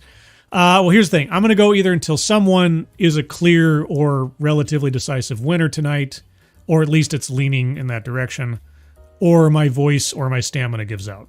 Whichever comes first. So it might be the case that I just completely tucker out before we get to a final decision, which is entirely possible since so many states, counties, and elsewise have been telling us, oh, we're not going to have a decision for another week or something. But as long as I can stand it, you know, and I might still have some guests coming on later depending on the time zone. So we'll see. Seth's getting hungry, so I'm probably gonna. Yeah. If you got to dip at some point, feel free. That's fine. Yeah. Thank you for inviting me, though. Sure thing. Yep. Always a pleasure. Yep. Nice seeing you, Satsu. And if you guys, if you don't know who Satsu, this is my friend Satsu, aka Chef Tyrone, founder, owner, and CEO of Oishi Fried Chicken LLC, featuring a new line of signature spice mixes. Chef Tyrone's homemade blends are the perfect gateway to delicious fried chicken or any other protein you might prefer. These recipes were painstakingly tested in Tyrone's home kitchen to bring you all the fantastic flavors you and your family can enjoy. The current flavor lineup includes original, spicy, lemon garlic herb, barbecue rub, and taco seasoning. You can buy individual packs of your favorite flavors or save some money with a variety bundle, all through the online store. And Oishi Fried Chicken ships nationwide. Go to www.oishifc.com and order today. So there you go. If you don't know who Satsu is, now you know. And knowing is half the battle. Dude, I was just about to walk away. Just be gone when you. That would have been perfect if I come back and you're not here. Like, oh well, I'm sure he appreciates that in the spirit.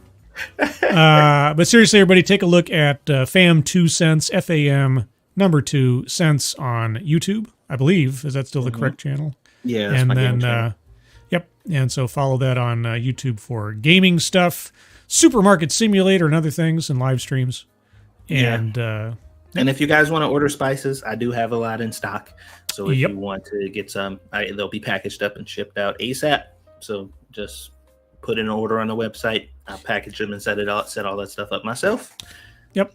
And thank you, Assassin of the Grave, for providing the link to Satsu's site there and a little ad there as it is. So thank you, Assassin. Appreciate it. But Satsu, thanks for hanging out with me. Appreciate it. And nice seeing you. Nice hearing from Squishy and Aaliyah. And hope you have a good night. And I'll talk to you soon. All right. Hang in there, bud. We're almost there. Do my best. See you later. All right. Have a good one, guys. Let's see. Well, everybody, now I'm all by myself. All by myself. So now what? I'm on my third pepper jack. I think this might have to be my last pepper jack just because of dehydration. Go back to water afterwards. But we're watching all the results coming in, the U.S. House election. I see a lot of red on that map. A lot of red for the House, the controllers of the purse strings. Let's see if I've got anything from the Twitters here. Anything new and exciting? And again, if you guys see any headlines popping up where you are or otherwise, put them in the chat and I'll relay them as they come across. Let's see. Yeah, Trump still has, at least as of right now, a mild advantage over Kamala in the Electoral College vote. Let's see. Currently, CBS has projected, again, this is projected as of about half an hour ago, projected Donald Trump at 276 to Karras's 262. Again, that is a floating result based on projections and outlooks. So right now, CBS is maybe, depending on the pathway of states currently in play, saying Trump has a narrow pathway to victory. That's not confirmed yet. Just want to make sure that's not confirmed. That's just speculation so far. What else do we have? Oh boy, so many things coming in. Yeah, it's razor thin in a lot of places, and it really does. Let's see, a lot of people are saying the Amish might save America in Pennsylvania. Mike R, thank you so much. Lots of long faces over Kamala HQ. I wish I had a feed I could show from Harris HQ. If you can tweet me some still images, I'll put them up on the screen. But I can't, unfortunately, unless Right Side Broadcasting somehow is a feed into Kamala HQ. And thank you, Deadman. Thanks for doing this stream. Well, thank you for hanging out. And thanks for joining the Discord server. Speaking of which, as I think Ebony Williams was telling me earlier, quite the hopping time going on over at the Discord server. So let me put a link in the chat. If you're not already a member of the Discord server, just go over to the Discord server, link there in the chat. Click on that. You'll find yourself on the landing channel called Say Hello. And in addition to saying hello, you just have to say the secret word. Secret word will tell me that you're not a bot. And if thus earned the right, the privilege, and the entitlement to join the Discord server. Today's secret word is election. Just say hello, election. And I'll know that you watch the show. Or if I immediately recognize your handle, I might just let you in like Shortline 819 that just hopped over to the Discord server, who is now an official Lunarian and can access the different chat abilities and such on the thing. Says hello, election. Anyway, thank you, Shortline 819. So anybody else wants to join the Discord server, go click on that. It's exclusively for those of you that actually watch the show and pay attention long enough to get the secret word. The secret word, an artifact of a show my father used to watch when he was a kid called Soupy Sales. And at the end of every Soupy Sales episode, he'd talk about the secret word. And if you didn't know the secret word the next day at school, boy, oh boy, were you in trouble. At least according to my dad. Let's see what's going on over on RSBN. Up here, again, I mean, even up here, even way to the north of the border, these are all areas that have been impacted by illegal migration. The border is going to change a lot of this blue to red. Now, obviously, Colorado, even with Aurora, Colorado, it's just too hard. Arizona just flipped right back to red. So that's inspiring right there. But in Colorado, in the city of Denver, where you have the most populous, the densest population within Colorado, I mean, unfortunately, President Trump couldn't get it. But you would think, even in Colorado, being so close to the border, that people would just be fed up at this point with Biden and Kamala Harris. State of Colorado, it is. Okay, real quick, and thank you, Mike R. So, guys, here's a screen cap from the Kamala HQ. This is the looks on faces over at Kamala HQ. A lot of blank, a lot of not very excited, a lot of trepidatious, let's say, just kind of waiting and waiting. So we're not quite in breakdown into tears Hillary Clinton headquarters back in 2016, but you're getting close, let's say. So thank you, Mike R, for that. Appreciate it. Boy, that video feed is awfully stuttery, isn't it? Let's see. Yeah, it's kind of like a TEDx talk. Okay, I think I'm going to stop them for a little bit. Go back to the map for a smidge. So, roughly, as far as I understand it, roughly. Now, of course, these things are subject to change. Roughly, this is the map as I know of it right now without any further affirmations or projections. There's still some question about Virginia. There's still some question about Pennsylvania. But there's the possibility is that we might have at least the ghost of an answer in the next couple hours. Maybe. Hard to say. But let's see. What else is going on over here? Checking Twitter's and the AP specifically. Let's see. The current. Okay, so as of 3 minutes ago, let me put this up real quick into the banners here. So again, this is just speculation. As of 3 minutes ago, the New York Times election needle now show Trump winning the popular vote by 0.8%. That does not necessarily mean he wins the election, because the popular vote does not necessarily equate to the election. Okay, we have just in as of a minute ago, Trump is projected to win Georgia. So we'll turn that solid red just for the sake of it. So Trump is projected to win Georgia, which had been a little bit of an uncertainty previously, but not so much anymore, apparently. So Trump is apparently supposed to win Georgia. I'm not quite sure if Ohio's been called yet. So I'm going to leave that there until I hear otherwise. I think I'm going to jump the gun on that one. But, yeah, that's... although, yeah, Arizona's also been apparently projected for Harris.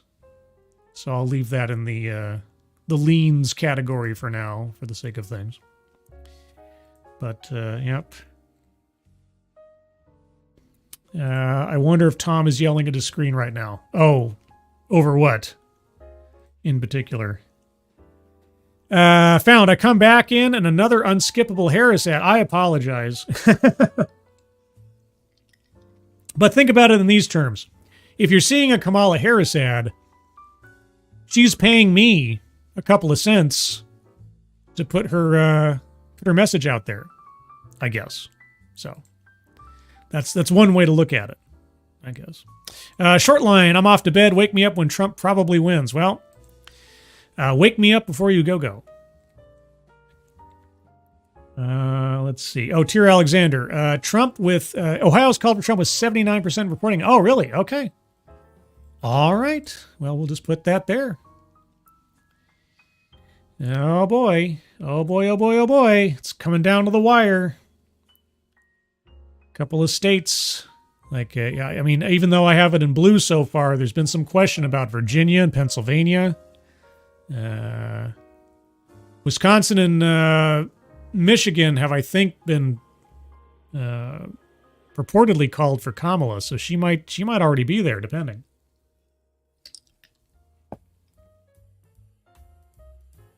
Let's see. Oh, they have Arizona as Trump. Okay.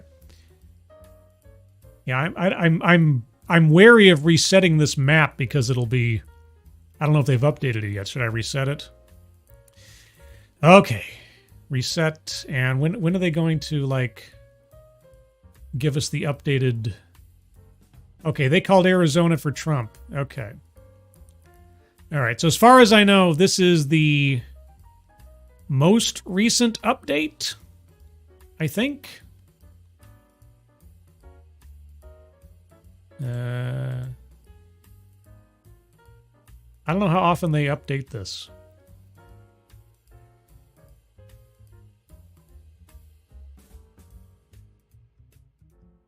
Let's see. All right. Well, I'll leave it here for the moment then. So yeah, the consensus map so far, at least according to these guys. Oh, I thought, no, Georgia's been called for Trump. Yeah, this is out of date already. Georgia's been called for Trump. North Carolina's been called for Trump. Yeah, Arizona. Texas we know was. Iowa we know already was. Ohio apparently already has been.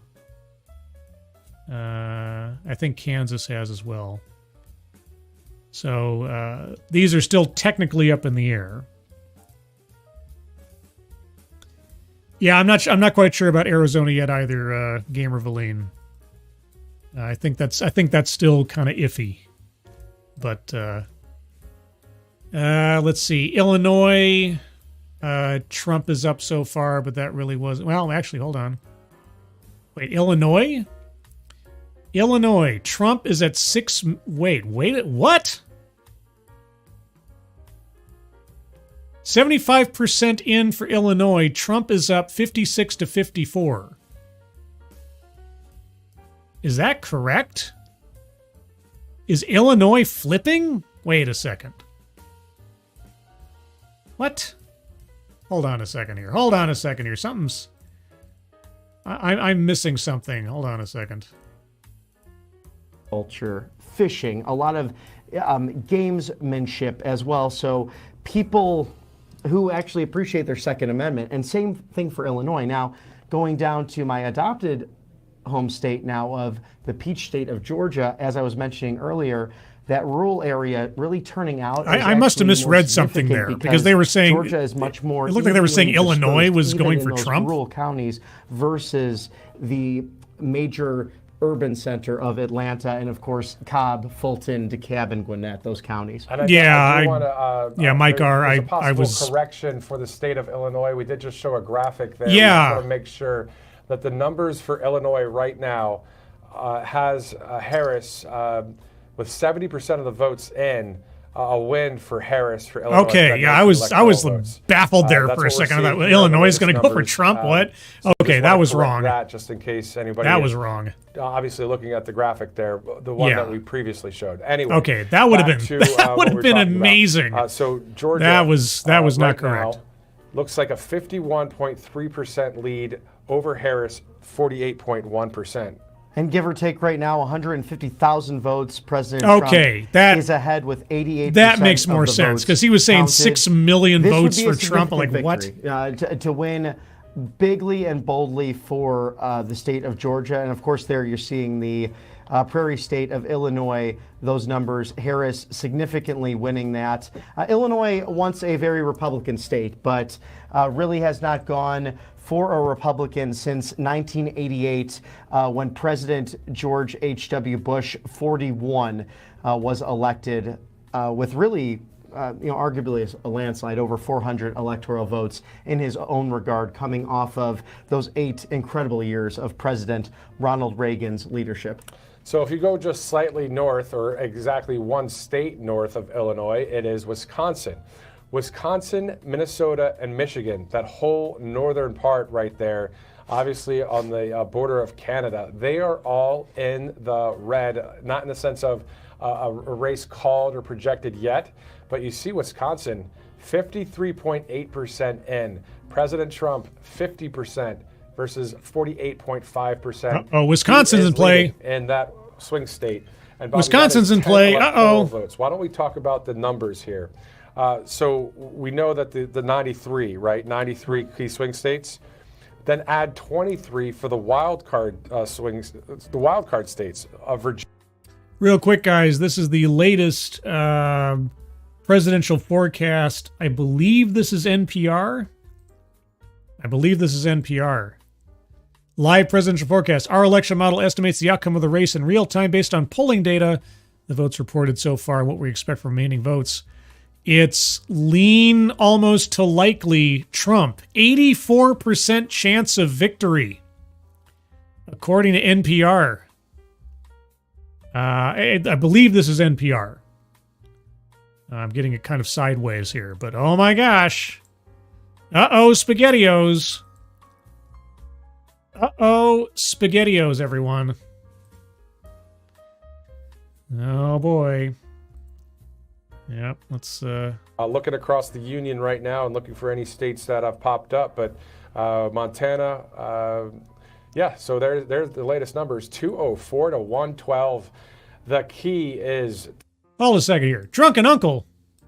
Do I see a drunken uncle in the audience? I do believe I see a drunken uncle in the audience. Well, you know what I have to say to that. Wowee! Wow! Wow! The silent sin has a hairy bum. Well, put that bum back in his cardboard box on the street. What is Sinatra doing bringing bums in from out on the cold? Jeez, or at least shave his bum. You should shave his bum. Make sure your bums are all shaved, everybody. Nothing worse than a hairy bum.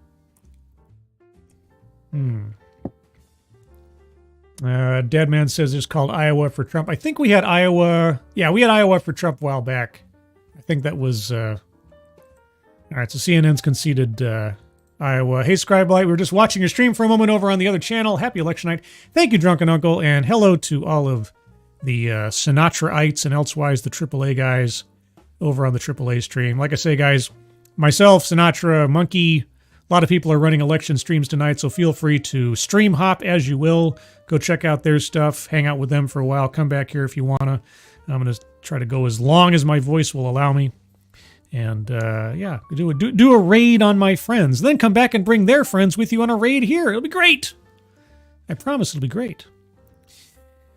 Let's see. Mike R says, okay, work comes early, off to bed. Good night, Scribe'S and chat. Good night, Mike R. Get good sleep. Have a good evening.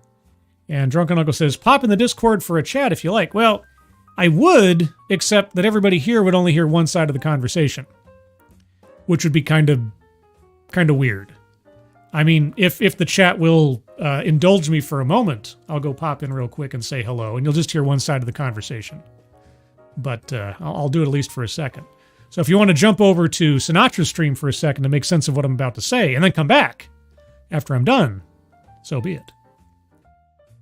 Hello, hello. Hello, it's me. I'm visiting from another planet. Doing all right. Everybody on my side of the streaming side is only hearing my side of the conversation now. That's fine. Oh, nope, they're not. They're not.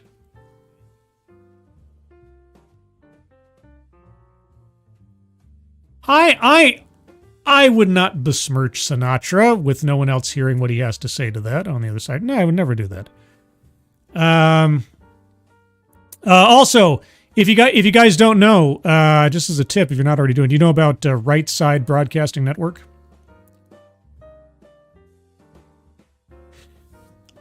Yeah, so what happened was, and I think this is probably true for you too. So I saw a couple of other YouTube channels that I watch that are bigger channels than me, but not like super big, like corporate or anything. And they were streaming in this channel's content the other day for like some of the Trump speeches. And I thought, gosh, how are they doing that without getting completely zapped copyright? Well, they must have some kind of license or something. So I emailed these guys at Right Side. And I said, hey, I'm just a YouTube channel, little guy. I'm going to do an election night stream. I was wondering what the procedure was to use your stuff and rebroadcast. Not a full rebroadcast, like nothing else, like commentary and stuff. And I got like an email back from their head marketing guy like 5 minutes later saying, as long as you show our logo and don't obscure anything, you can do whatever you want with it. I'm like, oh. So, yeah, so anything. Yeah, so I've been having muted, but otherwise broadcasting their stuff and getting updates and things like that. So I can.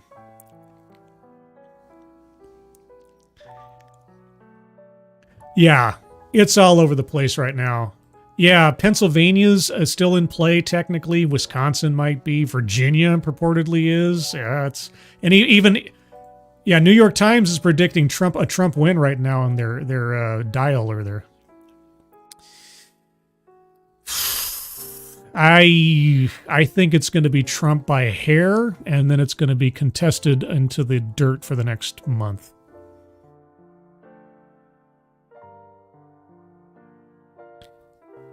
Well, yes, yeah. Electorally, it'll be, I think, by a hair. I'm thinking, and I don't know all the maths exactly, but I'm thinking like 280 something.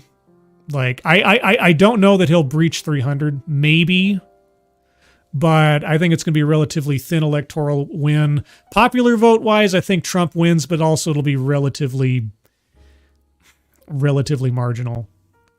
You don't think he's going to be popular? Yeah.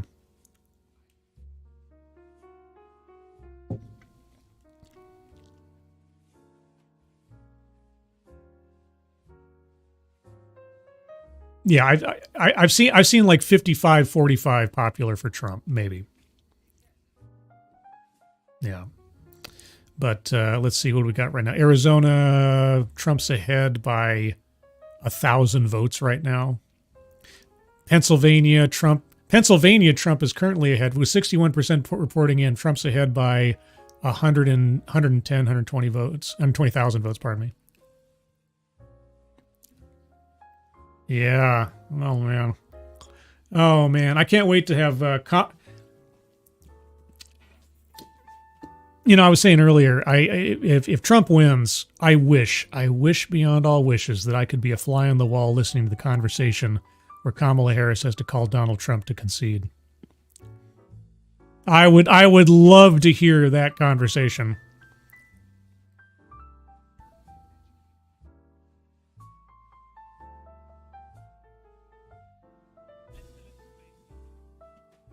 Yeah, that's okay. No, I'll everybody on my channel right now is wondering what the hell's going on. And so yeah, everybody who's listening to me right now, if you want to hear the punchline to whatever's coming next, really go over to the AAA stream, log in for the next 7-10 minutes or so and listen to this. But proceed, Sinatra. Yes, because I'm so smart. Yes.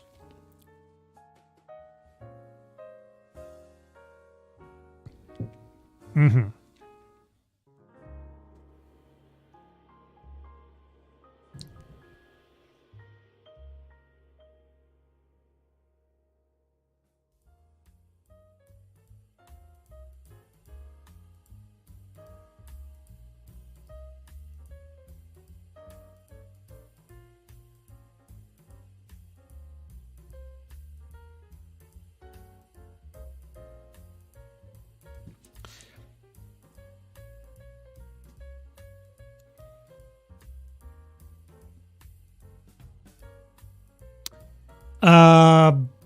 Well, here's the line I've been going with for the last 3 years. There is an article, and I'll put it in your chat here if I can get to it for reference purposes.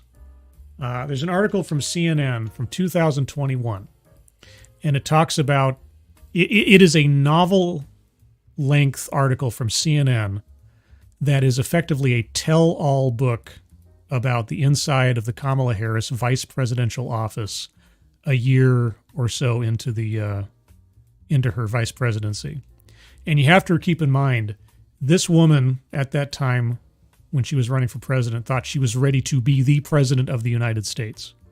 And so if you look at that article and you read all of the goings on and the absolute mismanagement, the chaos, the ego, the mean girl fights and everything else, and you project that into what a Kamala Harris presidential administration would have been, that, I think, is your best preview as to what a Kamala Harris presidency would have been or could be, depending on how the winds blow tonight.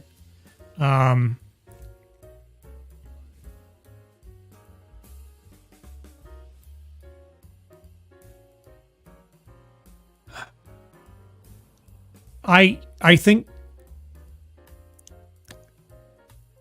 think when you come to a Kavanaugh hearing with pre-prepared questions and talking points and everything, and she's reading from a script, that she can sound very prosecutorial when she's prepared, when she's off the cuff, when she has to think on her feet, when she actually has to think about the welfare of other people instead of having to tear them down as a prosecutor, she has absolutely no idea where to go. She might know how to argue. I don't think she knows how to govern.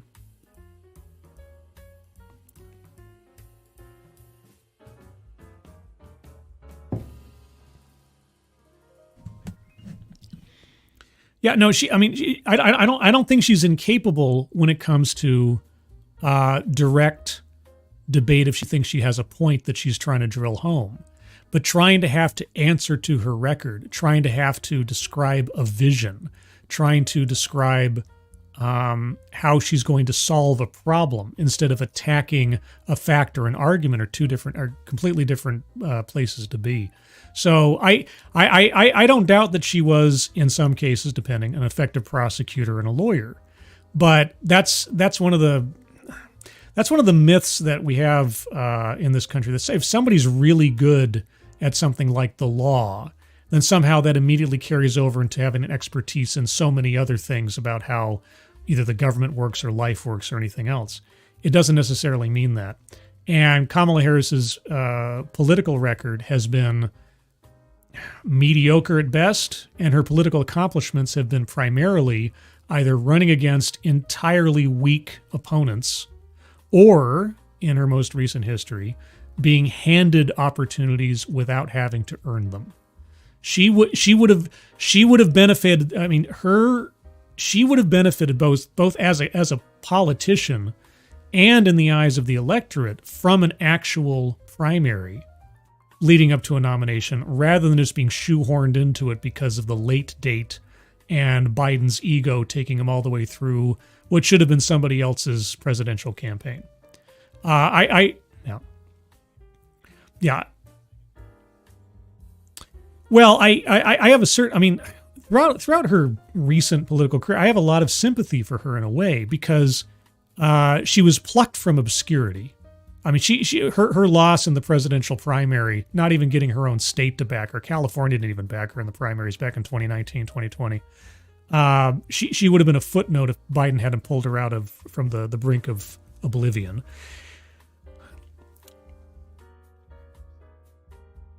Or you mean Tulsi? Yeah, well, the thing is that even though she was brought up out of nothing, and especially for her gender and for her ethnicity, but then she was given a task right out the gate that even a professionally practiced diplomat would have a hard time achieving. That is, find the root causes of the migration crisis. And her, with no foreign policy experience whatsoever, no diplomatic experience whatsoever, be handed that, because Biden couldn't just put her in the background after making her this historic choice. He had to do something. Yeah, he had to give her something meaningful to do. The problem is he gave her something that nobody could have done a good job at, but this is what he handed her. And so, but even then she fumbled completely, because the first thing, if suddenly the president says, your duty to me is to see to the origins of the migration crisis, within 48 hours, you should have been on a plane down to the border for at least a photo op. She wasn't down to the border for a month or two afterwards, and in between had that disastrous interview with Lester Holt, where it was so bad, and it scarred all of her credibility going forward for anything else. And then from then on, the distance between her and the West Wing was as the Grand Canyon. As of February, and I read this article back in February, before Biden dropped out, before all this other craziness, there was an article from CNN. Again, CNN hasn't actually been that big of an ally of Harris up to this point, but there was an article from CNN that I'm paraphrasing the title, but it was something to the effect of Harris clawing for relevance in her own ticket, because the West Wing wasn't talking to her. There was all this division between her office and Biden's office, and it was almost as though Harris's inclusion on the ticket, even though Biden at that point had tied himself to her, her presence was effectively an afterthought. So in so many ways, Kamala Harris has been set up to fail. And in a lot of ways, she's been put in a position that would be desirable by no one. No one would want to come into a presidential nomination the way Kamala Harris did. Certainly not her. Yeah, Biden shouldn't have run for a second term, but his ego wouldn't let him do otherwise. Nobody had the guts to tell him, Joe, you're out of it, until he did so badly in a debate where... Mm-hmm.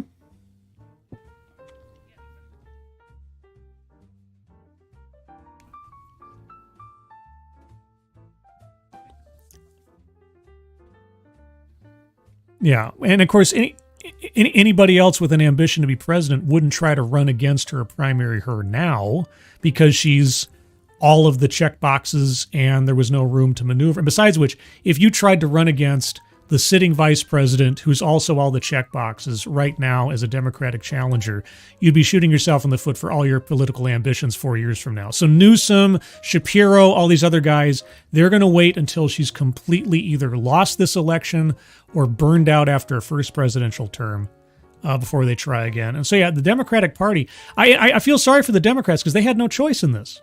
Like if this election isn't Kamala Harris versus Donald Trump, it's Trump versus anyone but Trump.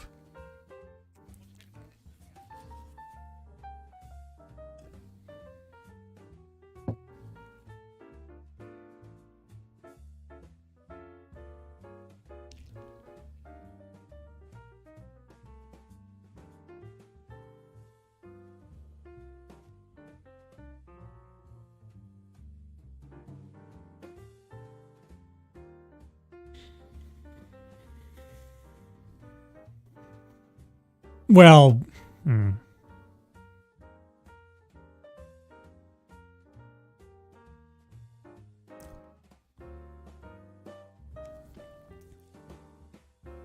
that'd be funny. Biden will not step down. He won't want his legacy to be, I capitulated to a loser. Oh, I mean, that could happen at any time. I mean, the 25th could be invoked effectively at any time. I should say, unless something happens that takes Biden below his current level of functioning, because they've already set that bar. They've said that Biden, as he is not good enough to campaign, but good enough to stay in the Oval Office.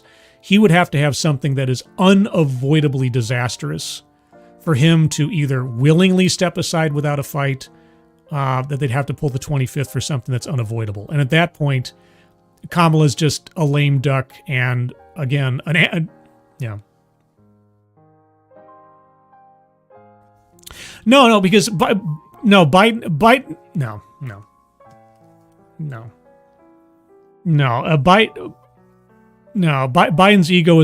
Biden's ego and his sense of legacy has already been tarnished, if not completely damaged, by having to step aside in the middle of a campaign rather than not running a second time. He wouldn't willingly give up the last 2 months of his presidency to Kamala Harris as a token gesture or something. No, he's going to play it out unless somehow he is unavoidably forced out. So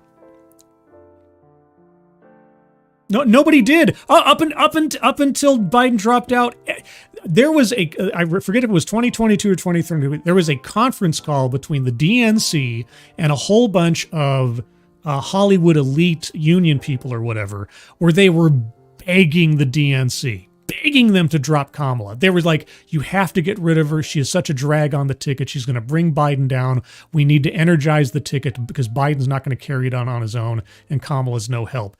Nobody was excited about Kamala until they had to be. And that's the thing that nobody seems to want to remember.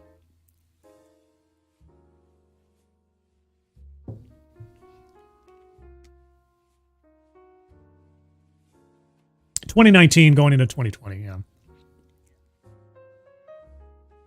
Yeah.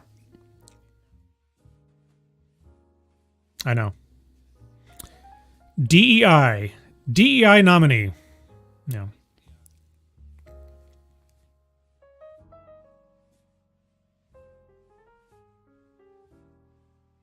Yeah.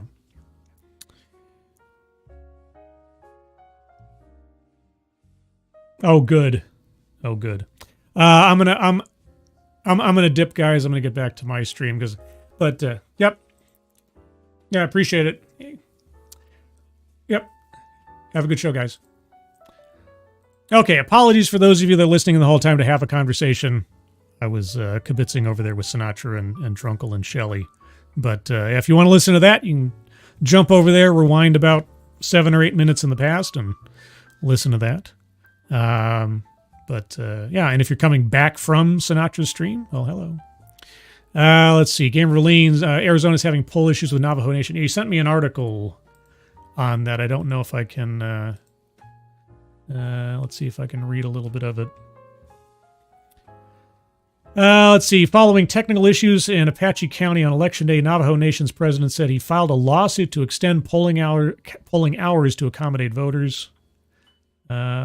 Technical teams are addressing these problems, and most voting sites are now operational.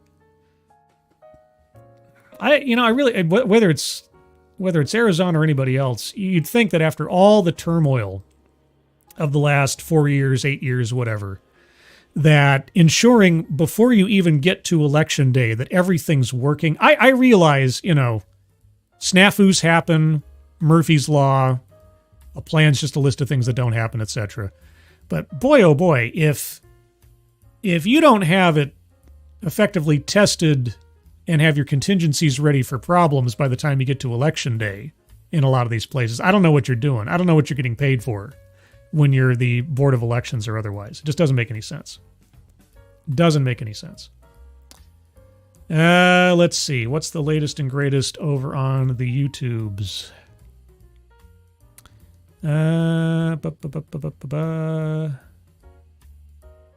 Let's see. Arizona has Trump up just a smidge. As of 5 minutes ago, 49.7% Trump, 49.5% Harris, with only 50% of the electorate, or the 50% of the voters in. So Arizona is leaning Trump right now. Let's see. We already had that. We already talked about North Carolina. There is 12 minutes ago, there's a rumor. A rumor.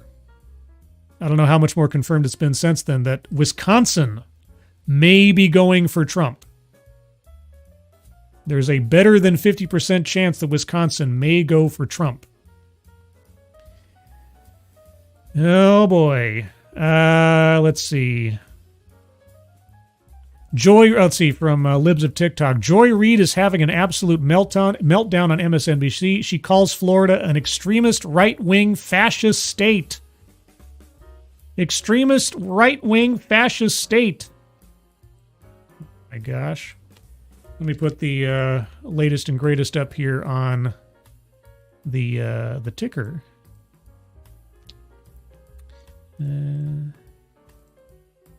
Yeah, Trump has a 63% chance to flip Wisconsin, according to DDHQ. I see that most people have migrated to other streams by now. It's perfectly fine. Maybe people will come back later.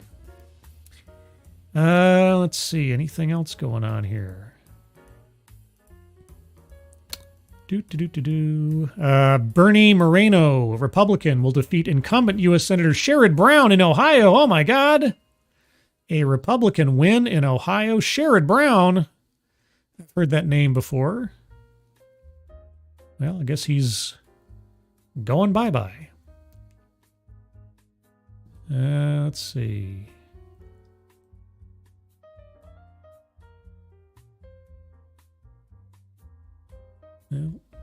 Yep, we're in the proverbial home stretch now. All, as far as I understand, unless there's some extended voting times, nearly all of the polls have closed across the country.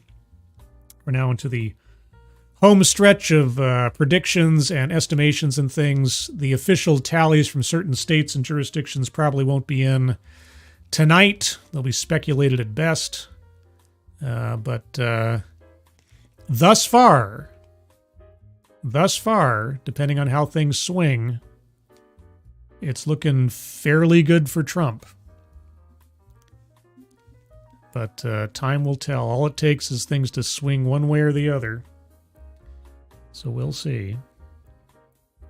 Keeverdam, I won't go home until this stream ends. Well, see, now you put it on my shoulders for you to be able to go and get a good night's sleep. Keeverdam.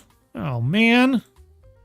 Now it's my responsibility for your sleeping ability. Also, Abe, a.k.a. Hi Boy, I'd love to see Michigan be red. Yeah.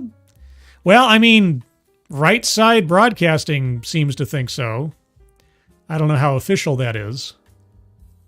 But we shall see. Let's see. I don't know why the 270 to win map still hasn't updated themselves with more recent claims and things, which I don't understand.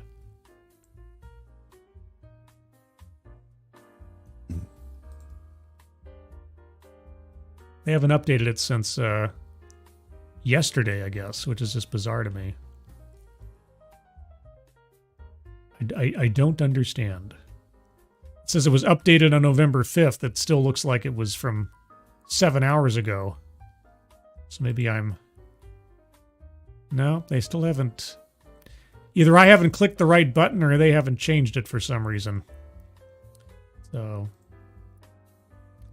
let's see, Georgia and North Carolina are supposedly Trump.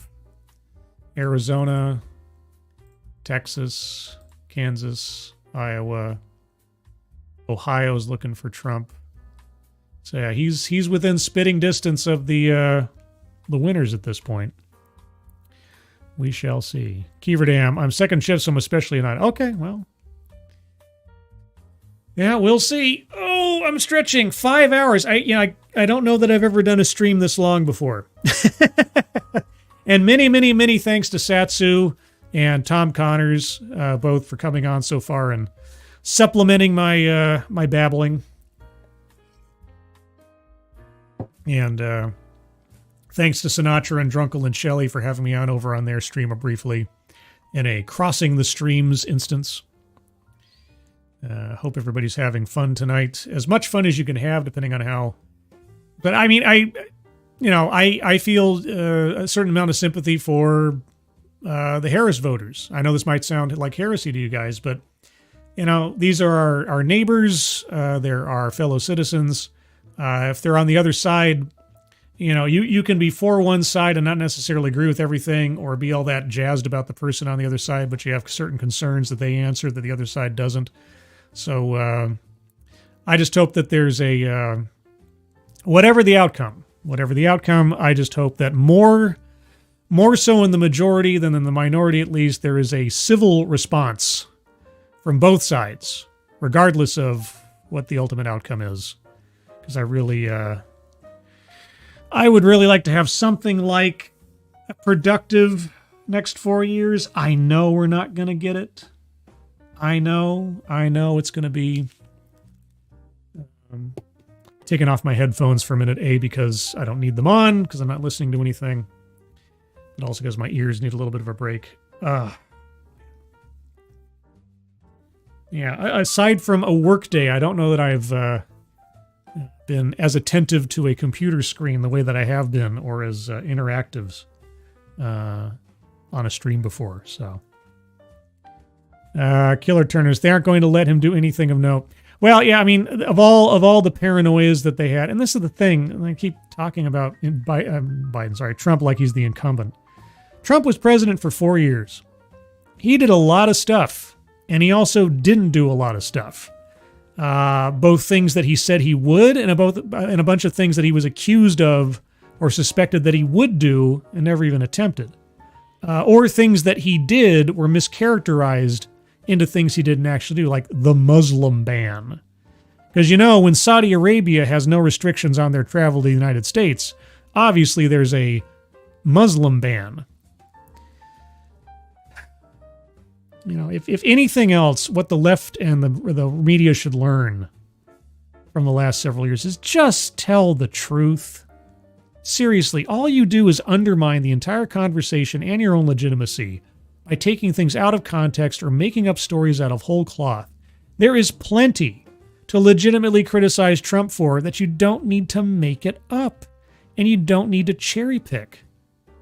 And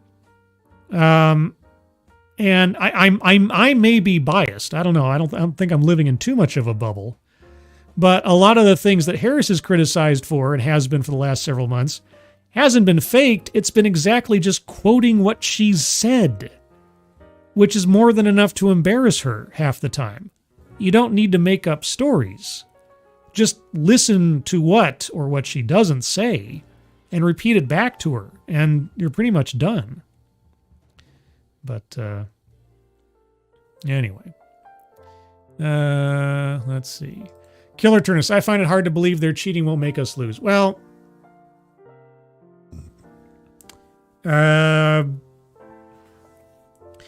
here's something, and maybe this is a bit abstract. I don't know. There was a great book And I'm happy to talk about it elsewise. Not everybody agrees with it. There's a great book several years ago by Vincent Bugliosi. And Vincent Bugliosi was one of the lawyers prosecuting I suddenly forget his name, the cult leader back in the 60s and stuff. I suddenly am blanking. The family. Why? How can I forget this name? Anyway, Spawn Ranch. That guy. It must be the Pepperjack. Anyway, he did a book talking about the JFK assassination. And he was going through all of the theories about the JFK assassination and the investigation into it and everything else. And he was going at it from a perspective of, was this some grand conspiracy by the government? Was something being covered up? Was the Warren Commission corrupt? And so on and so forth. And he went chapter and verse down the events of the day as recorded and all the evidence and everything that was found. And then he went chapter and verse to the Warren Commission's report and everything else.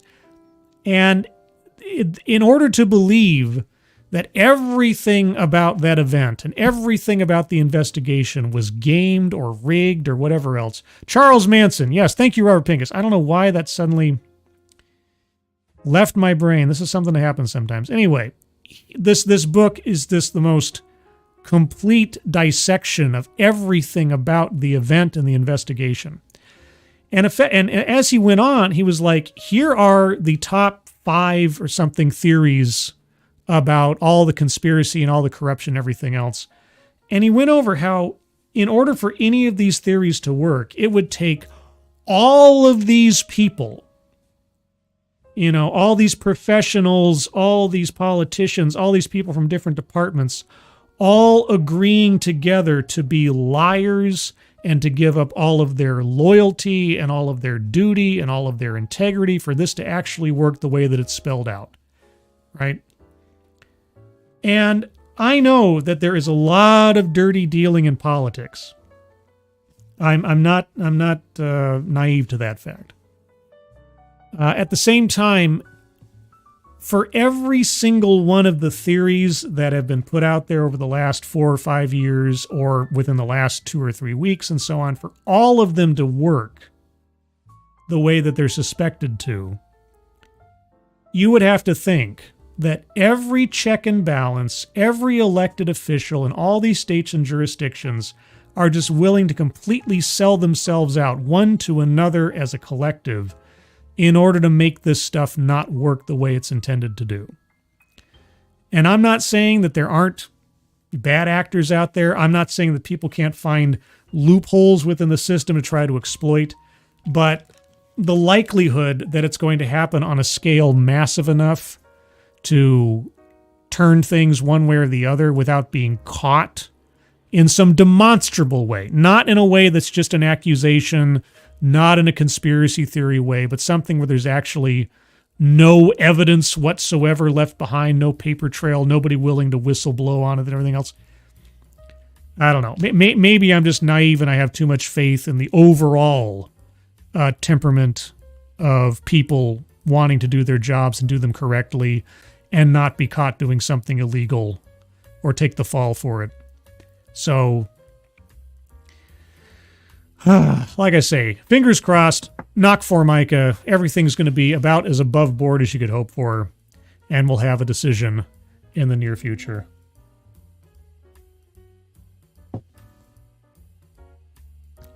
Killer Turnus. Glad someone knows that cult guy doesn't quite know. Yeah, I know. My brain kept wanting to say Jim Jones. I'm like, it's not Jim Jones. It's the family. It's the what family? My brain. Ugh. 3 pepper jacks and some dominoes, and this is what happens to my brain. My brain. Anyway, we are now 5 hours into the stream. I started at 3 p.m. Pacific time. We're now at 8:15 p.m. Now, the polls on the West Coast have all effectively closed now for the presidential, and now we're just waiting for some more results to come in, some more declarations, some more officialdom. Try to get an idea. If we get to a point where I feel comfortable saying we have an effective call or winner or something, maybe then I'll call it a night and go to bed. But we'll see. Let's see. Anything?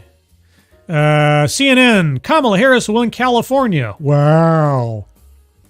What a shocker that is. Let's see.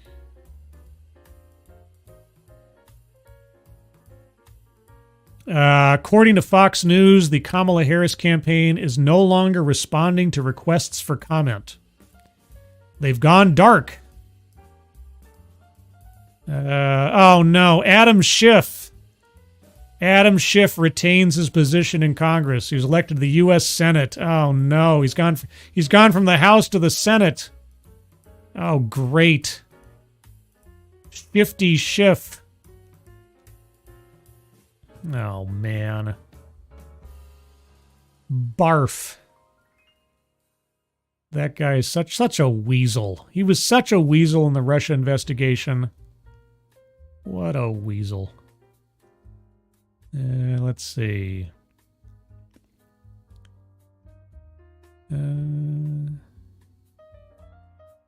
Okay, so... Nate. Oh wait, we got a new quote from Nate Cohen at the New York Times. And this is as of just half an hour ago. Let me put this up on the screen real quick. Pardon me 1 second. Let me get this up here. Oh, I ran out of characters. Did I? Okay. Let's see. Okay, I'll have to shorten it by a bit.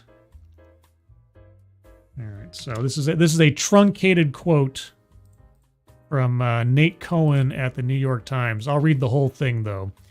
For the first time tonight, we consider Trump likely to win the presidency. He has an advantage in each of Pennsylvania, Michigan, and Wisconsin. To win, Harris would need to sweep all three. There is still a lot of vote left, but in the voting so far, Trump is narrowly but discernibly ahead. So there you go. That is the latest from Nate Cohen at the New York Times as of half an hour ago.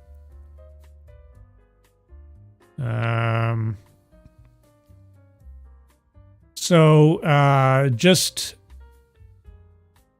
the site Kalshi, Kalshi, which is, as they say, the first legal way to bet on the election.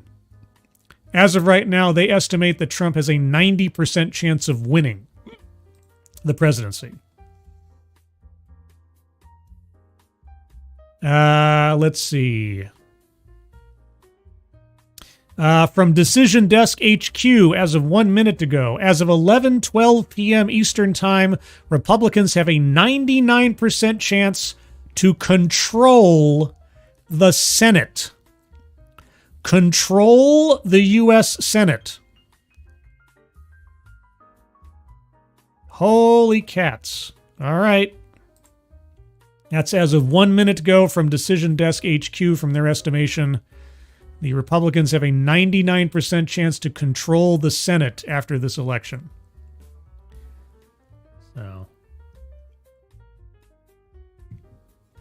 So if you had a Trump win and Senate control, it all come down to the House as to whether or not Trump could get anything done effectively. But even then, the Democrats could use their leverage to throw a wrench. Is it going to be a landslide on all fronts? Well, I mean,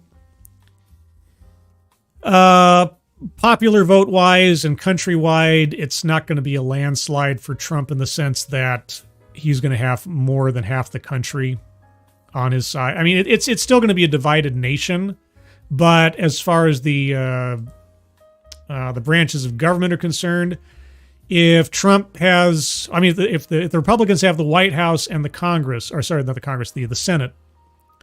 I'm not quite sure how the House is splitting right now. I don't know what those numbers are off the top of my head, but yeah, it could be very favorable to a Trump presidency for getting his agenda moved. We'll see.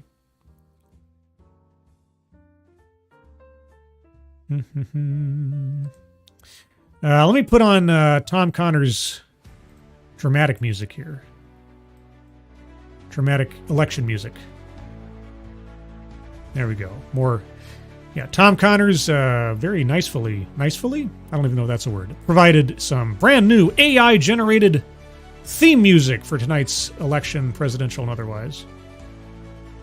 Turn it up just a smidge more. There we go. Nice and dramatic. Let's see what's going on over on the feed a here. few others out there, including Virginia and including Minnesota, the two wild cards, Arizona, of course, a swing state. So let's go to Ultra Right Beer. And this is one of our sponsors here at Right Side. Oh, we got a sponsor ad. Okay. They're doing ads. I'll just let it sit there. Yeah, so once again, thanks to Right Side Broadcasting Network for, with permission, using their stream for some supplementary stuff for tonight's election coverage. Links to their stuff are in the description below. And yeah, check them out. They're very, very nice to give me permission to use their stream tonight. Let's see.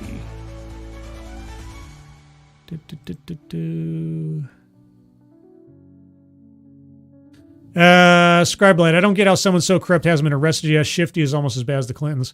Well, thing is, when you have legislators operating within legislative boundaries that they themselves set, it's difficult for anybody to want to arrest them or charge them with anything since they set a lot of the rules or work within the boundaries thereof. So,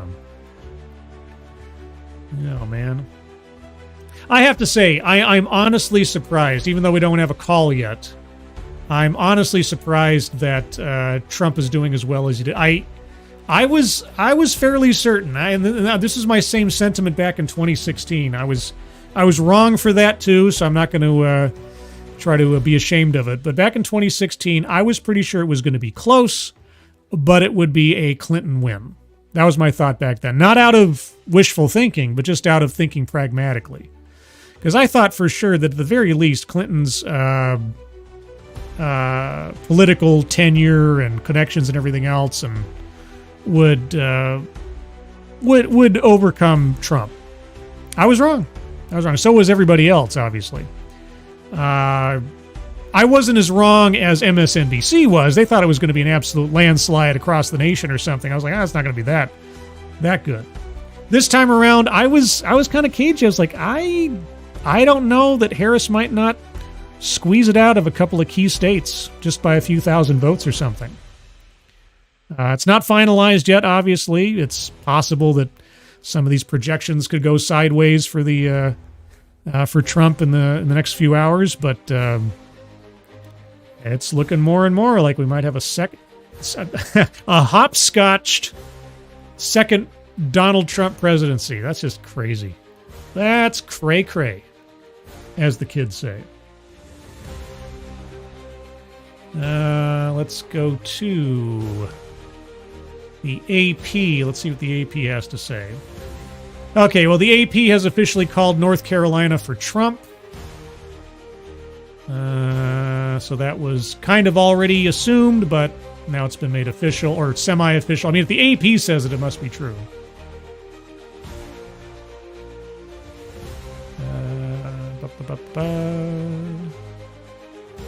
Boy, oh boy. Gamer Valine says, Carrie Lake taking Yuma County. A Marine lost Yuma where a Marine Air Base is. Is she... See, I thought Carrie Lake was sort of like projected to lose. Is she doing better? I don't have any numbers on that immediately. JB, if Trump wins, we quiet riot, so come on, feel the noise? Yeah, no, it's I gotta say, I mean, just because I'm such a child of Gamergate and everything, part of me wants Trump to win just for the memes, just for the reactions, just for the comedy of it. Because I mean, if there's one thing I really, if there's one thing I hate over anything else, is this presumed sense of I deserve this. It's one of the things, not the main thing. It's one of the things that I really, really did not like about Hillary Clinton, was this sense of it's my turn, or I'm owed this or something. this sort of like smug moral superiority somehow that I just don't like that kind of. I mean, my main complaint against George W. Bush, my main complaint against Hillary Clinton, why I voted or effectively didn't vote for either one of them, was this sense of dynasty. I really, really don't like the idea of the same 2 or 3 families constantly trading out the White House. Having a aristocracy in our country is, to me, antithetical for the entire reason our country exists in the first place. So to go from Bill Clinton, to go from a Bush to a Clinton to a Bush again really ticked me off. But then to again go to another Clinton after, when Obama was running against Clinton in 2008, I was like, there's no way I'm voting for Clinton. I don't want to keep hopscotching the same 2 families into the office. But even after Obama had his 2 terms, I was like, I don't want a Clinton back in the office. I don't want this. You know, aside from her complete, terribleness as a candidate and her attitude and her slogan and her now it's my turn BS. I don't like I realize that we have rich and famous families in this country. I don't like the same names ending up in the White House over and over again. Let's see. Carrie Lake can still beat Ruben Gallego right now. He was in the Marines and lost Yuma County, so sucks so bad his fellow Marines hate him. Well, I guess we'll see. Taylor Turner Scribe, I want to see the crying purple hairs. No! Yeah, I do too. I kind of do too. Only because them propping up a candidate simply on the basis of she's not Trump is such a shallow way to think about your politics and everything else. It's just... Honestly, the Democrats should have sent a message to their party and voted green or something this time, all of them, just to say, you guys have to stop doing this. You have to stop putting up brainless old men and completely incompetent anybody into the highest office of the land. You have to stop doing this. The Democratic Party, I tell you, is an absolute failure. Even if Kamala wins tonight, they're still an absolute failure because this is the best they could do. The best they could do is a word salad, know-nothing, chameleon, pandering husk. And in the absence of a democratic process. In the absence of a primary. With all the other rhetoric that's been going around the last 3 years over Trump, voting for democracy, the fact that Kamala Harris was lauded and celebrated and welcomed under this process of no primary. The epitome of hypocrisy. Let's see.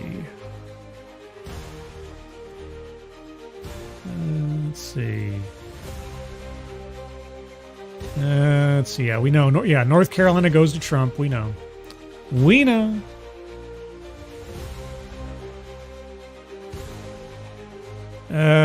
Let's see. Gamer Valine, I saw Australia was watching our election. The U.S. tosses a coin and the world holds its breath. Yeah, Sky News Australia has been following the election for months now. Like, I clicked on one of their videos once, and now I can't get rid of them. And they're all in the tank for Trump. They have a whole series on there called Lefties Losing It. And but, I mean, it's also emblematic of the fact that so many other countries and so many other situations in this world are so dependent on U.S. funding and political favor and everything that, yeah, a lot of countries are waiting with bated breath to see which president they're going to get to work with in the near future. I mean, on the one hand, it's kind of, I guess, I don't know, flattering or something to think that, we have that much pull in so many places that are sovereign nations in and of themselves. Also, I guess says a lot about just how tenuous a connection we have with one another, nation to nation sometimes. Yep, Trump won North Carolina. Yep. So now we're just waiting on Pennsylvania, Michigan, Wisconsin. Those 3 in particular are the big ones. Depending on which way those fall, that's really going to call it. So we're waiting and seeing. Yeah, I had, just for anybody who's still here, I had been thinking that if I had more guests on tonight, I'd do some, some Mad Libs or something to kill the time while we waited for results to come in, but didn't hash out that way tonight. I'd also thought that maybe in the middle of stuff I'd do a TEDx to kill the time, but things just kept rolling, and Tom and Satsu came on, so it was fine. So I'll still be doing a TED Excellence this week, but I might take a long nap tomorrow ahead of putting up the TEDx, because I'm gonna be tuckered out, man. Tomorrow's gonna be a busy day. I got a lot of stuff I gotta get done. And old man as I am, that I have to get up at 4 a.m. every morning for work, I'm way past my bedtime already. So, but also, just as a moment here, I just want to say to everybody here, I really appreciate you guys hanging out with me tonight.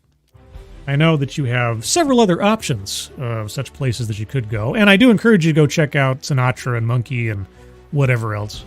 But for those of you that hung out with me for a little bit or for a long time tonight, appreciate it. This is effectively the political Super Bowl, and given my relatively constrained social options these days, hanging out with you guys to just see the results roll in and nerd out on different things is a comforting thing. So appreciate that. Let's see. Oh, I see a name in the chat I haven't said out loud in a while. Where'd it go? Rick Ashbringer. Come on, feel the noise. Girls rock the boys. Something.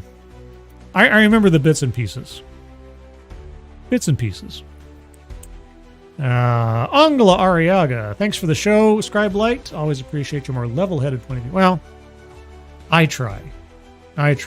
Only because I have a flat head. Flathead screwdriver. Let's see if our commentators have anything to offer here. Under Laura Trump and Michael Whatley has done an extraordinary job. Now it's still early in the night. It looks like there will be a Senate majority. We're at 49 right now to 40. And then I still need to break the numbers down, but looks like a net gain right now of at least one. Governor Jim Justice, now the senator-elect from West Virginia. But we have leads of Eric Hovde in Wisconsin. We have leads in Michigan with Mike Rogers, and a lead in Pennsylvania with Dave McCormick. And just up to a moment ago, Royce White was actually doing fairly well in Minnesota. He's fallen back a bit against Amy Klobuchar, so we'll see how that continues to develop. But many races, very narrow, very close. Ruben Gallego slightly ahead of Kerry Lake in Arizona as well. So we'll keep developing and watching that. And this legislative agenda, crucial for President Trump, because we've seen what they do in times when they have the majority, and God forbid they try to impeach Donald Trump simply for winning an election. They might do that. Christina, do you have any updated numbers or Oh, they're going to impeach him again. Yeah, they're going to impeach him again. If any other convictions or sentencings come down, or he tries to pardon himself or anything, if he wins, they'll impeach him again immediately. No doubt about it. And it'll probably fail again, because if the Senate gets overtaken by the Republicans like it looks like, they're not going to let it happen. Backing President Donald J. Trump. Now, we can start to get a little bit more comfortable at this point in the evening. When you take a look at this map, you know that North Carolina has just been called for President Donald J. Trump. Georgia, Bobby McNeely's home state, is also looking good. Pennsylvania, when you take a look at what's happening, 19 electoral votes up for grabs. 77% now of the vote has been tallied, and Donald J. Trump, 51% to 47%. Uh-oh. So if President Trump takes Pennsylvania, he takes Michigan, which is also looking good for him, 51.5% to 46.8% in Michigan, where 37% of the vote has been tallied. You factor in Wisconsin at this point, 51% for Donald J. Trump versus 47%. So we're talking about some pretty good margins that he's leading by at this stage of the game. Now, Minnesota, which we were watching for much of the night, was actually leaning red. But at this point, now that 47% of the votes have been counted, it's 55% to Kamala Harris, and they're giving 42% to Donald J. Trump. And what you'll notice is a lot of these outlying areas in Minnesota, it's still not over here just yet. They still need to tally up these votes, and we need those returns before we have a final decision. So let's talk a little bit about North Carolina first. I want to take you in a little bit more granularly so that you can see what happened here. Because the big reporting sites, the big cities, Charlotte, Raleigh, even Greensboro, the third largest city within the state of North Carolina, all showing us blue. But it was the rural areas.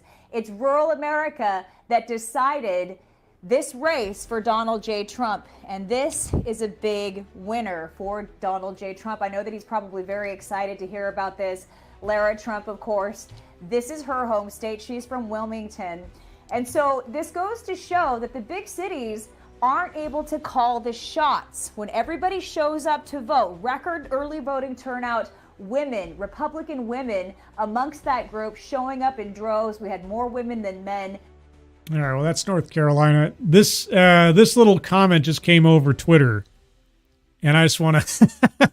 I hadn't thought about this, but let's see. Hold on a second here. Let me put this up. If I'm allowed to. Hello? No? Yes? No? There we go. This is from Patrick Webb on Twitter. The funniest part of Trump winning the election is that Kamala Harris is going to have to certify the election results for him. I hadn't thought about that. Man, like I say, if Trump wins, I would love to hear the phone call of concession. Granted, Kamala makes one. The phone call of concession between Clinton and Trump was recorded, at least after the fact, by in the book Shattered. I forget exactly what the subtitle was, but it was a book called Shattered, and it was like the disaster of the Clinton president or campaign or something, or inside the disaster Clinton campaign. And near the end of the book, obviously, they're talking about her having to make the concession call, and she just called up and said, "Congratulations, Donald." I would love to know the quote by quote what Kamala Harris has to say if Trump wins, and she has to, at least, by tradition, call and concede the race to him. But I guess we'll find out. But at this point, most polling places have closed. We might still have some people waiting in line in some states like California, even Nevada. Every person in line will get the chance to cast their vote. So it's going to be a little bit longer. I would say another couple hours, maybe 3 hours. If we are to get a decision tonight. But it is looking more and more likely, gentlemen, like that will be the case. Exactly. And you know what is interesting is that there are 8 states that we're really keeping our eye on. We have Pennsylvania, Georgia, Michigan, Wisconsin, Arizona, Nevada, Virginia, and Minnesota. Mm-hmm. I know that Virginia is going a little bit to the left right now. Can you double check the numbers on what the latest is there? Sure. Virginia is interesting. As you both know, you see Richmond here. Richmond is where you're going to find the majority of people. Then you have Norfolk, Virginia as well. This is where you have your population hubs. And so a lot of people here are going to be voting for Kamala Harris. And then right up against the District of Columbia, we have another area where you have a lot of people who actually live here, and then they commute back and forth into Washington, D.C., also known as the swamp. Yeah, okay. So yeah, Virginia's probably going Harris. Just an update as of 2 minutes ago. Democrats are favored to flip control of the U.S. House. Democrats 58% to GOP 42%. So it could be the case that we have a Republican-controlled Senate, but a Democrat-controlled House, and a conceivably, not confirmed yet, but conceivably, Republican-controlled executive. So it's kind of mirror image of what's effectively existing right now, after a fashion, even though the Senate is practically split. Yeah, she's saying 3 more hours or so. Man, I don't know. Do I have 3 more hours of this in me? I don't know. I don't know. Let's see. Oh, I'm getting some tweets here. I'll share them out there. Yeah, remember, guys, for those of you that haven't already, and I know that you probably have, but either way, please be sure to like the stream, share the stream, tell your friends about the channel, all that good stuff. Oh, man. Oh, stretchy. Stretchy, stretchy, stretchy. Oh, I'm going for an endurance run here, everybody. It's a butt-numbathon here. I'm going to have to stand up and stretch my legs here in a minute just to make sure I don't get an embolism.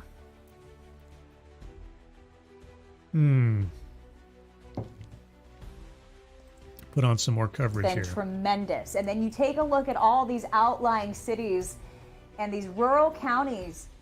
They have made such a difference in this election so far. Now, we're still tallying up the votes across the state of Wisconsin.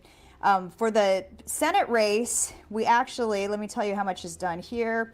We are at 69%. So Eric Hovde just jumped up to 49.8% versus Tammy Baldwin at 48.2%. A lot of states still too early to call, even though President Trump is leading in these huge swing states, everywhere from Michigan, Wisconsin, Pennsylvania, and Georgia, correct? Absolutely correct. You're right on point. In fact, in 6 out of the 7, he's still holding a strong lead. So that's Arizona, Wisconsin, Michigan, Pennsylvania. He won North Carolina and Georgia as well. They're almost done counting the votes in Georgia, where we now have 91% of the votes counted, 51 to 48% in Georgia. So we're looking good in the Peach State. Arizona could be a game changer as well. We have 49.7 to 49.5. So it is razor thin margins at this point in the state of Arizona, with 50% of the votes counted. But you take a look at these numbers. Oh, sorry. Go ahead. That's okay. Go ahead. Oh, for the great Matthew Alvarez, I'm going to shut my mouth, take a step back, gosh, and listen to what you have to say. What oh my gosh, she's deferring to the man. That's not how it works here. You know that. But anyway, that's fun. I like it. But the point is, Minnesota, can you update us on the numbers in Minnesota right now? Like, my point is, with the wild card states of Virginia and Minnesota, we've seen them back and forth. But I'm starting to back off on calling them wild card states if Minnesota and Virginia are not going to go red. I hope they do, but what's the latest there? Well, Minnesota turned blue not too long ago, and kind of by a rather large margin. And I think the reason why is because this area, the suburbs surrounding Minneapolis, of course, that's the big concentration of people. That's where you have your population center. Here in the state of Minnesota, wildly went blue. But, you know, you take a look to the north, we still have a lot of counties that need to report. Duluth is another area that will likely go red. And so this race isn't quite finished just yet either. That's not decided yet. And when it comes to Minnesota right now, we're at 53.5%. Oh, breaking news. Election results thus far. Pennsylvania, Trump is at 51.3%, Harris 47.8%. AP estimates 80% reporting. Pennsylvania might be going for Trump in the near future. Holy cats. If Trump takes Pennsylvania, that might just be the game, effectively. Holy moly. Thank you, Keeverdam, for the dancing kabuki dogcat fox. Oh, dogcat fox. Wowie, wow, wow. Ooh, that's a Shadow Claw Dogcat Fox. Thank you, Keeverdam. It's very generous of you. Appreciate it. But yeah, this was the big deal. This entire time, this is probably the most contested and hotly battled state. Biden's home state and everything. Kamala went there over and over again. Kamala decided not to go with the governor of Pennsylvania as her running mate. That might have helped her lock down the state. Instead, going with Tim Walz for some reason. If AP's estimate is correct, Pennsylvania might go Trump, and if Pennsylvania goes Trump, that's that might be effectively the ball game, as it were. Trump doesn't need to win Wisconsin. Well, yeah, he doesn't need to win Wisconsin, Michigan, and Nevada at that point. Yeah, if he gets Pennsylvania, he's kind of locked. It wouldn't hurt to get one of the other 2 or 3 or whatever, but yeah, no, he'd be oh boy. Man, this is cray. I had my doubts going into tonight. I tell you what, I was not excited about the prospect of a Kamala Harris presidency, but we'll see. About that. And so if you add the 19 to the 230, we're talking about he's up to 249 if we get Pennsylvania. And then it's only going to take a couple more. Wisconsin, Michigan, Arizona, Nevada still on the line. His chances are looking great. You factor in Georgia, which is also leaning towards President Donald J. Trump. And you see why I've got a little extra spring in my step, but you're right. It ain't over till it's over, Matthew Alvarez. I completely 100%. know. It's going to be quite awesome. Let's just look at. Yeah, I mean, it's optimistically for Trump right now, but, just wait until those last numbers come in, those last estimates. Next 6 minutes, how many Dr. Peppers you had tonight? 3. I have had 3 Pepper Jacks. And with the Domino's chicken and hot sandwich I had earlier, I think that soaked up most of it. Now I'm just on sort of a dehydration kick. And I've got a big jug of water here to try to mitigate that. So hopefully no hangover.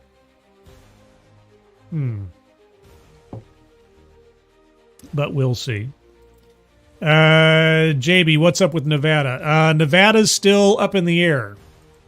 I don't know what the numbers are. I don't know that they've reported any numbers yet. I'll see if I can find something. We got Pennsylvania numbers. Let's see.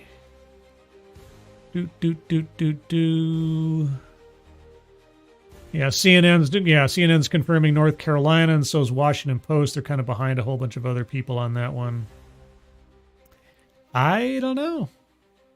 Yeah, I haven't seen anything from Nevada. I think Nevada was one of the ones saying that it was going to take, 17 weeks or something for them to come up with their numbers. So, I guess we'll see. Yeah, Right Side Broadcasting is just doing their ads right now. So let's see here. Let me switch out a screen here for a minute or 3. So this is, I guess technically Pennsylvania isn't decided yet. But a lot of these places are either leaning at or all but confirmed to be assured for their various candidates. I'll put this at blue just for the sake of things. I think Minnesota is just about confirmed. And Virginia, I think, is still leaning that direction, but I'm not sure yet. But, yeah, it's not confirmed yet. For Pennsylvania numbers are looking really good for Trump right now. So unless something crazy happens, Trump might be, again, this is just speculation. Trump might be already over the line effectively if he can hold on to the states that he's projected to win and or is already, confirmed to have won effectively. So, yeah. And depending on how Wisconsin and Michigan swing, he might be up. Might be the low 300s, depending. But we're still waiting to see what the results will be. And, some places aren't going to be decided tonight. I think Nevada was one. But Nevada, it might come down to the point where Nevada is effectively irrelevant if that was going to be one of the long-term holdouts. So if I had a more accurate, up-to-date polling map to show, I would. But I don't, so that's what I got right now. Let's see. For the 45th and Now, just remember, just for the sake of transparency here, this is a right side broadcasting network. They obviously have a particular political leaning that they are biased towards. So their projections on certain states that are still technically up in the air might be a bit optimistic. Just keep that in mind. Their map is not the official, declared map or anything. Worked so hard on this campaign, the blood, the sweat, the tears, literally, in the case of President Trump, taking a bullet for democracy, and perhaps the stalwart that changed the dynamics of this race. People that have come to politics like Joe Rogan and Megyn Kelly, who once covered it or had an interest in it, but then saying, for my family, for the future of this nation, I have to get involved, and I have to endorse President Trump. Okay, no offense to anybody who's a big Trump fan. I don't particularly like sycophants. I really don't. It's like, okay, look, he's not the second coming or anything. He's a politician. He's officially a politician now. Maybe he wasn't in 2016 before he was elected, but now he's officially a politician. Come on. I appreciate the fact that you want him to win and you appreciate him and his policies and everything else, but calm down. Just tone it down just a smidge, would you? Nevada, he is the next president. Exactly. So that would put him over 270. do we have, Director, do we have the popular vote numbers? Do we have the popular vote numbers anywhere? There they are, popular vote totals. Through the last updated returns, 60.1 million Americans, over 56.1 for Harris. So that's the popular vote totals. We know the numbers right now when it comes to the electoral map as well. Possibly we could take a look at that too, as we are here just reporting live for you guys as we see the numbers come in on Right Side Broadcasting Network. We know that President Trump at last look was at about 230 electoral votes, so still that 40 to go. And we'll be looking to see what races are called, and of course we'll call them right here. Just a shout out to everybody also here at Right Side in the studio that is working on all of these numbers.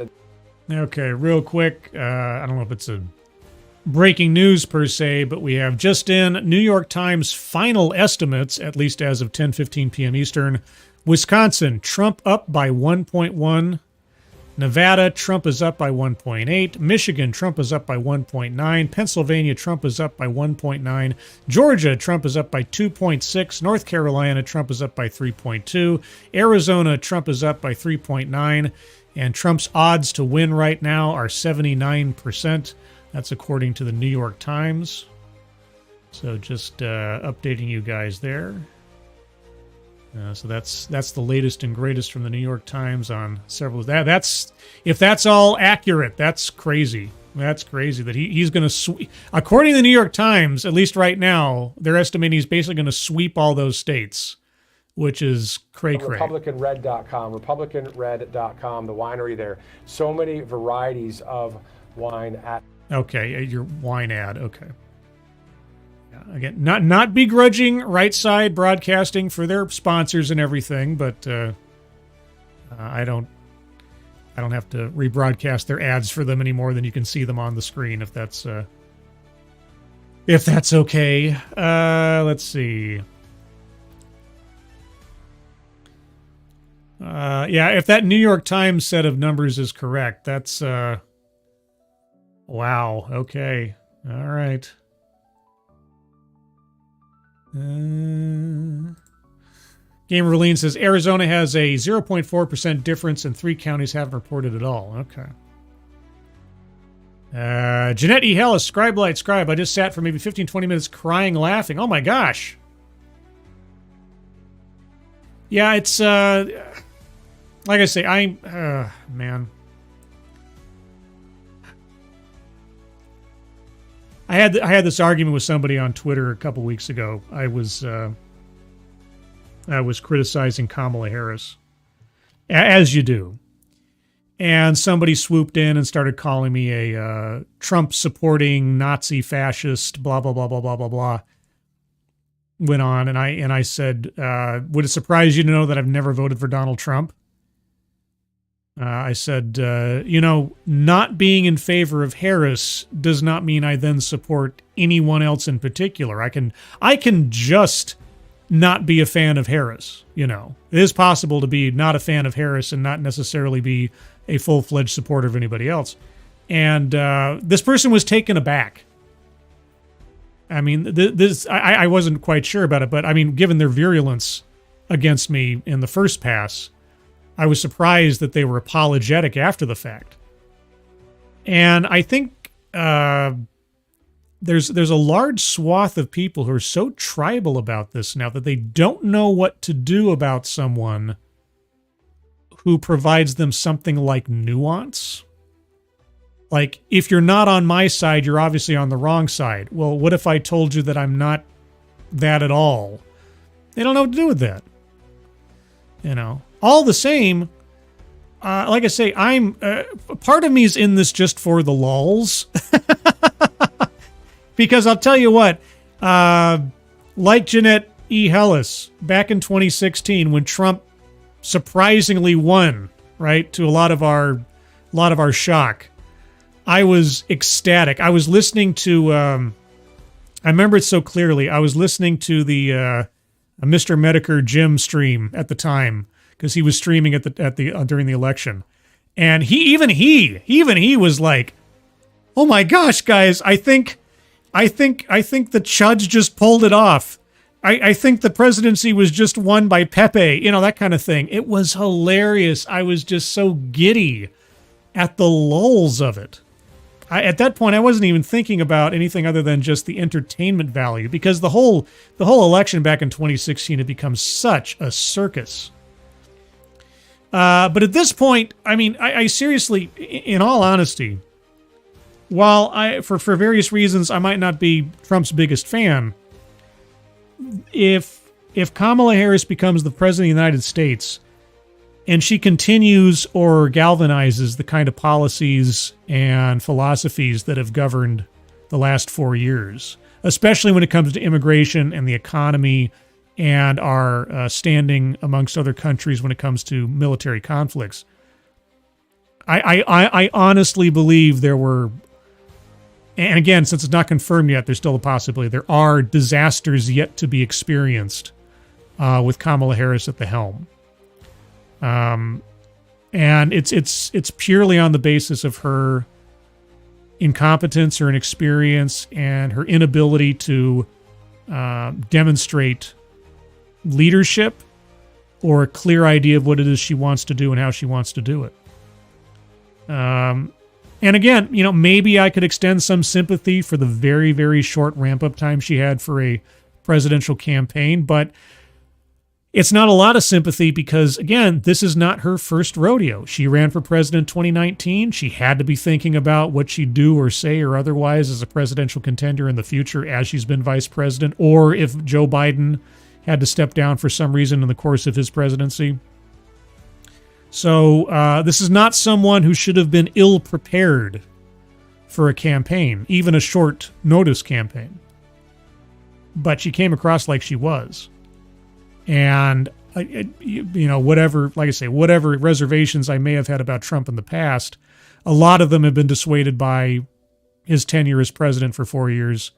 And with Kamala Harris, man, if she couldn't think on her feet well enough to gain some footing in a short ramp up for presidency, especially with no one opposing her, right? No one opposing her. I don't know. Janetti Hill, Scribe, I was crying laughing at a trend on TikTok Insta called subtle foreshadowing. And honestly, this isn't far off either. I can't even imagine, man. We are going to be rich with meltdowns and breakdowns and freakouts if Trump wins this. It's never-ending entertainment. Never-ending entertainment. Let's see. Gamerly, yes, border law enforcement by locals is passing on the ballot here in AZ. I'll be curious to find out how that, if that survives a federal review, because the Supreme Court, at least for the most part, has ruled that, border enforcement is the exclusive jurisdiction of the federal government. So, yeah, state border enforcement is still kind of... I mean, they had this battle with Texas back and forth for so long. I'm not in disfavor of Arizona being able to defend their own borders separate or in tandem with the federal government, but I'd be curious to see how that's going to... if that will survive review and appeal, because I assume it will be at some point. Let's see. Tier Alexander. The wailing and gnashing of teeth. I'm going to have to sell my stock in salt as they're going to flood the market with it. Yeah, it's going to be... the memes will be glorious. But I'll tell you, if you were asking me about what President Trump had been saying on the campaign trail regarding the idea of if Pennsylvania gets this, America gets this, and I have to tell you, the path is very, very close. Not only for Pennsylvania, but when we start to see what could be happening in several other swing states, it could happen even before we get to Pennsylvania. I mean, it really could happen. And I'm hearing people saying tonight that if we bring it home here, they know that they will be calling President Trump the 47th president of the United States. You know what's going to be great is, Nikki, if we get the chance, What? if President Trump pulls the win for Pennsylvania, we'd look forward to coming to you live again and seeing you all with the people there in Pennsylvania, just enjoying the moment. I have the chills just as you say it. I'm starting to get a little bit clamped, as they say. Let's see. Again, not an official estimate, but there's a Polymarket poll that's been tracking all the trends. And as of 2 minutes ago, Donald Trump is projected to win the presidency by a 97% likelihood. Or let's see, 97% likelihood. Let's see. Looking for anything else. There's a funny little video I just retweeted out. You can go check out my Twitter account, Scribe_Light, capital S, capital L. There's a Trump HQ versus Kamala HQ video I just reposted. It's a minute long, and it's kind of funny. A little bit funny. You can take a look. Let's see. CNN at Kamala HQ, quote, "The operative word right now is silence. There's not a lot being said. The Harris team appears to be searching for bright spots on the map, are very aware of the warning signs." This is... I'm having flashbacks to 2016 and Hillary Clinton's HQ. Not looking good.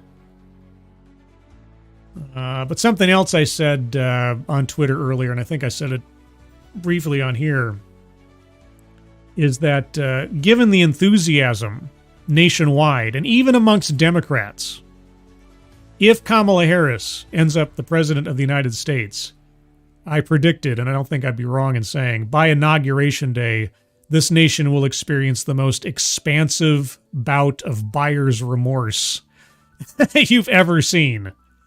It appears that might not be a concern of mine thus far, but we'll see. Janetti Hellis, Lord, this is getting bleak. What, for Harris or something else, or on Instagram? You see, I don't have Instagram, so I can't see what you're seeing. So yeah, if you guys have any like spicy screenshots or anything else you want to send, tweet them to me at Scribe_Light, and I'll put them up here as overlays and show off some stuff. If you've got any like interesting takes or anybody freaking out on Instagram, I can't play the video per se, but if you give me a screenshot of somebody's reaction or something, let me know, and I will display them and give you credit for them as we go. We're into our 6th hour on this stream. I think this has now reached the longest stream I've ever independently held before. I'm actually kind of surprised my voice has lasted this long, but I've taken rests here and there.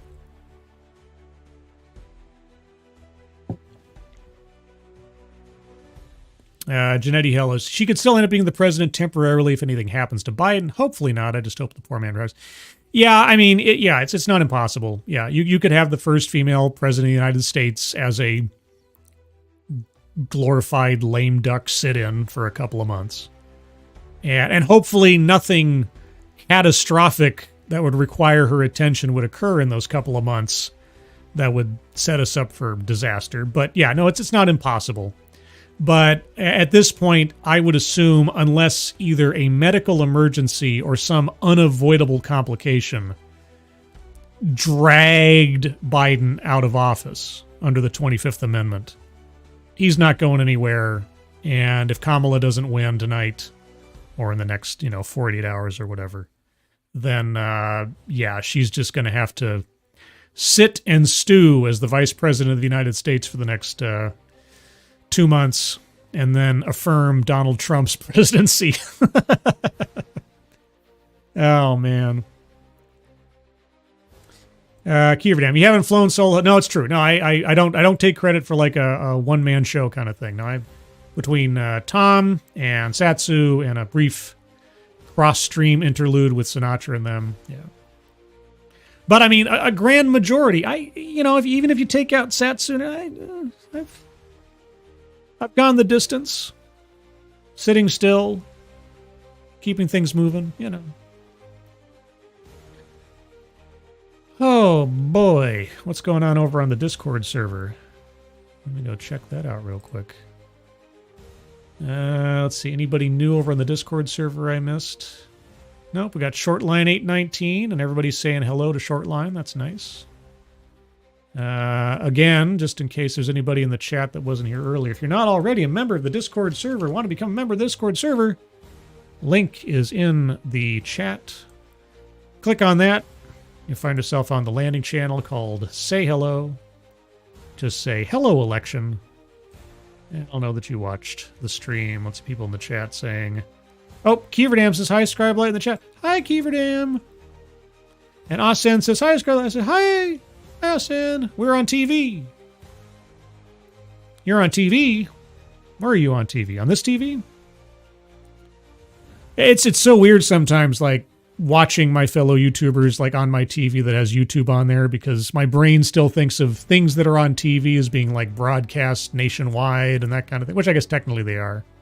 It just adds a certain level of authenticity or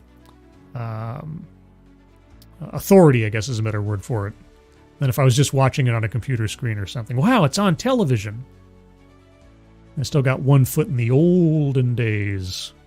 To be just such a great time. I want to be able to sit back and watch a football game and not have the worries or thoughts of politics on my mind, right? Right. You just want to, be like, hey, our country is back.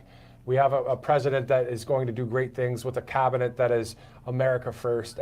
Well, don't count your chickens till they're hatched, dude. I realize things are looking good, but it just takes a few thousand votes in either direction there to change things real quick. Yeah,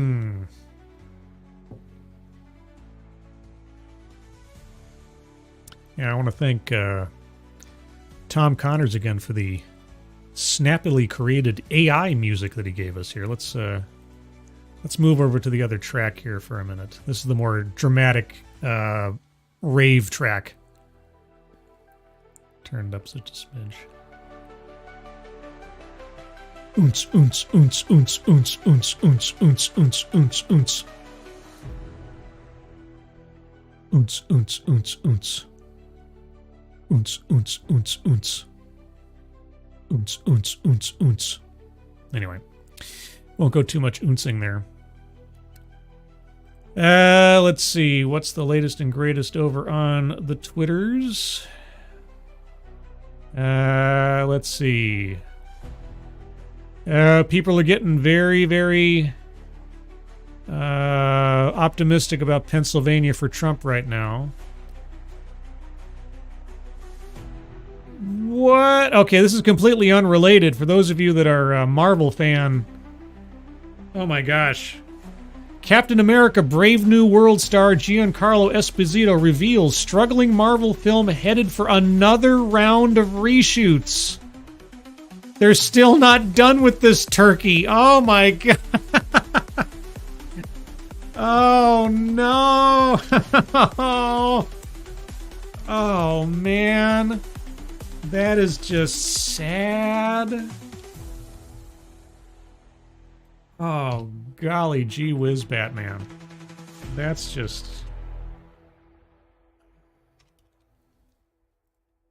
I gotta tag all my friendly friends in this one. That's just silly.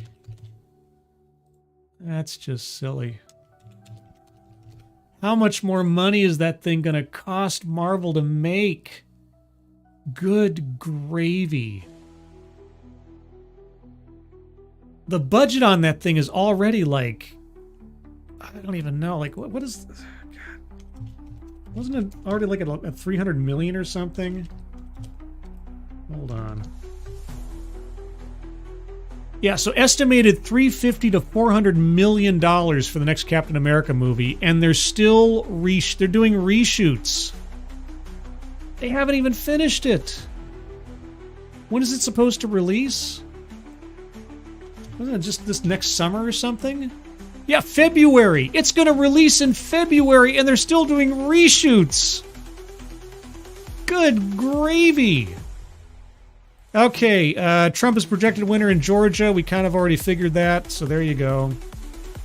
Kiro Soldier, how's your voice holding up? Well, actually, surprisingly better than I thought it would. I got plenty of water here. I take a break here and there to let the coverage do some talking for me. Satsu sat in for a while and covered some of the empty space for me. Gamer Valine, and CGI heavy reshoots don't quite surprise me. Yeah, except for the fact they've remade this movie like 3 times already. So additional reshoots after all the additional. Yeah, this is the thing. This movie has gone through 4 or 5 iterations or something, and they've effectively remade it twice now. It's insane. Like Giancarlo Esposito being brought in as a villain was like an 11th hour addition and revision. I honestly can't wait for the tell-all book that tells all the behind-the-scenes dirt on the production of that film, because it's absolutely insane. Absolutely insane. Janetti House, God, I hope it ends up being good. I mean, as a Marvel fan, I always hold out hope that some Marvel movie is going to be a good one. We're going to get back to the Iron Man days or something, but I've lost a lot of faith in Marvel over the last couple of sessions, you know. I don't know. A lot of things I do different. That's a whole other conversation. I talk about that over on Midnight's Edge quite frequently. Kieverdam, sorry if this is a dumb question, but in what order do they call states? Well, they call states as soon as their exit polling and everything else tells them. So, I mean, first off, it's when the polls close. That's sort of like when the starter gun goes off for starting to estimate when a state has gone one way or the other. So you got, as 8 o'clock effectively sweeps the country by time zone, that's when you progressively can start calling states. But there's no particular order. It's just when the numbers come in and they can make a, sort of an educated guess. Gamerly, yes, but reshoots is a dirty word when it could be, hey, we want to reframe these 3 scenes because the shadowing looks terrible. Yeah, no, I understand that. But just given how much they've already had to do and redo and reconfigure and reshoot and bring people back for, it just adds on to the cost of an already bloated production that is going to have a hell of a time trying to recoup its money. I mean, if the estimates are true, let's say it's $350 million production budget. You add on that at least $150 million in marketing. So that movie already has to make back $500 million just to break even. And with Marvel's track record recently, I don't know. We'll see. I mean, marketing is probably more than that, and honestly, the production budget's probably even more than 350. I'm being conservative based on the estimates, but.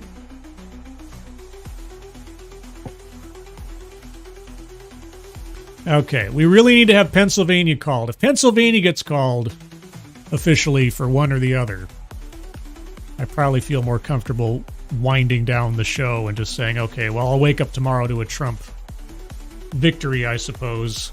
Or maybe I'll go migrate to one of the other streams where I can just be a hanger.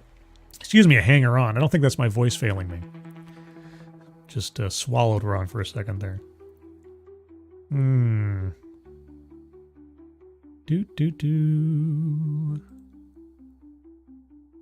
What other music do I have here? Feeding the Ducks. What is this? Ooh, that's like hold music for a, I don't know, for like trying to get through to your dentist or something. What's this? Yeah, they give me all this like preloaded music to play that's all copyright free and stuff, but it's just all very soft and sleepy music. All right, what's this? Kira Soldier, already got to head back onto the floor. Hopefully you all will still be here after midnight. Well, we'll see. We'll see how my stamina goes and how the reporting goes. But have a good one, Kira Soldier. I'll talk to you later if I'm not here when you get back. We will see you later. We'll put on the classic piano music for now while we wait for some more results to come in. I'll put our commentators back on for a couple minutes. President Trump will be possibly going back there live soon to Palm Beach, Florida, where Harrison Fields and Megan Kohler are standing by. And, you know, that is where the Team Trump watch party is. Great time there, I'm sure, right now. In Pennsylvania as well, with where Nikki Stanzione is. So we'll be heading out there soon as we watch the numbers come in right here on Right Side. Oh, okay. So we're going to have some ads coming in or something here. Smile for the camera, guys. Just keep smiling. Hold still. Hold still. Hold still. Okay. Let's see.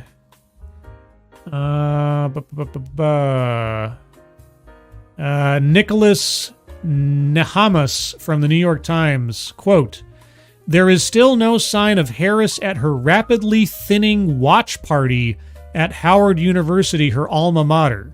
She could be speaking to a nearly deserted campus if she does not appear soon." Holy cats. That's not good. NBC at the Harris campaign HQ, quote, "It's particularly quiet in their sense of optimism right now. Quote, this is not looking good for us. It appears the joy is gone." Oh, man. New York Times. Oh, here we go. Here, let me, I'll pull this one up as a graphic. Hold on. I'll make this an overlay for people to look at. Oh boy, that's not looking good for somebody. That's not looking good. Hold on. One moment. Oh boy. Yeah, I was cagey before. I thought it was going to be. I wasn't sure that Harris wasn't going to end up squeezing this out, but I won't say I'm unhappily surprised now, all things considered.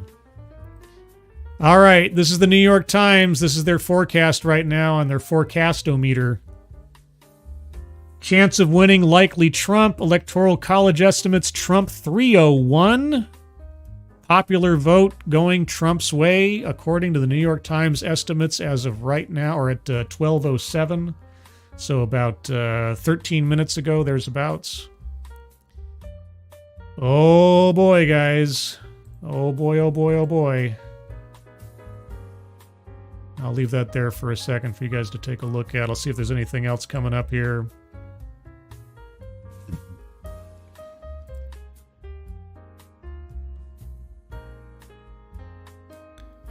Oh, man. Not looking good.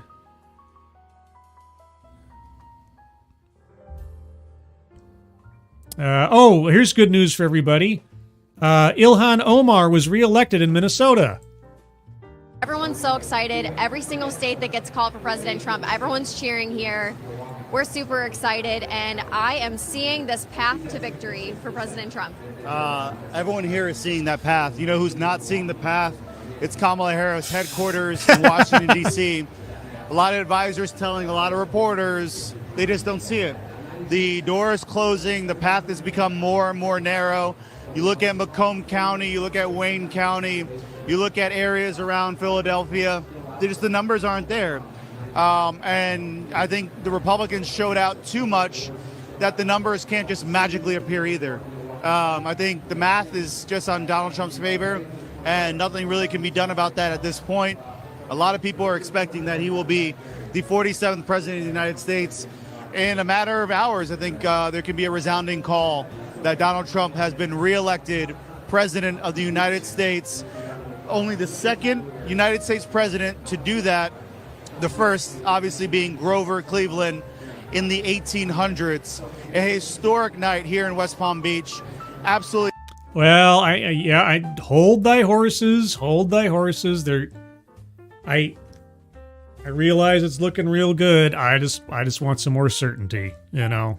I mean, I appreciate the ideological enthusiasm, but I don't want to see any shenanigans. I'd love it if it was a clear win, right? I mean, even though it wouldn't be my preferred candidate, either side, regardless of the outcome, it was a clear win that we didn't have any foundation to spend the next 4 years relitigating the election over and over again. I'd like something decisive either way.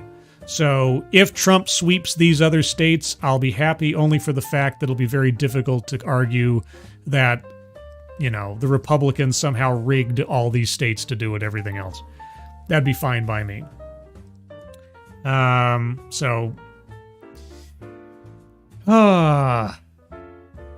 just want some official. I just want official call. I want an official call so I don't have to guess anymore. 170,000 votes in the lead for President Trump. Huge. Georgia, 16 Huge. electoral votes. Trump leading with 93% reporting in, 120,000 lead. Georgia's huge. Yeah. Basically, RSBN's calling it already. Yeah, I mean, RSBN is it. basically here, and they're basically called it, projecting that Donald Trump has been reelected. You look at Georgia, you look at North Carolina, you look at Pennsylvania, you look at Wisconsin. The numbers aren't there for her.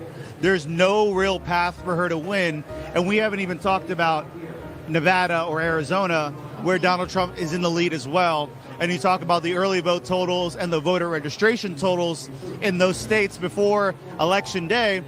It's very hard to imagine a path for Kamala Harris. Again, we have another situation where the Democratic cities of Milwaukee, they don't know how to run elections. Here we are, another election. Milwaukee County is completely butchered this election again. Meanwhile, in the state we're standing in right now, the third largest state, we got a full-on projection. Over 10 million votes were reported out less than 2 hours after the polls closed. And here in Milwaukee, they can't even get the polls in a city. It's absolutely incredible to see how Democrats do not know how to run elections. It's pathetic. Every state needs to look at Florida, take the statutes. All right. I know I can't expect, you know, relatively nonpartisan reporting from a outlet called Right Side Broadcasting Network, but still, don't lay it on so thick. Just tell us what's going on. I don't need the cheerleading. Just tell us. You know. I know. Just my bias. I want a more even-keeled media. You know, even if it's a media outlet that might say or be cheering for the side that I'd prefer win over the other, that doesn't mean that I'm suddenly like in the tank for like, oh boy, I get some more partisan media out of it. Less partisan media. If you want to report on what other people are saying, if you want to report on the observable mood of the opposition and so on and so forth, fine. But the editorializing and everything else, I don't need to hear it. I don't need it. Let's see. How's Monkey doing? Let's go check out Ranting Monkey here real quick. See if what he's up to. Do. Oh, Price of Reason is live. I didn't even know that. Oh my gosh, guys. Let's see.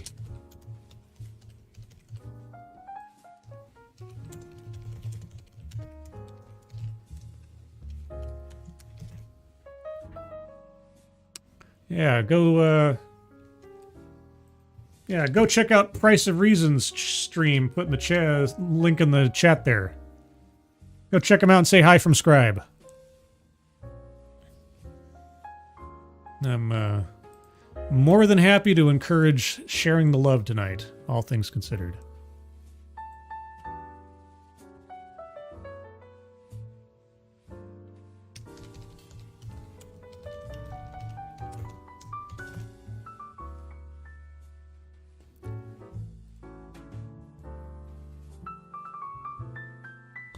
Oh, Keeverdam's over in Price's channel. Yay!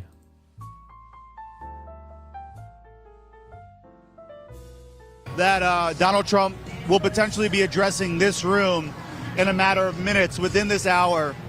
His team is in his ear, showing him the very, very clear path for victory. And I think he will be ready to claim victory in a matter of minutes because the numbers are on in his favor. The math is the math. And they have realized that they beat all odds. And they have secured victory tonight. This thing is too big to rig. That's so true. I'm so proud of Bernie Moreno of Ohio. I'm from the great state of Ohio. You know, I've been talking about it this whole campaign season. So thank you to everyone that got out and voted for Bernie Moreno to get Sherrod Brown out. He's been in office for almost 20 years. And what has he done for the state of Ohio? It was time for something new. And as you mentioned about the Senate before, talk about a balance of power and democracy. The Democrats want to act like they're the champions of democracy when they wanted to get rid of the filibuster and start passing all their radical bills without needing the 60-vote threshold. That's the opposite of being champions for democracy. Right. So they'll say something and then in their actions they do the opposite. So very, very proud of the Republicans for grabbing those Senate seats. We have Rick Scott in Florida, Deb Fischer, Bernie Moreno, Ted Cruz, Eric Hovde is on his way. 81% reporting for Eric Hovde in Wisconsin. Dave McCormick, 49.3%. Michigan, Mike Rogers, 52%, but Mike Rogers is leading. So we are doing great across the board. Republicans showed out for this election. They voted up. Breaking news, breaking news. Breaking news. I'll act like Steve over on Agenda Free TV, as he's probably doing from time to time. Here's some breaking news. Republicans win U.S. Senate majority, seizing control of the chamber for the first time in 4 years. So, at the very least, whoever is the president is going to have to either contend with or work alongside a Republican-controlled Senate. Now, the House is likely to go Democrat, but the Senate is now in Republican control. So, there you go. That's the latest there. Oh my gosh. Oh my gosh. My gosh. There you go.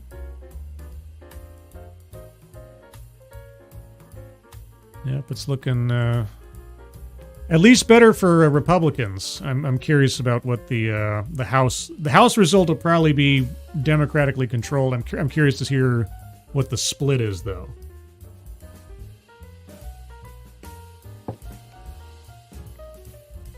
So we'll wait and see on that. Checking the latest and greatest on the Twitters for anything new.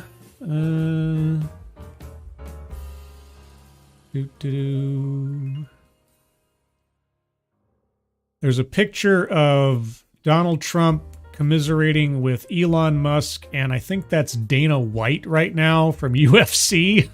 Jeez. Oh, man. John Stewart is talking all gloom and doom. Let me give you a quote from Jon Stewart. It's too many characters. I can only put 200 characters up at a time.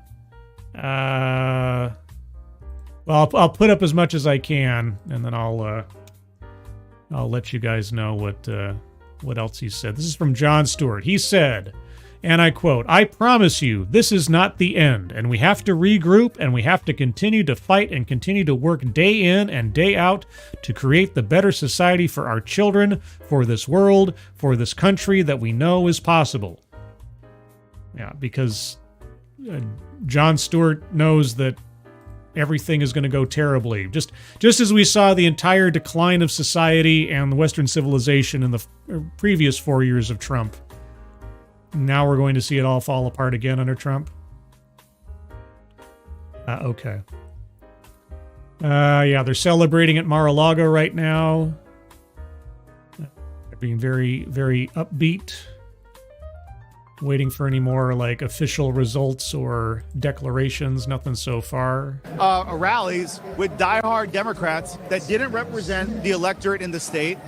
They told us that she was running away with it, that she was this new wave, that she was going to turn the page on the darkness of Donald Trump. The American people didn't buy it. How are you going to tell us you're going to turn the page when you're literally the author? And they took the American people for fools. Yep. They took us for fools. Ooh, that's a great line. How do you turn the page when you're the... Oh, man, if only somebody had thought about that ahead of time. That would have been a great comeback for any time Kamala Harris said, "Let's turn the page."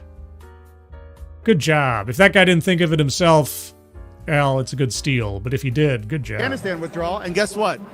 You were proud of it. So the American people are way smarter. The media and the Democrats underestimated them, and here they are today. I don't know. The American people... I go back to that line from Men in Black when Tommy Lee Jones's character Kay is talking to Will Smith before Will Smith becomes a Man in Black. Let me get that quote.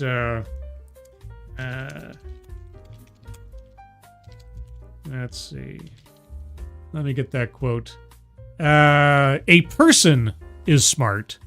People are dumb, panicky, dangerous animals, and you know it. Yeah, you know, a mob is only half as smart as its dumbest member, that kind of thing. I'm not saying that everybody's dumb. I'm just saying that people are easily swayed. I don't know how smart we are collectively. It didn't translate. It didn't translate to votes. We're seeing that right now. The American people have spoken. They don't exactly tell the pollsters. Right. Uh-oh. I'm going to retweet this out, too. This is a video. Oh, now it disappeared. There it is. I'm retweeting out a video, so follow me over on Scribe_Light. There's a video from Kamala Harris's election party.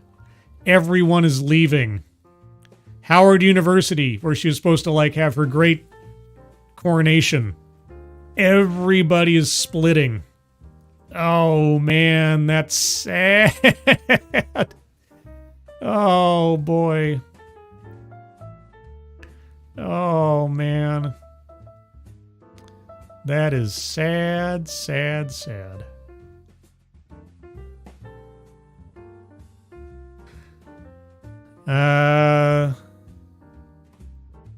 Oh, Chris Cillizza. The only bright spot, he says, the only bright spot is the Democrats might take the House. And you know what I do whenever I see Chris Cillizza start taking sides?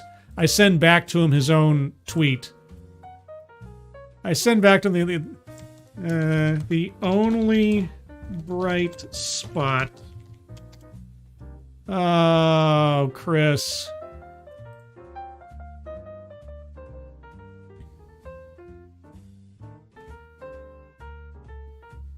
Oh, Chris.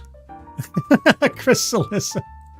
Maybe he doesn't consider himself a reporter anymore since he's been summarily fired by CNN. But he still tries to play off like he's a journalist or something. Oh, man.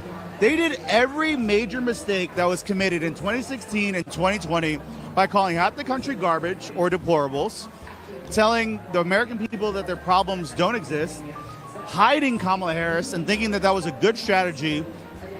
She didn't do a single media interview. for like 78 days. Yeah, that there should have been such a immediate campaign, PR campaign for Kamala Harris to get out there and reintroduce herself to the populace. The fact that it took over 2 months for her to actually come forward was such a red flag to anybody. Even the most ardent Democratic supporters were going like, where are you? Why aren't you facing the press? Why aren't you answering questions? It can't take you this long to form a platform. And like I say, it just boggles my mind. This couldn't have been anything she hadn't been thinking about for the last 3 years, and certainly nothing that she didn't already have some canned answers for from her previous presidential run. I mean, how could you not hit the ground running after all that time to think about and prep for that? And even if she had to crib her notes from 2019 just to get started. But it also kind of speaks to the fact that she couldn't even be genuine off the cuff with an interviewer or something about what she thinks or anything else. It's absolutely insane that they took that long to have an interview or anything. Up enforcement. You could face wage garnishment. Oh, doing ads now, so never mind. Oh, Chris Cillizza. Oh, Chris Cillizza. Oh. Yeah, I post that because Chris Cillizza, he once famously said, let me say it for the billionth time, reporters don't root for a side, period. And yet in his just tweet from a minute ago, he's talking about the likelihood of the results for the executive, the Senate, and the House. The only bright spot being the House. Like, oh, the only bright spot? Now, again, if he wants to counter that, he could say, well, I'm not a reporter. Like, okay, if you're not a reporter anymore, just tell me that you're not a reporter anymore. Don't pretend like you're still some gumshoe journalist or something. Marvos, hey everyone, gonna get a real short recap. Trump is projected to be the winner. In general, it's not official yet. A lot of the swing states are trending Trump. A lot of the estimates and projections from the New York Times and other places are putting Trump in the effective lead. The Senate has gone to the Republicans. The Republicans will have the majority in the Senate going forward. In the House, more likely than not, the Democrats are going to have the majority. So as of right now, things are trending Trump for president, Republicans for Senate, Democrats for the House. And Trump's win in the presidency, it's looking like it might be just cresting over 300 electoral votes, depending on how a couple of the states swing. Surprisingly, because I really thought Pennsylvania was probably lost to Kamala. Surprisingly, it's looking like Trump might win Pennsylvania, which really does help basically lock down a win for him overall. So that's where things are looking right now. A lot of things are still not sure yet, like Wisconsin, Michigan, Pennsylvania, and certainly Nevada. These things are not for sure called yet. And even though this map they have right up there right now shows Georgia still leaning Trump, Georgia's effectively been called for Trump. So it's possible he sweeps Pennsylvania, Michigan, and Wisconsin. But really, he only needs Pennsylvania and maybe one of the other four, and then he's basically got it locked. So, yeah, that is the latest and the greatest. And I've been doing this now for 6.5 hours. Ay, caramba. I'm actually hoping I have one of my internet friends come in to visit for a bit to give me a little bit of a breather. But we'll see. I'll keep going regardless. Let's see. Anything new here? Looking.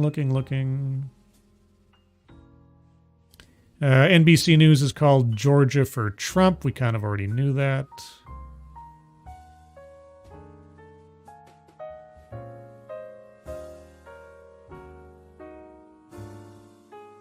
Yeah, there's a video Keeverdam retweeted as well. There's a video of people just like just an exodus from Howard University. Kamala Harris was going to hold her big victory speech, whatever else, at Howard University, her alma mater.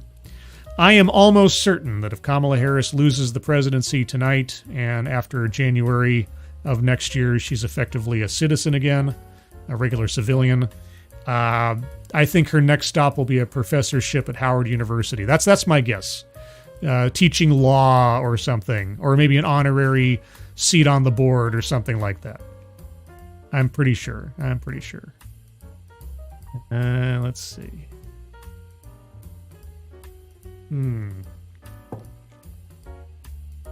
Okay, guys, I'm going to take a momentary break. I need to get some water and use the facilities, so I'll be back in just a couple of moments.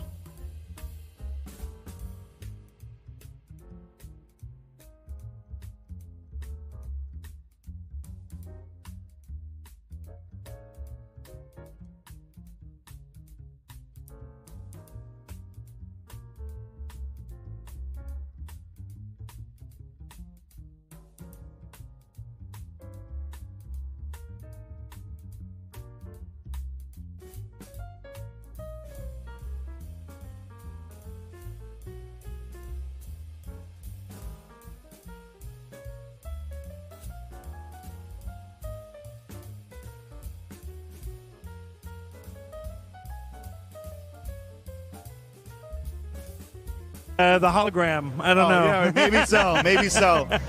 Before I let you go, I know I'm putting you on the spot. Do you want to test the acoustics of the building for the millions of people at home? Just give a little taste of what's to come. Vincere!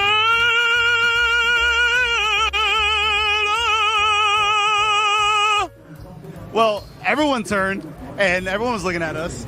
That was just 3 seconds, and you're going to be on the stage for a while, and even bigger stages later to come. Yes. So thank you for making the time. God bless you. Thank you so much. God bless your musical instrument in the best way possible. Thank you so much. Thank you very much, and God bless you, and God bless President Trump and the United States. Thank you so much. Appreciate it. I appreciate it. Megan, we'll get back here. Voice. Thank you. Awesome. So we're going to end right now because, I mean, oh my gosh, how can you follow that? We can't follow that. We're going to take a quick break from Washington, D.C., from West Palm Beach at the election night party. Vibes are high. We're going to send it back to the great state of Alabama, to our team over there. Alabama. Guys, take it away. We'll be back soon. Alabama. That's right. Vibes are really high out there. Harrison and Megan, thank you very much. I think we all kind of needed that to wake us up at 12:43 a.m. Eastern Time on the pathway to victory for President Donald J. Trump. Let me show you what he needs to do to take this election at this point. Wait. Conspiracy theories going on in the chat here. What's this? Water was invented by Big Plumbing to sell more toilets. What the hell? What? Lol, what? Oh, did I miss something? What did he say? I missed it. What did the guy say? Give me a synopsis. I didn't have my headphones on. What did our commentators? He didn't say something that's going to get me in trouble on my channel, did he?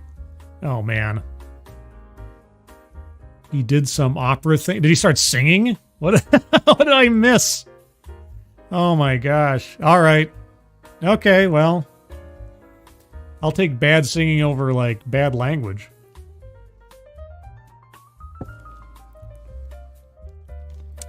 You will curse the day you did not do all that the phantom asked of you. Dun dun dun dun dun. Dun dun dun dun dun. Oh. Oh well, if you did do some opera, man, I missed the opera singing. Oh man, oh well. At least it was recorded for posterity, right? Let's see. Any new updates from the wonderful world of the Twitters? Let's see. White voters with no degree in Georgia voted 81% Trump, 18% Harris. All those stupid white guys. Thank you, Gamer Valine, sending me that little image here. What else do we got going on? Let's see. Okay, Libs of TikTok from a minute ago. NBC is now blaming Biden for Kamala losing because he dropped out too late. Well, they're not wrong. They're not wrong. His ego holding him in the race for as long, well, running for re-election, and then holding out as long as he did, completely sabotaged anybody's opportunity, whether it was Kamala or anybody else, from running an effective campaign. So that certainly didn't help. But it's funny to listen to them now going like, oh my God. Oh my God. Matt Orchard, my true crime friend, who is a bit of a, I don't know what you want to call it, Anglophile or US-ophile, America-phile, whatever. He's like, oh my God, it really is a 2016 rerun. It really does feel like it. It really does feel like it. Oh, Nancy Pelosi won her re-election campaign. Thank goodness for that. Thank goodness for that. What is this? The Associated Press. The AP photographed Democratic presidential nominee Vice President Kamala Harris on her election campaign over the past several months. Here is how it was done. I'm assuming it was done with cameras. Jesus. Let's see. Gary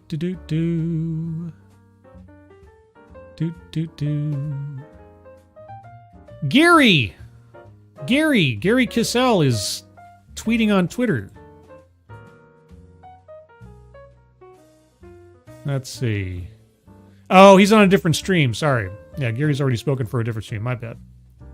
I thought he was free. No, he's not a free agent. Yeah, everybody's doing their own streams tonight, which I completely appreciate. Yeah, if I wasn't doing my own stream, I'd probably be floating between Monkey and Sinatra and Price of Reason right now. The one thing I do find entertaining is that so many people are telling me that when they log back into the stream, they get a Kamala Harris ad.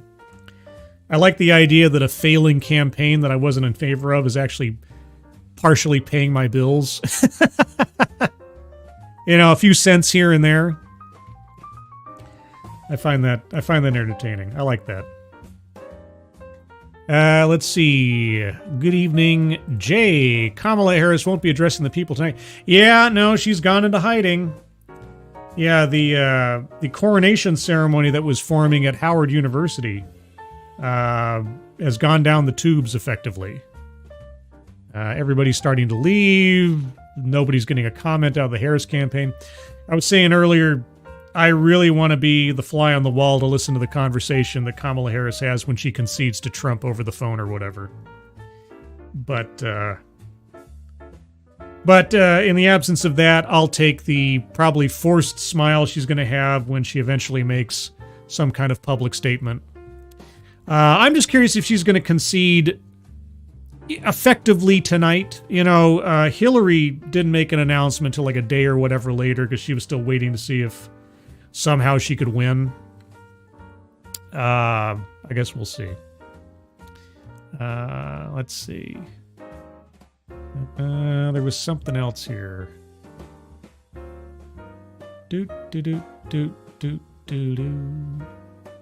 I saw something a minute ago that looked interesting. Let me see if I can find it again. It was about the racial... Oh, here it is. Yeah. Let's see if I can put this up. I will attempt to put this up. So here's a kind of breaking news, I suppose. Oh, I can't put up the whole thing again because I have a 200 character limit. Okay, so let me put up this. So this is from NBC. NBC News exit poll. Nation becoming less politically divided on racial and ethnic lines. Donald Trump is currently on track to win a remarkable 1 in 3 votes cast by voters of color this year. And that's from an NBC News exit poll. Wouldn't that be something? Wouldn't it be something if Donald Trump unified us on a racial level? You know, literally Hitler, the fascist. That would be something, wouldn't it? Boy, oh boy. All right. There's going to be a leadership race in the Senate. We'll see who gets called. But this is an historic, monumental moment in American politics.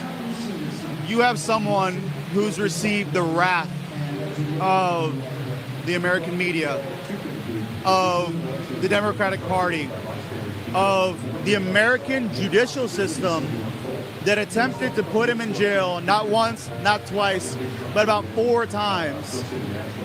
And despite it all, we are hours, if not minutes away from complete victory, and then minutes away from Donald Trump coming on stage and claiming victory. Okay, so the Harris campaign manager just made the official announcement that Harris will not be speaking tonight. This is what he looked like at the podium. That is not the face of joy. That is not the face of joy. Boy, oh boy. Man, if looks could kill. What do I tell you right there? Holy cats. That's kind of sad. Just a little bit sad. Let's see. Breaking as well. The Kamala Harris campaign has canceled all her public appearances tonight and will not be addressing supporters at what was supposed to be a celebration, with crowds of people are now leaving with some visibly upset and even in tears. I'm retweeting a video of this, a brief 19-second video on my Twitter account, so follow me on there, Scribe_light. Oh my gosh. Oh my gosh. This is cray-cray, everybody. Cray-cray. Yeah, I mean, Kamala has all but conceded at this point. Oh boy, yeah, I got the announcement video from the campaign manager I just retweeted. Take a look at that if you want to. Oh man. Gee, it's like 2016 never really ended. 2016, it's happening again. Deja vu. Deja vu. Oh my gosh. Oh, this is nuts. This is a mixed bag of nuts, everybody. Let's see. Killer Turnus, how sad is that even with all the shenanigans, Orange Man is still winning? Yeah. I tell you what, if there was some kind of coordinated Democrat disruption effort going on, it apparently has failed miserably. And now, of course, the comeuppance will be how many on the left after tonight are going to call shenanigans, are going to call illegitimate, are going to call etc., and so forth. What will Kamala Harris's reaction be after this? I think she'll probably just by, force of nature and politics, she'll just have to take it in stride. Which means that she'd be effectively more mature about it than Hillary Clinton was. Wes Wolliver, it's not over yet. Don't get complacent. No, you're right. You're right. It's not confirmed. It's not looking good for Kamala. But we haven't had any official or overwhelming numbers yet in the swing states to be able to say for certain. It's still very razor thin in some of these places, within the margin of proverbial error. So it's not official yet, but it's leaning pretty good for Trump. But you never know.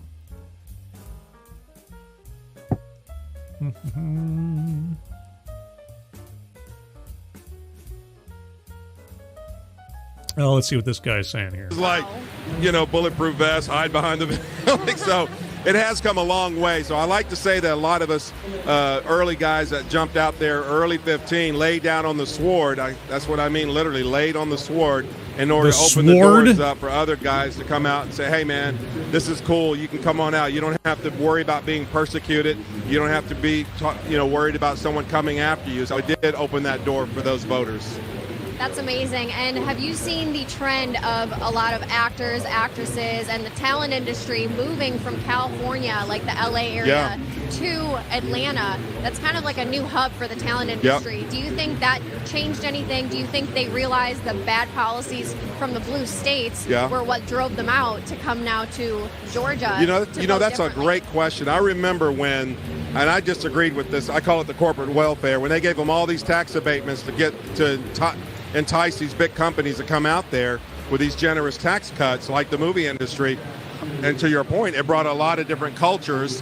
And I guess they thought, well, we'll come out here and keep voting the same way instead of like, oh, wait a minute, y'all need to vote the way we do. So that's a great question you brought up. Because Okay, so a minute ago from the election wizard, Donald Trump leads Harris by 220,000 votes in Pennsylvania with estimated 90% reporting per the AP. So it's closing in on where the AP is going to have a hard time and everybody else is going to have a hard time saying that Pennsylvania has not gone for Trump or waiting to call that. So yeah, it's looking we are here at the turning of the proverbial tide for those nerds among me. And I know there are some of you. Yeah, if he takes Pennsylvania, it's pretty much the game. I mean, that map they have right now, Georgia and, Arizona should probably just be solid on there. So let's see. I'm going to go... let's see. If we say Pennsylvania, and yeah, I mean, let me switch over to the map real quick here. Okay, so even if we say we don't know Nevada or Wisconsin or Michigan, and we give him Virginia, if he takes Pennsylvania, that's it. That's pretty much the ball game, unless I've got something wrong in this map blatantly that I'm just not aware of. I can check their map again here in a second once they put it back up. But yeah, it's looking, and again, that's guessing for Pennsylvania. It's technically still not called. And Arizona, I guess, is still not technically called. So that's kind of where things are sitting right now in the overall. So I'll leave it there until there's something more official coming in. But we're still awaiting the official results from some of the swing states. Let's see. As far as county, on a county map that was just posted, Trump has flipped over 39 counties from last time, and Harris has flipped 0. Oh boy. But yeah, Pennsylvania's looking pretty good. Now, what do they have marked that I don't have so far? Oh, okay. Hold on. So they had, yeah, New Mexico for Harris. Yeah. Minnesota, Illinois. Oh, I think it was the Maine thing or whatever. I think all of Maine went for Harris, effectively. Which I don't think was a big surprise to anybody. Okay, something like that. Oh, they still haven't marked out Alaska yet. That's part of it, too. Okay. But, yeah, Georgia. Yeah, Georgia's probably Trump. Looks like Trump's been confirmed there. Let me roll this down a little smidge. Yeah, Trump just needs to get Pennsylvania and probably Nevada and or Arizona, and he's pretty much got it locked. Pretty much got it locked. We just need some more firm numbers elsewise.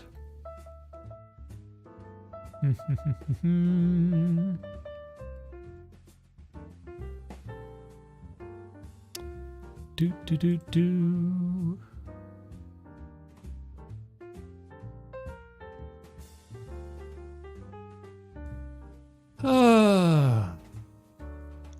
It's the waiting that's the hardest part.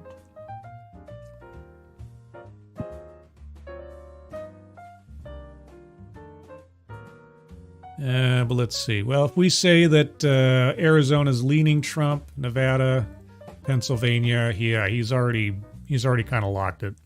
He doesn't even need Michigan and Wisconsin. If he gets Pennsylvania, Arizona, Nevada, yeah, it's pretty much done.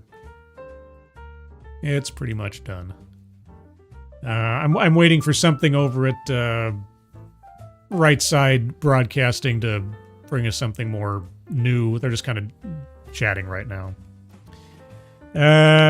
Well, see, Pennsylvania, so as of a minute ago, AP was reporting with 90% counted, Trump was up 220,000 points, or votes, pardon me.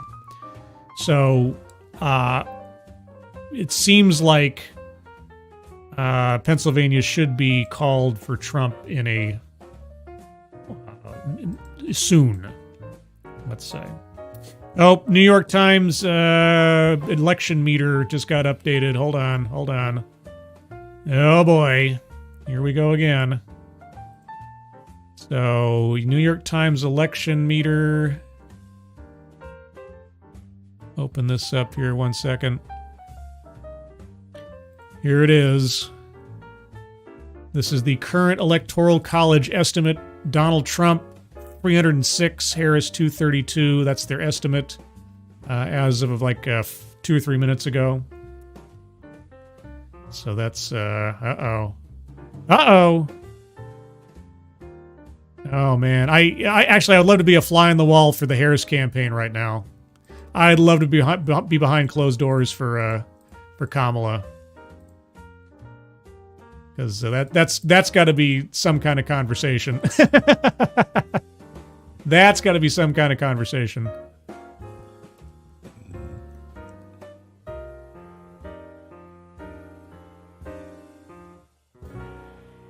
Let's see. I'm just kind of watching the Twitterverse here, see if I see any updates or anything really exciting going on.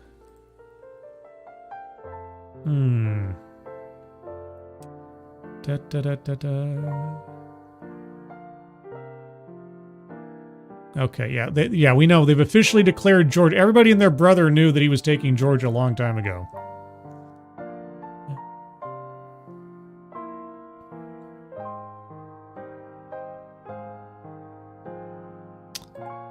Oh boy. So she's done then, Trump. Well, it's looking pretty good. I mean, Trump looks like he's about to claim Pennsylvania. And if he claims Pennsylvania, and as he's expected to claim Arizona and Nevada, then he's pretty much got it locked. At that point, Harris could win Wisconsin and Michigan, and it wouldn't matter. So, yeah, again, and Alaska hasn't called it yet, but assuming Alaska's going Republican, you got Alaska in there, and if we let's just give it to Harris for Virginia on the map here, and then the have they said anything about the New Mexico, or sorry, not New Mexico, the Nebraska like one-off thing? I think Trump got everything in Nebraska, or will. So, yeah, so that's how the map more or less looks like right now, if we just sort of put the half measures aside. And, yeah, Trump just needs to win basically two of any of the, well, of the swing of the, if he sweeps the Pennsylvania, Michigan, or Wisconsin. He just needs two of those and or one of those in Nevada and Arizona. He pretty much has it locked.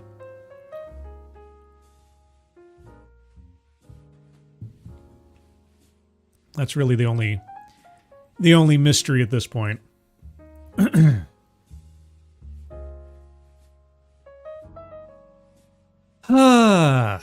Is my voice still doing well?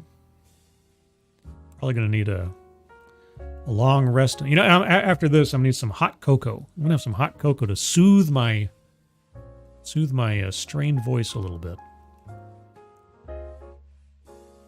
All right, let's flip back over to coverage from right side and see what they have to say about what's going on. There we go. Then that means he's going to win the popular vote. And then if you look at the battlegrounds, and he was winning in the battlegrounds as well, then you're like, okay, he's winning nationally, or at least tied nationally, and then winning in the battlegrounds. How does he lose? So I think when a lot of people in the room were cautiously optimistic for a while, that optimism started to go up and go up and go up, because you started just realizing, okay, we killed it in the early vote, and all of our people showed up today, and we had non-traditional conservatives, black people, Hispanic people, Jewish people, young people, voting for us in ways they've never voted for a Republican candidate before. It almost seems very clear how he could win. And again, no call yet, trying to figure that out. If you're watching at home, you're probably wondering why hasn't there been a call yet. Still some outstanding vote in the blue wall states, Pennsylvania, Michigan, and Wisconsin. Hopefully we'll get some clarity on that soon. But the campaign has clarity. There's a reason why Donald Trump will be coming here shortly. His team has given him the clarity he needs, the confidence that he needs to go and address this growing crowd. I mean, I turn around and it's like, wow, here they are. It's a sea of people. So here we are. The stage. Oh my gosh, guys, another update. Breaking news, breaking news. Breaking news. One moment here, let me pull it up. Oh man. Here it is. It's just the updated New York Times measurement of outcome here. This is just from a couple of minutes ago. 95% chance of Trump winning the presidential. New York Times is effectively forecasting a Trump presidential win. It's not official. This is not official. This is just the New York Times estimate.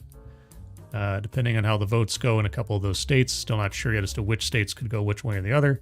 But, yep, looking like, once again, New York Times is saying that Trump is likely to win. Oh, Harvos leave? Oh, okay. That sucks. Sorry, Marvos. Well, there you go. So there's that. Oh, boy. Oh, boy, oh, boy, oh, boy, oh, boy. It's keeping an eye on things. Yeah, Cenk Uygur is not a happy guy tonight. Cenk is not happy.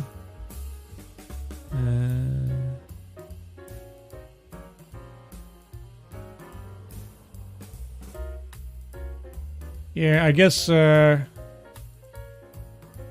party of people who are on Diddy's guest list not winning is probably a good thing.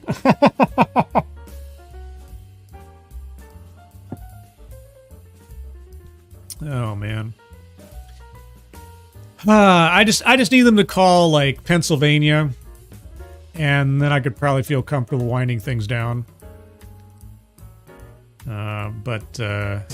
Change your reporting style, change your election laws to make it easier for the American people to kind of get the sense of a victor. We're here in West Palm Beach.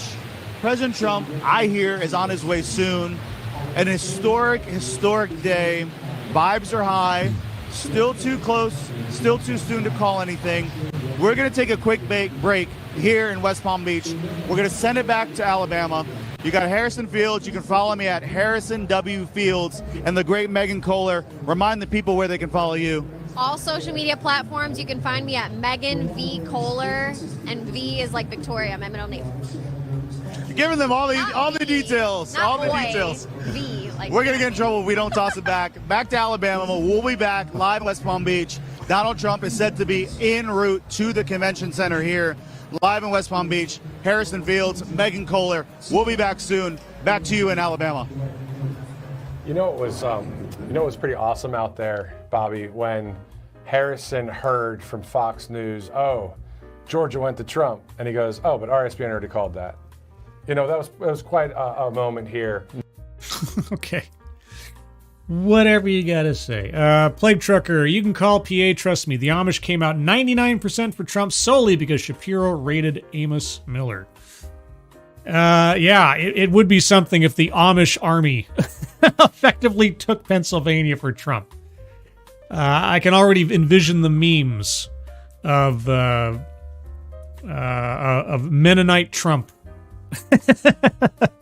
Trump the Mennonite.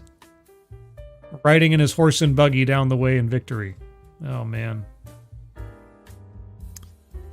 Oh, boy, oh, boy, oh, boy. I'll tell you, I was going into this a night with a certain level of trepidation. A certain level of trepidation. I was like, you know, I wasn't sure that I'm not Trump wouldn't be enough to push Harris into the White House. I've been kind of wary about that for the last, well, heck, ever since she became the nominee. Even with all of her stumbles and everything else, I thought the sentiment of I'll take anyone but Trump might be enough. I didn't want that to be the sentiment that would put somebody in the White House. I'd want somebody put in the White House because people actually believe in that person and see something of merit in that person, not just I'm voting against the other person by putting this placeholder in as president of the United States, and especially somebody who didn't earn it. Okay, whatever else you might say about Trump, he went through debate after debate, went through a primary, went through a process, and he came out on top. You know, it speaks to the failings of the Republican establishment that happened, but that's what had to happen. But at least he earned his spot.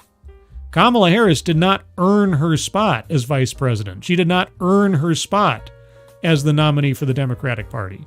So a Kamala Harris win, to me, would probably be more damaging in a way of affirming the idea that you can make it without earning it. A non-meritorious ascension to the presidency like that, just of everything else, that is something that I dreaded.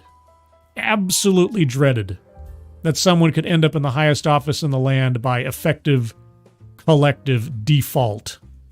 So if that's not happening, and again, we're not quite there yet where we can say so, but if that's not happening, thank goodness for that. Let's see. Plague Trucker. No, I'm telling you, the Philadelphia people were freaking out because they needed 100K more votes to cancel out the regional Amish vote. Jeez. Man, Amish Army. Go, Amish Army. 90% of the vote accounted for in Pennsylvania. So if that is the case, that's going to quickly bring that total up to 266. That's only going to require 4 more electoral votes once we get beyond Pennsylvania, which does look very good for our President Trump. But again, we want to be responsible journalists. We don't want to call anything before we know. Well, good Although for you. I will say, when we had that projection for Georgia, right on point, RSBN called it early. We have leadership here in the House with us tonight, watching this like a hawk. They made the right call, but only based on factual evidence. All right, let's move you up north now. We're going to talk about Michigan. Michigan, 62%. They are going slow in Michigan tonight. Just 62% of the vote has been tallied up at this point. However, the margin is wide. 52.5% going to Donald J. Trump over 45.8%. So we're talking 42 to 45. That is a significant difference.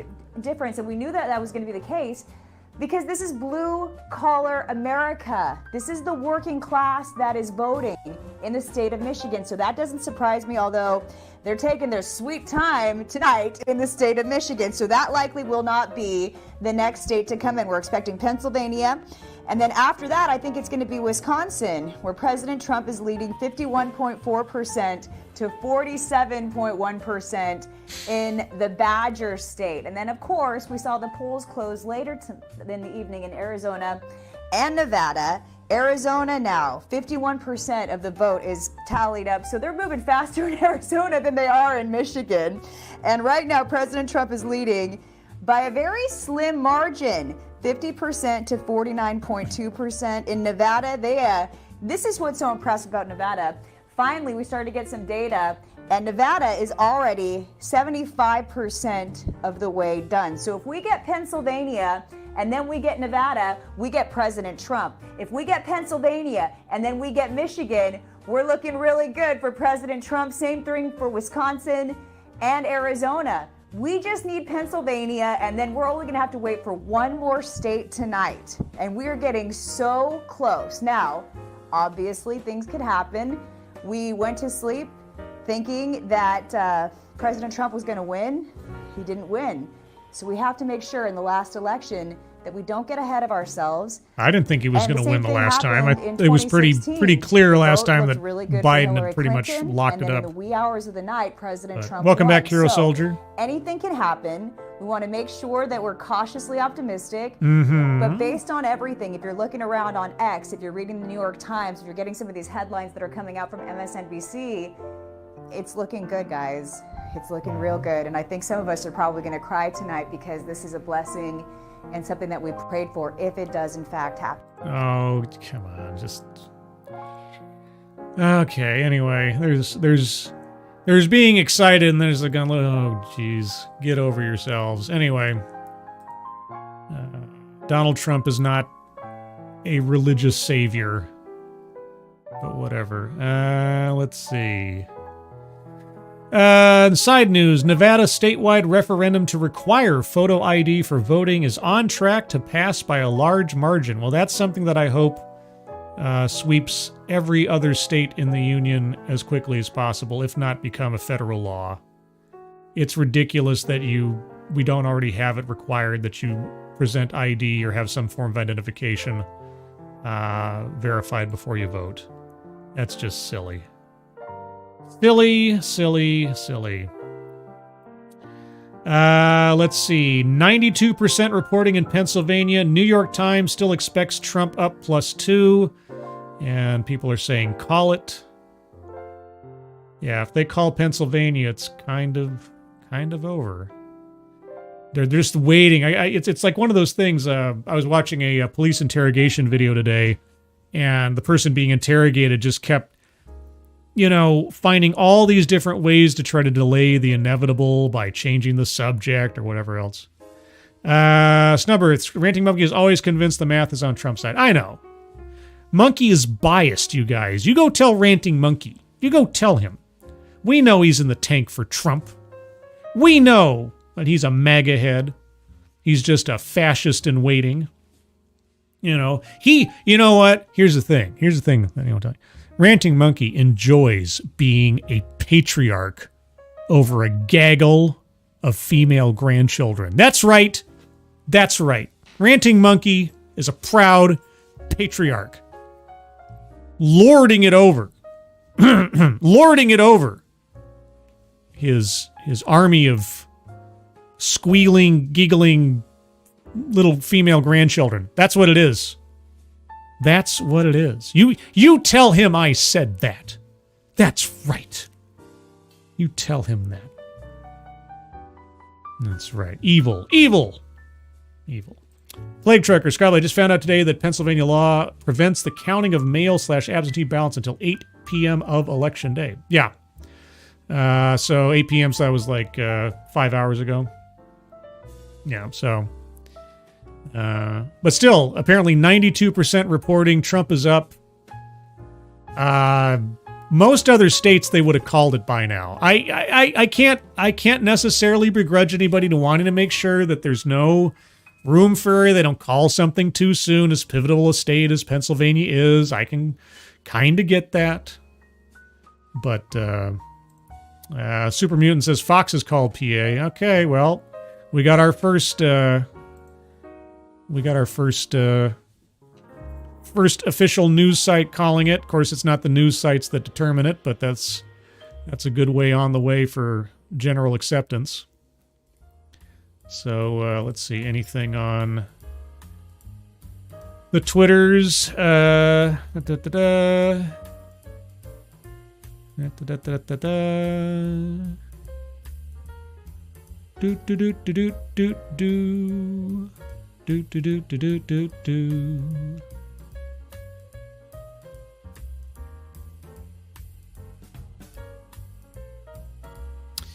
Now looking for any updates on Twitter with numbers or anything. So let's see. Yes, Lord Monkey and his horde. That's right. Lord Monkey and his horde. Oh, projected winner. Hold on. Guys, 19 electoral votes. The huge swing state is won by President Donald J. Trump. Christina, Bobby, your thoughts about that huge win. Guys, we are literally 4 electoral votes away from the win for the main man himself, and the outsider, Donald Trump. I think it's a beautiful thing. I think if he wins Nevada, which is now 75% counted, they have 6 electoral votes. Thanks, Kiever Dam. I appreciate it. It's those 6 that could carry him over the finish line. Arizona as well. Right now, 52% of the vote is counted there. Wisconsin, they're up to 87%. It could be Wisconsin that's called next. And then, as we know, Michigan is lagging with just 63% of the votes counted. Man, Pennsylvania. I know I might shed a few tears tonight just because it's been such an emotional journey. I mean, both of us, we just got off the road covering rallies, lady. Rally after rally after rally, and cheering President Trump on all the way, letting him know that there is a news outlet out there that believes in him, that believes in America. Oh, stop it. You're not a news outlet then. You're just really propaganda channel. Those tearful moments at the last rally, the nostalgia, saying goodbye to... Look, I completely appreciate that Right Side Broadcasting allowed me to use their stream tonight, but let's call a spade a spade. If you're touting yourself as a news channel that believes in him, journalistic objectivity is obviously not a focus. Privilege of announcing Georgia, and my friend here to announce your home state of Pennsylvania, the Commonwealth. It's a really special moment, and this is we're born for such a time as this. We are, and it's something that we have fought for in this country. And everybody that's watching right now, I don't care if it's 10 people or 10 million or 10,000, whatever the number is.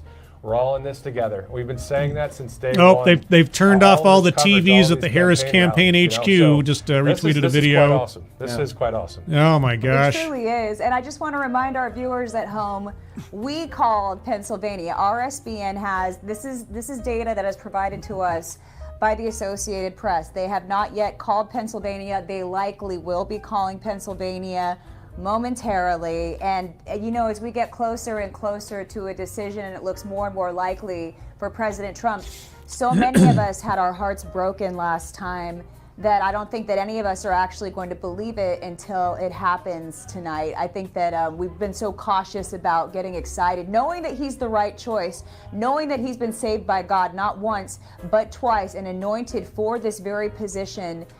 But the fact of the matter is, we don't want to have our hearts crushed. The 3 of us as journalists, we basically took ourselves out of the workforce when it comes to going back to the mainstream media. When you took a stand for President Donald J. Trump, you were taking a stand for freedom, and something that's not appreciated. He was not anointed from the heavens. We are not going back to divine right of king stuff. Stop it. Come on. Putting it all out there for him, at this point, finally, hopefully, seeing a reward, the greatest reward that we could possibly have, and that is Donald J. Trump presidency, and America is worth fighting for. And okay, guys, I'm going to tell you, it's still kind of sad to me that of everybody, because here's the thing. When I was listening to J.D. Vance answer questions on the campaign trail and do interviews and stuff, I was ridiculously impressed. Now, maybe it was just in relative terms compared to listening to Trump give an interview or Kamala give an interview, but man alive, as far as just impressive, on point, sharp politicians go, the Republican Party certainly probably has better to offer than Donald Trump, but it's just that the forces of politics and everything else was backing Trump more than anything else. Trump is not the best that the Republican Party necessarily has to offer right now, but he had the most cachet. He had the most force behind him. So stop gushing over him like he's God's gift to the country or something. You know, he's not the monster that he was painted out to be. He's not going to destroy democracy or anything. But come on, stop being Pravda.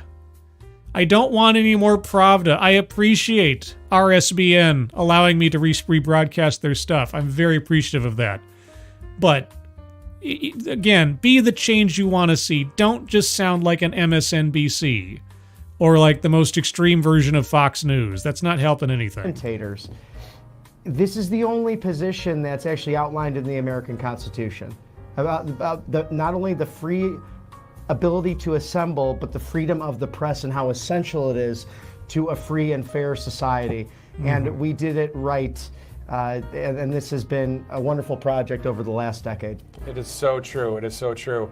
You know, Christina, we talk about the 20 GOP platform promises with President Trump and the new cabinet that he will be most likely picking, as we have not said that he has won yet, but my oh my, we're getting close. My oh my, border, carrying out the largest deportation operation, ending inflation, making America the dominant energy producer, defending our Constitution, securing the elections. There are so many items that he's going to take care of with a great cabinet, and to be a part of being on the right side of history with Right Side Broadcasting Network. For 9 years, this company has done this. And it's for the freedom of this country. It's for the speech of this country. And it's for we, the people. Okay, really, guys. Sniffling and weeping. And okay, all right. To each their own, but on a news channel.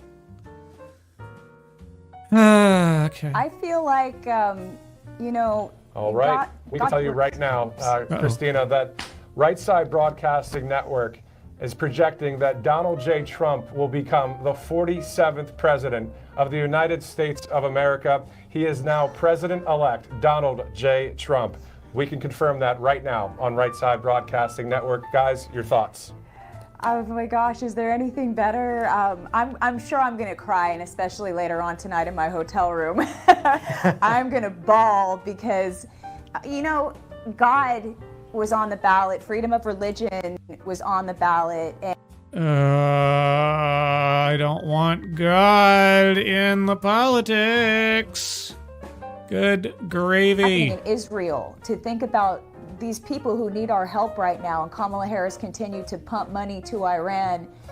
I think that this is a game changer. The world needs peace right now. The world needs love. Our checkbooks are running dry. People dipping into their savings. You have credit talking about more temporal plane stuff. Yeah, that's fine. So many people are hurting right now.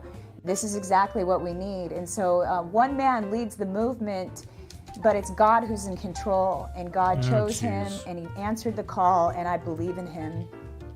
Amen. Amen. And I know we prayed before this broadcast as well, and the country praying, the country uniting under someone that has ran and now will be the President of the United States, the 47th Commander-in-Chief. As you guys see at the bottom of your screen, an epic headline, an epic lower third, RSBN, Trump wins presidency. Bobby McNeely, your thoughts?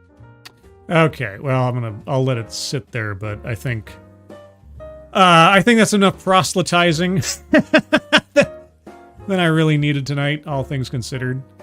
Let's see, anything updated here? Still waiting to see. I know, it's all but official now. I'm just waiting to see.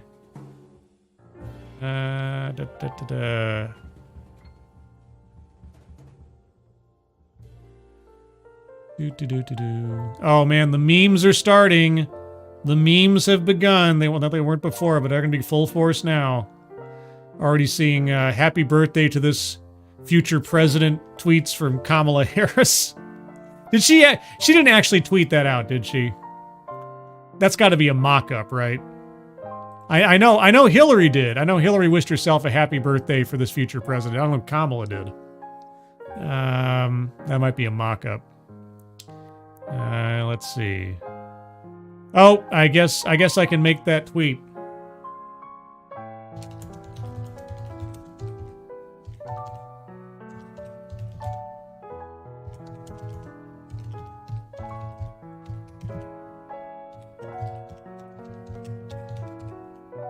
Oops, hold on.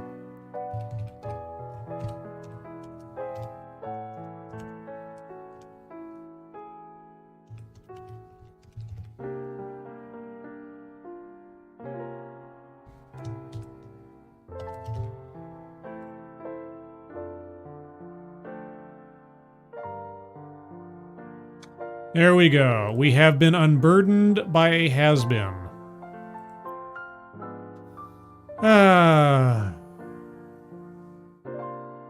Thank goodness for that. And it's all thanks to people on the temporal plane. Credit where credit is due, if you're going to give credit somewhere. Let's see. Don't worry, Scribe'S. I doubt that God is particularly pleased with being used like a pawn like this either. Yeah. You know, yeah, that's a whole other conversation. Yeah. If that's what they believe, if they believe that Trump is anointed by God and so on, have at it. I just it's difficult to take a journalistic outlet seriously if that is what's driving their conclusions. And yeah, okay. I know I shouldn't be surprised by the name of the outlet, Right Side Media, or Broadcast Network, obviously. And still, you know, I hope that if anybody over there hears me in this mild criticism, they don't take it personally, because we are all about free speech, right? But I am very much grateful and thankful that they provided me permission to use their broadcast on here tonight. So I'm happy to do that. Happy to encourage you to check them out for at least their friendliness and their openness and their willingness to share the wealth, so to speak, on election night with those of us smaller channels that do not have the resources to provide such information live like we would otherwise wish we could. Killer Turnus, I mean, it's still unofficial. Yeah, there's nothing official yet. We still haven't gotten an official call by the Pennsylvania State Elections Board or anything like that. But if the numbers are trending true and the reporting coming out of Pennsylvania is accurate with the percentages that they're at, most other states at the rate at the point at which Pennsylvania is at would have already been called by most outlets. So now it's just a matter of waiting for other places to catch up effectively.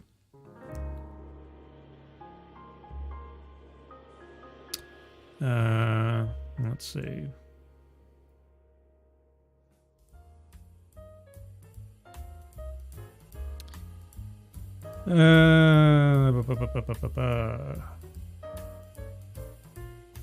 So yeah, just kind of waiting for other outlets to catch up, or someone to make an official announcement, or the AP to call it, or whatever else.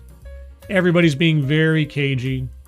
Fox News has projected that Trump will win Pennsylvania, so that's one. Decision Desk HQ says Trump wins Pennsylvania.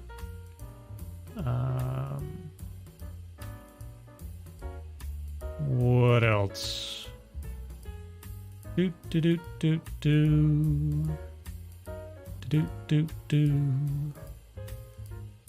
Yeah, so still waiting for one of the big outlets, the AP or otherwise, to effectively call it. Yeah, we're still waiting for something more official to be said about Pennsylvania. Fox called it, RSBN called it, several other places have called it.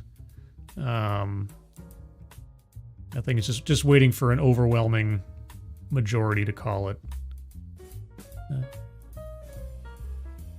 Wes Wolliver, if not Trump, who of the Republicans have foisted it on us? Well, if Trump hadn't won, I don't know. I tell you, just based on his performance on the campaign trail, J.D. Vance was looking pretty good to me, just as being sharp on the points and the arguments and things. But of course, without a more robust primary, it's hard to say.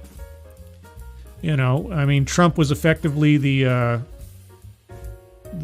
candidate for certain. Kamala was shoehorned in after a primary that Biden won. So it's difficult to say.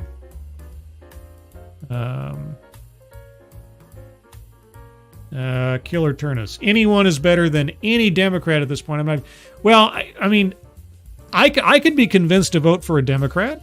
You know, depending on the Democrat, depending on what their positions were and everything else. I'm not so party loyal that I'm not willing to listen to a good idea. I mean, if Kamala Harris had come out barnstorming and critiquing the Biden administration and as vice president, I was honor bound to do this, and this. But there are a lot of instances where I disagreed with Joe and I voiced my disagreements with Joe. But my job isn't to tell the president what to do. It's when he asks for my input, I give it. And ultimately, he's the one that makes the decision. And if she'd come out and done a massive critique of Joe Biden on Afghanistan, on the economy and everything else, and said, if I had been in charge, I would have done it like this. If she could have sacrificed her fear of offending the base and or risking her loyalty to Biden or something and actually given an honest and opposing viewpoint to the previous 4 years or 3.5 years, and given a layout of what I would have done had I been in charge. And if it had been, I would have at least respected her a heck of a lot more rather than just shrugging her shoulders going, I can't think of anything I would change. When I vote, I get the voter's pamphlet and I read through the statements made by the candidates. Doesn't matter what the position is, whether it's governor or attorney general or judge or, superintendent of the water district or something. I read their statement. The first thing I look for, especially if it's a legislator, I look for spelling errors and grammar errors or grammatical errors. It sounds pedantic, but it's true. If this is somebody that wants to be writing the laws or having a hand in what happens to people in the state, or if they're a judge or something, they sure as heck better read their work and check it twice before they put it out in the public sphere. That's the first thing I look for. But I also look for, obviously, the content of what they have to say. I almost never pay attention to party. I could not care less about party. It might give me a hint ahead of time of what I can expect to read, but I don't give a rip about party. Either you convince me on the basis of your argument, your statement, your positions, and your spelling, or you don't. One element that usually does make me question is how long has this person already served in this position, whatever it is, whether it's senator or otherwise. If they've been there for 10 years or more or something, I'm more inclined to pick somebody else, unless whoever's running against them comes across as ill-prepared, incompetent, or unimpressive. And then I might go with the person that's already there. I think there should be more turnaround in political positions. I would want to live down the title of career politician. I think the concept of a career politician is odious, honestly. That's something yuck. You go in for a term, maybe two, you serve your time, you serve your constituency, you do what you can, and then you're out. You either move up in politics or sideways to a different position, but then you're out. Go back to your real life. So anyway, that's just my little rant on that. So I guess we're just waiting to see if Donald Trump's going to make a speech. Let me check the Twitters to see if there's any updates on anyone calling Pennsylvania. A lot of people celebrating already, not being announced officially by any of the major networks that I see so far. They're all sort of being cagey about it, which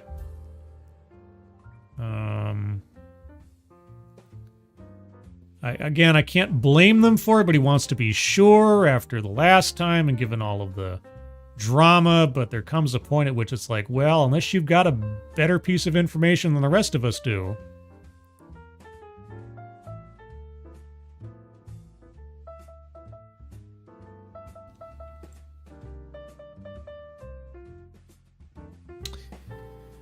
All right, let me put on the coverage. The MAGA movement has prevailed.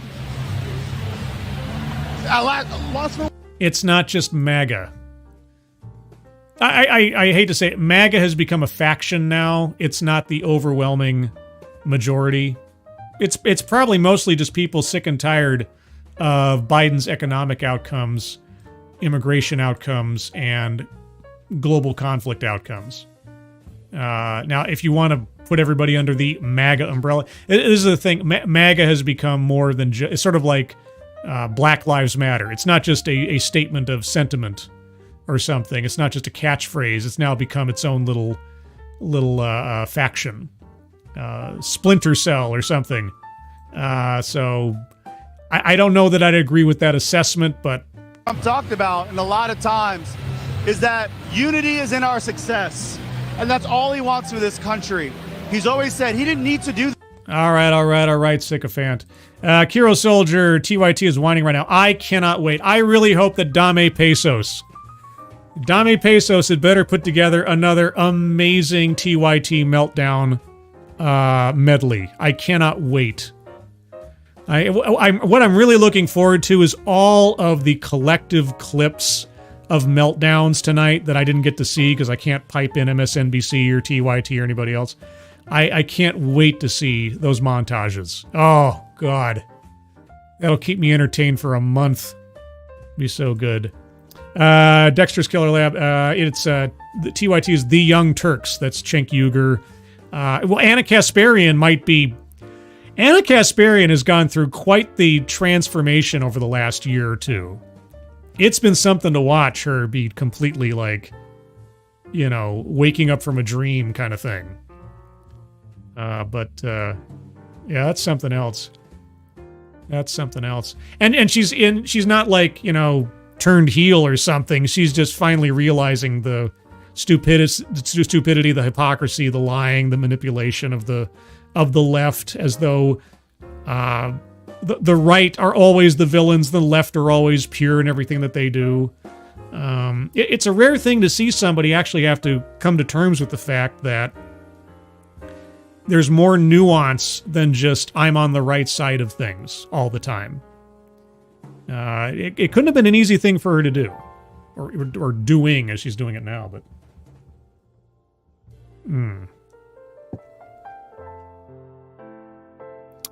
Dexter. Oh, the news network. Well, let's be honest. The Young Turks are and have been effectively a glorified version of, well, what I do, or what Ranting Monkey does.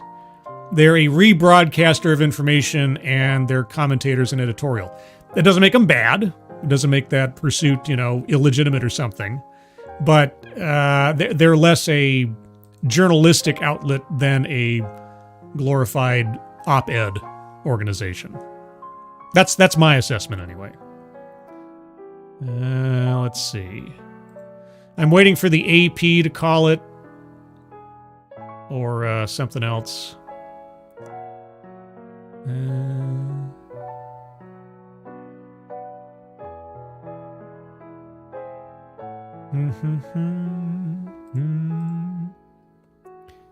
Yeah, everybody at CNN is suddenly realizing what a terrible campaign Kamala ran. Like, all of a sudden it's like, oh my God, what have we done? What have we done? Let's see. I thought I had... what did I have before? What was this?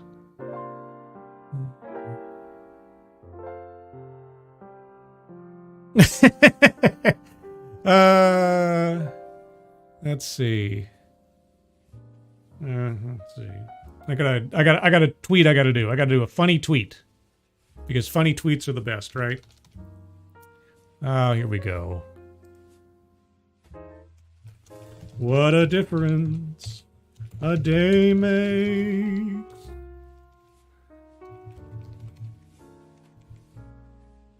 24 little hours. All right, and then I got to tag Chris Saliza in that because, you know. Oh, man.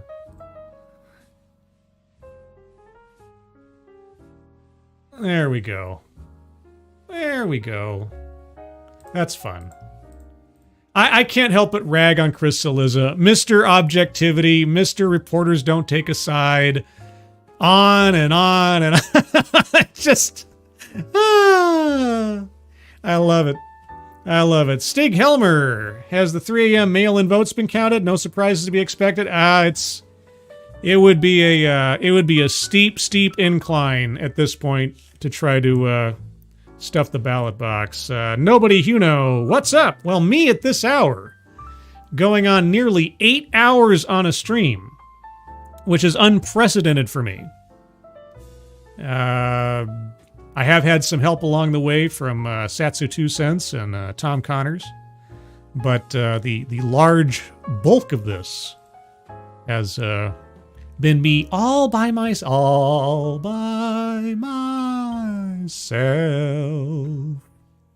Don't want to be.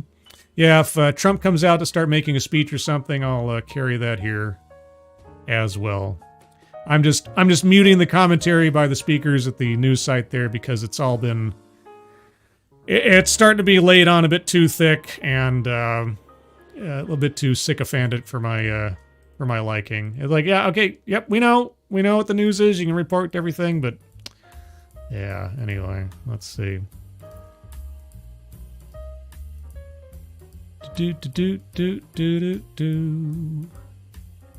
Oh man, we have been unburdened by a has-been. My tweets going all over the place. 34 likes, 8 retweets. Oh my gosh.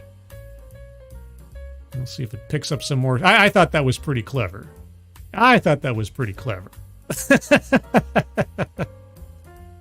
Oh man.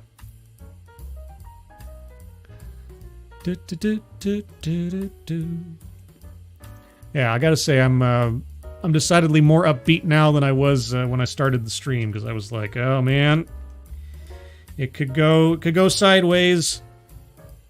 Could be a Kamala presidency. Oh man.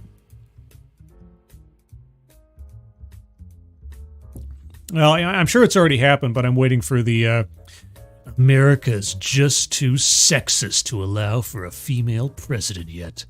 We have a long way to go. Uh-oh. I see a bunch of clapping over at the...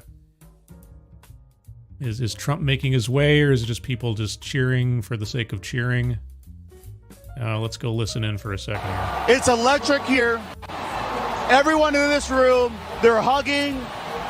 There's a feeling of palpable emotion right now in the room. I'm sure you can feel it at home. Chants of USA, USA, USA.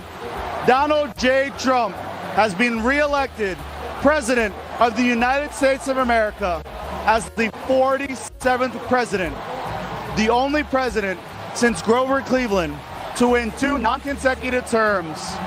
The Republican Party has flipped the United States Senate as well.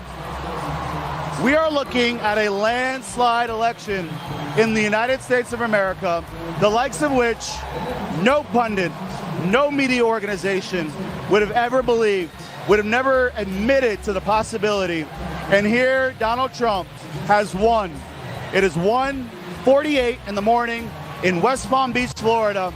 And here we are. Everyone here is claiming victory. It's incredible to see. Absolutely incredible. Megan, you're soaking it in. We traveled the country. We saw it. We saw it. American people have spoken. We got to talk face to face with Americans. We did interviews. We talked to the Americans. What I really want to know now is everybody who promised that they were going to leave the country or do something else extreme if Donald Trump won again. Oh boy. Snubber, Babylon being stripped off your feet. Well, no, you see, so I said that. I made that joke hours ago when Tom Connors was on here. I just said that if Donald Trump wins, I already know what I'm going to tweet out, and I said it. So I already had it. I think Babylon B tweeted that out like a few minutes before I did. But yeah, no, I had that scripted in my head for the last several days. But I won't take any more credit than that. I won't take any more credit than that. And their version is slightly different than mine, so there's that. But yeah, no, I think that's about threats to democracy or fascism at the dinner table. They're talking about the fact that they cannot afford to put food on the table. They don't know whether or not to pay the light bill or their car payment. And the American people said enough is enough. You people have not listened to us at all. This administration has failed us. We remember life under President Trump. It was so much better 4 years ago. And that's what the American people were desperate for. They were desperate for leadership. And you mentioned it before we went to the crowd. The American people wanted to win again. We feel like we've been losing and losing and losing to the world, losing to illegal immigrants. We've been losing to the political class. We said enough is enough, and we voted. And it's a testament to hard work, coalitions that have been built. The Black Conservative Federation had hit the ground, knocked on doors, talked to black people. Wesley Hunt was out there, Byron Donalds was out there, Tim Scott was out there, John James was out there. Women were out there. At least Stefanik was making sure women were going out there. Fox News is projecting that Trump wins Wisconsin. I don't know if that's more official than that right now, but either way, if he wins Pennsylvania, and it looks like he will, he only needs a handful of other votes. So either Wisconsin, Michigan, Nevada, Arizona, any one of those goes his way, and it's done. So it's barring something amazing happening, it's pretty much over. It's over. So now we're just waiting for Trump to come out, make a speech, and if he does that, I'll cover that. And once that speech is over, for sure, I am going to bed. It's far too late. I'm going to be an absolute zombie tomorrow. And I just thinking about the work I got to do tomorrow. Ugh. Not going to be fun, but oh well. I will chisel my way through it. It was worth it. It was worth it just to watch this, be here with you guys, to watch it all come through. Like I said, going into this, I was kind of cagey. I was like, uh-oh. We're going to have not just 4 more years of Joe Biden, 4 years of who knows what Kamala Harris mystery box. I mean, I don't think J.J. Abrams could have written a presidential candidate better than Kamala Harris, as far as what we might have gotten out of it. But, yeah, we'll see here.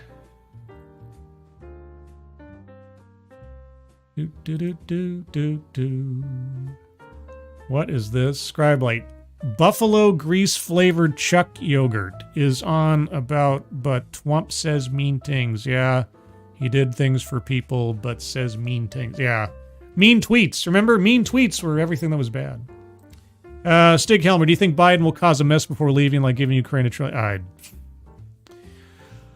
I don't know. Well, I mean, it depends. I mean, does Biden retain enough sense to be still president for the next 2.5 months? I mean, Jeanette E. Hellis brought up earlier, it's like, well, if something really takes Biden sideways, doesn't that mean that Kamala gets to be president for like a month and a half or something?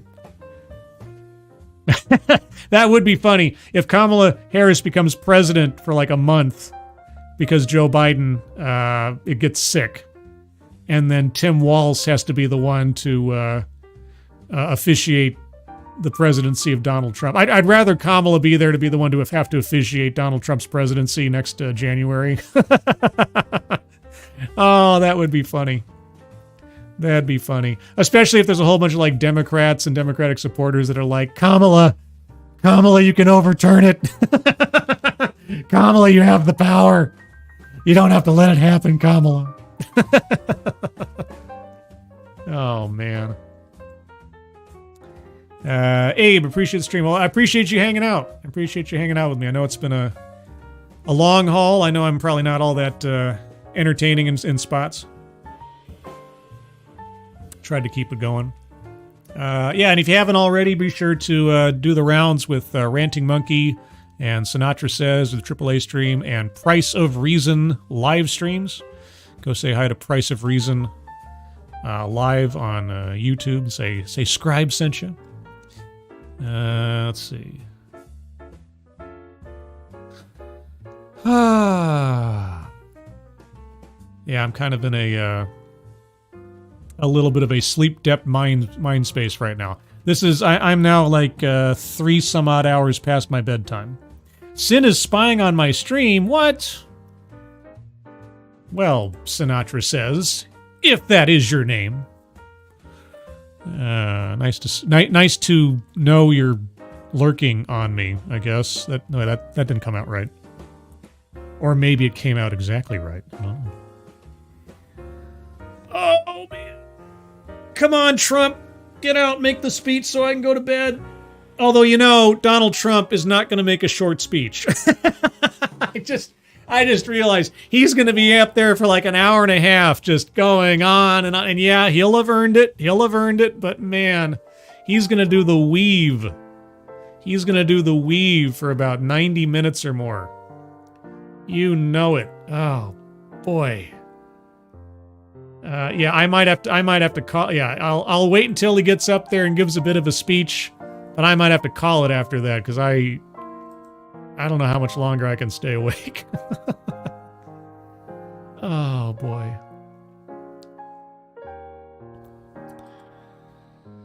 Oh, let's see. Yeah, New Jersey had a whole bunch of numbers flip for Trump, which is kind of surprising. AP still hasn't called it for Pennsylvania yet, as far as I can tell. I'll double check. Associated Press. Nope. The Associated Press last announcement was still Georgia. And that was. We knew Georgia was going for him hours ago now, and that was just an hour ago. They're still waiting. Waiting. Yeah, their last big update was 40 minutes ago, and they were just giving a, yeah, they had Pennsylvania pretty much going for Trump, as well as Wisconsin and Michigan. Yeah, their projections are, yeah, I mean, sooner or later they're going to call it. Sooner or later they're going to call it.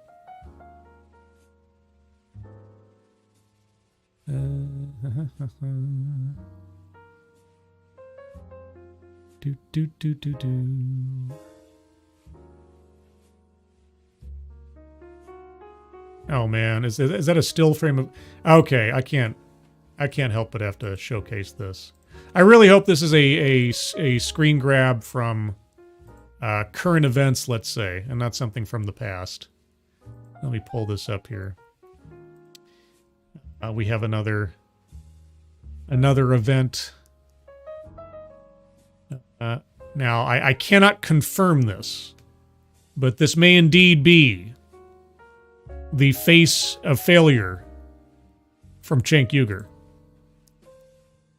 Yes, that may indeed be Cenk Uygur tonight, as he witnesses his candidate, his favorite, lose, and his greatest enemy win. Of course! Right? Yeah, so there you go. Oh, Cenk. Oh, Cenk. I can't wait to see Dame Pesos's montage medley of TYT from tonight. That's going to be something. That's going to be something. Let's see.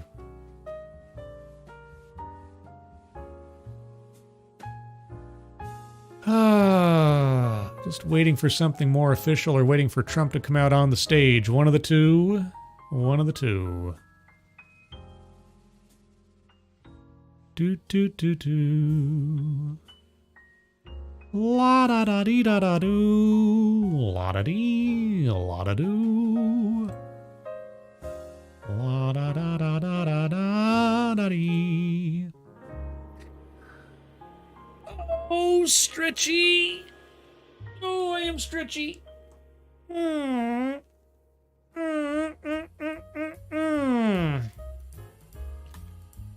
I apologize if I'm not too talkative. I am starting to feel the wearing down. My throat's becoming just a little strained, so I might be a bit more passive now. Come on, Trump, come out here and save me from talking too much. Yeah, let's see, I'll turn on the sound for a World minute. in 2016. We all know what happened in 2020. But this is an indictment on 2020 in my view. This is proof that 2020 was a farce, that it was allowed because of these ridiculous mail-in ballots, this system that basically allowed for the Democrats to win. This is a reckoning. I said it before, it's a reckoning, it's a realignment, it's a wake-up call. And the last point, I know I've been rambling. Juan Williams on Fox News said, this is a sign that misogyny and racism basically were at play. And I'd love to know what Van Jones has been saying on CNN. This had nothing to do with racism. This had nothing to do with misogyny, and had everything to do with the direction of this country, where 80% of this country have said, enough is enough, this country's on the wrong track. No. It was another white lash. That's what Van Jones called it back in 2016. It's a white lash. White lash 2. Racially charged boogaloo. Oh, man. Oh, boy, oh, boy. Come on, Trump. Get out here and make a speech. Get out here and make a speech. Give me a little room to breathe here, and then I'll wrap things up for the night. Give my vocal cords a rest for a little bit.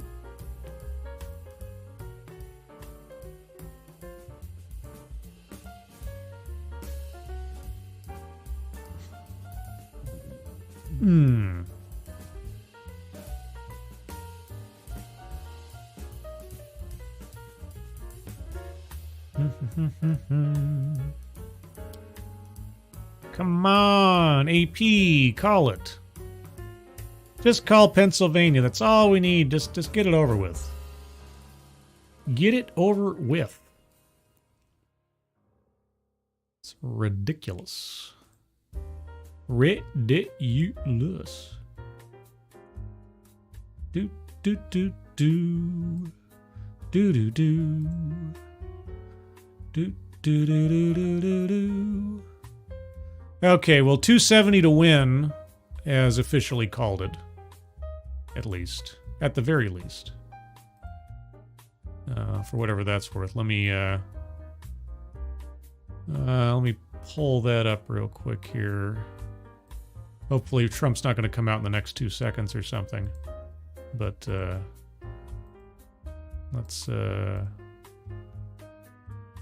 So here's the map from 270, as they've officially called it. They called Pennsylvania for Trump, and with their estimates and markings so far, he's already hit the 270 threshold. So everything else after this is basically cream cheese. So he's yeah. Oh, what's this? Who's this? Oh, shit. Who's this? Hey. What are you laughing at? What are you laughing at? I was not doing a terrible Scribe impression. Proceed. Yes, cream cheese is delicious. I do like a little bit of cream cheese on my winning bagels. Okay, you need to add some more Kermit the Frog gravel to that. Come on now. I don't think I could do that too much. What's going on, man? What are you thinking? What's the haps? It's not easy being blue. Well, I like I tonight, especially. Not tonight. No, I was like I was saying, I had a little bit of trepidation going into the night. I thought, yeah, I'm not Trump. I've said this for several months now. I'm not Trump could be enough of a wind at Kamala's back to push her into the Oval Office. I thought that was should have been. I was really concerned about that. But yeah, no, I mean, I'm basically having flashbacks to 2016, because back in 2016, I thought it's going to be close, but Clinton's going to win. That was my That's my general thought. She'll win the electoral. The popular will probably split down the middle or one or the other. And back then, of course, we were all amazed and surprised. Oh, this time around, I think Kamala Harris, to me, was more of an existential threat, given her... I said earlier that J.J. Abrams couldn't have written a more mystery box candidate if he tried than Kamala Harris. So we weren't. And I said before, whatever complaints you have about Trump, and there are several legitimate ones. At least Trump is the devil you know. Yeah. And everybody claiming, oh, he's going to do this and he's going to do that and he's going to do this. I said, I heard all of this. I seem to recall back in 2015, 2016 being told that the entire world would fall apart, World War III, deportation squads going door to door. All this stuff was going to happen, and none of that happened. And I'm like, he would have done it if he could have. And I'm like, yeah, well, what? Okay, let's say he wanted to. What prevented him? All right. Oh yeah, there's that whole balance of powers, checks and balances, that these mechanisms we have in place to restrict as much as we can these days executive power from overreaching. Thankfully, the Supreme Court's there in some ways to still restrain what Biden wanted to do elsewise with student loans and everything else, but. Yeah, so I'm pleasantly relieved, but also more glad for the memes and the comedy that's going to come from this. Dude, it's going to be gorgeous. The comedy's already starting. Have you watched any of the Young Turks tonight? No. I haven't been able to watch anything else. I'm waiting. I'm waiting for Dame Pesos to put together a second montage as with his first way back in 2016. Because I know if anybody's going to do it right, it's going to be Dame Pesos. I've been clicking in and out of it, and Chank has been melting down for, I think, the better part of an hour. And some thank change. goodness. Thank goodness. Now, how's Anna doing? Is she taking it more in stride? She looks like she's sizing up Chank to punch him in the head. She's giving him the eye, like, I could take this fat piece of shit. Oh man, Anna's going to end up on Fox News or something eventually at this rate, or something. She's excelling at pissing off everyone who supports TYT. Yeah, I wouldn't be surprised if she goes independent at some point, starts her own thing, ends up on like. I could see her being like a side. Or a supporting character over at like Breaking Points or something with Sagar and Crystal Ball, maybe. But yeah, I could see that. But I don't think she's going to have too much of a career at TYT. And I feel like if she can get out from under Chank's obese boot, that she would really flourish.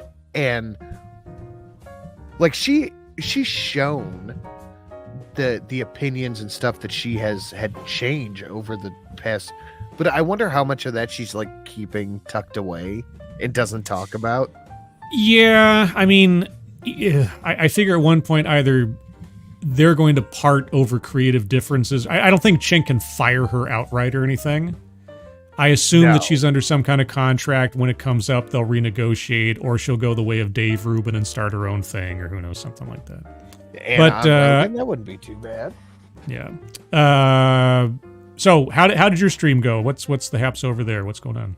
I was just chilling. They're calling TYT is calling Trump for PA. Well, let me tap into this real. Yeah, I'm waiting for the AP to sort of just like lock it up for all intents and purposes. Let's see if they've already done that. Dude, Hank sounds like he's about to fucking cry. Trump flipped 4 counties in Minnesota. Tim Walz's Minnesota.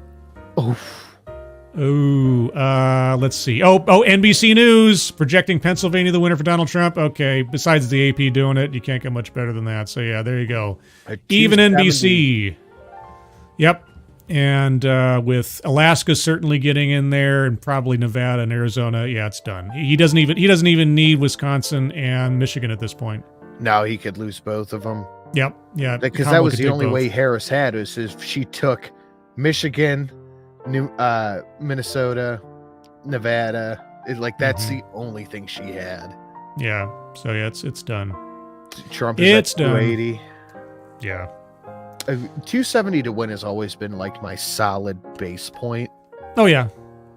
And yeah, I guess he's going to crest 300 probably by the end of this. I was thinking that he'd be in like the 280s or something, but yeah, okay. I wonder what the popular vote's looking like, because this is the first time in my adult political life I've seen a Republican carry the popular. Last I saw, and I don't know if that's changed, projected was he might carry 55% of the popular. Shit, that's not even a little bit close.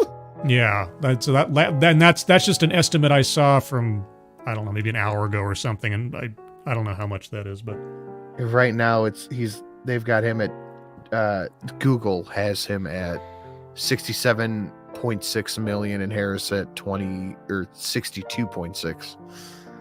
The other funny thing that somebody brought up on Twitter a couple hours ago that I didn't realize, I didn't really think about, is that in January Kamala Harris is going to have to officiate his presidency as vice president. I think Drunkle had a very solid theory that when Trump carries tonight, that Biden's going to step down just so he could be like, I facilitated the first black woman. Yeah, Jeanette E. Hellis on the chat had that same notion. She was just like, well, couldn't Biden just step down? And I thought, I mean, he could, but I don't know that his ego would allow him to do that. I don't know that he'd want his legacy to be, oh, I handed a 2-month stint to a lame duck female president. Yeah, but, I mean, he doesn't could want to be attached to it.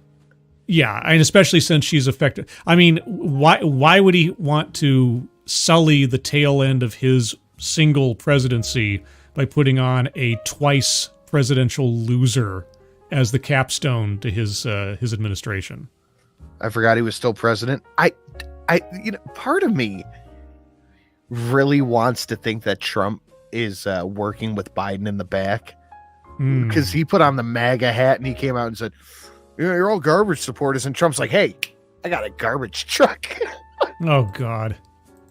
Yeah, it's like, well, I mean, we knew Biden was not a big fan, obviously, of being forced out, and he was no big fan of Kamala. I mean, I like I said over on your thing, I think I've read story after story over the last couple of years of just the absolute rift between the West Wing and the Vice President's office over the last 3 years, because she's just been such an embarrassment.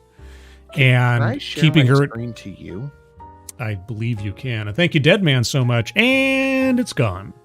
If you mean the election in general, yes, unless you're talking about something else.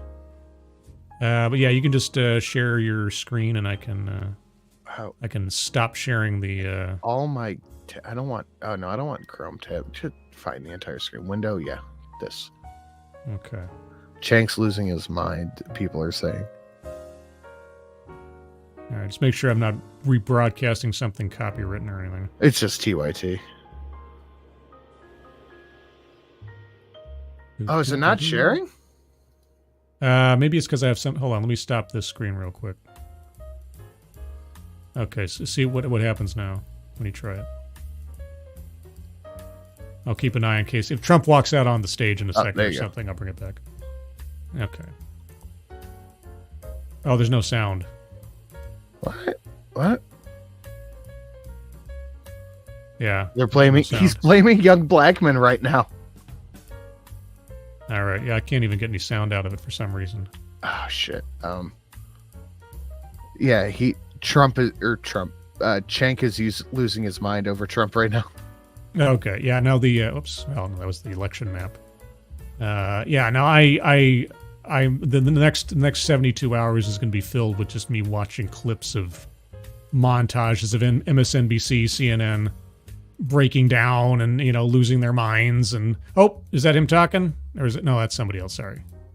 You got me for a second there. I thought that was Trump. Yeah, I was like, I just saw like guy standing at the podium looking back and forth. It's just Trump with a mullet. Is that what it is? Well, that is some kind of mullet. Trullet. There you go. Not a trollop, but a trullet. Not bad. So let's see. I guess my curiosity is after what Trump said on Joe Rogan about, because Joe Rogan asked him about the mistakes he made and everything else, and his primary example was some of the people that he picked to help him in the first round.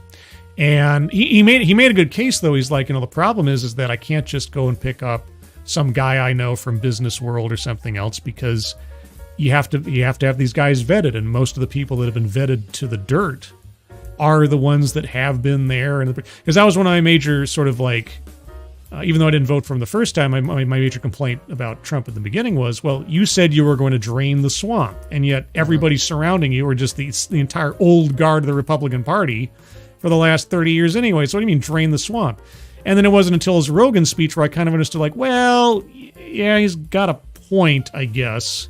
You don't want to bring on just any kind of Yahoo you know from real life on the off chance they have skeletons in their closet that you're going to have to deal with, so... That's one thing Polly and I talked about forever, is that when he got in, he should have fired everyone.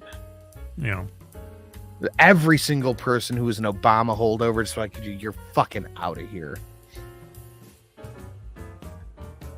Dude, you're a little... Yeah, so him building his... Nice.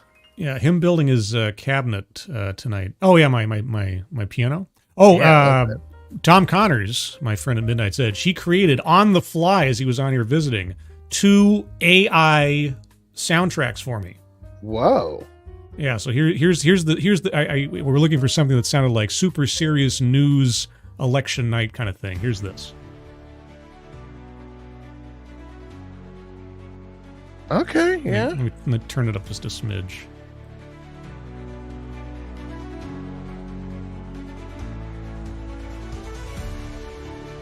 Yeah, this is very sort of like upbeat, sort of like, you know, orchestral. Yeah, I like that. That's and then the first one though was sort of like the. Is that guy wearing velour? It turned out to be a rave kind of thing. Yeah, this sounds like what they had at Burning Man. Yeah. We get some oons stuff later on here. It takes a second. It builds up. Let me jump a little ahead a little bit here. Oh, I can't jump ahead. That's right. It's just on track. Never mind. Yeah. I mean, I'm digging it.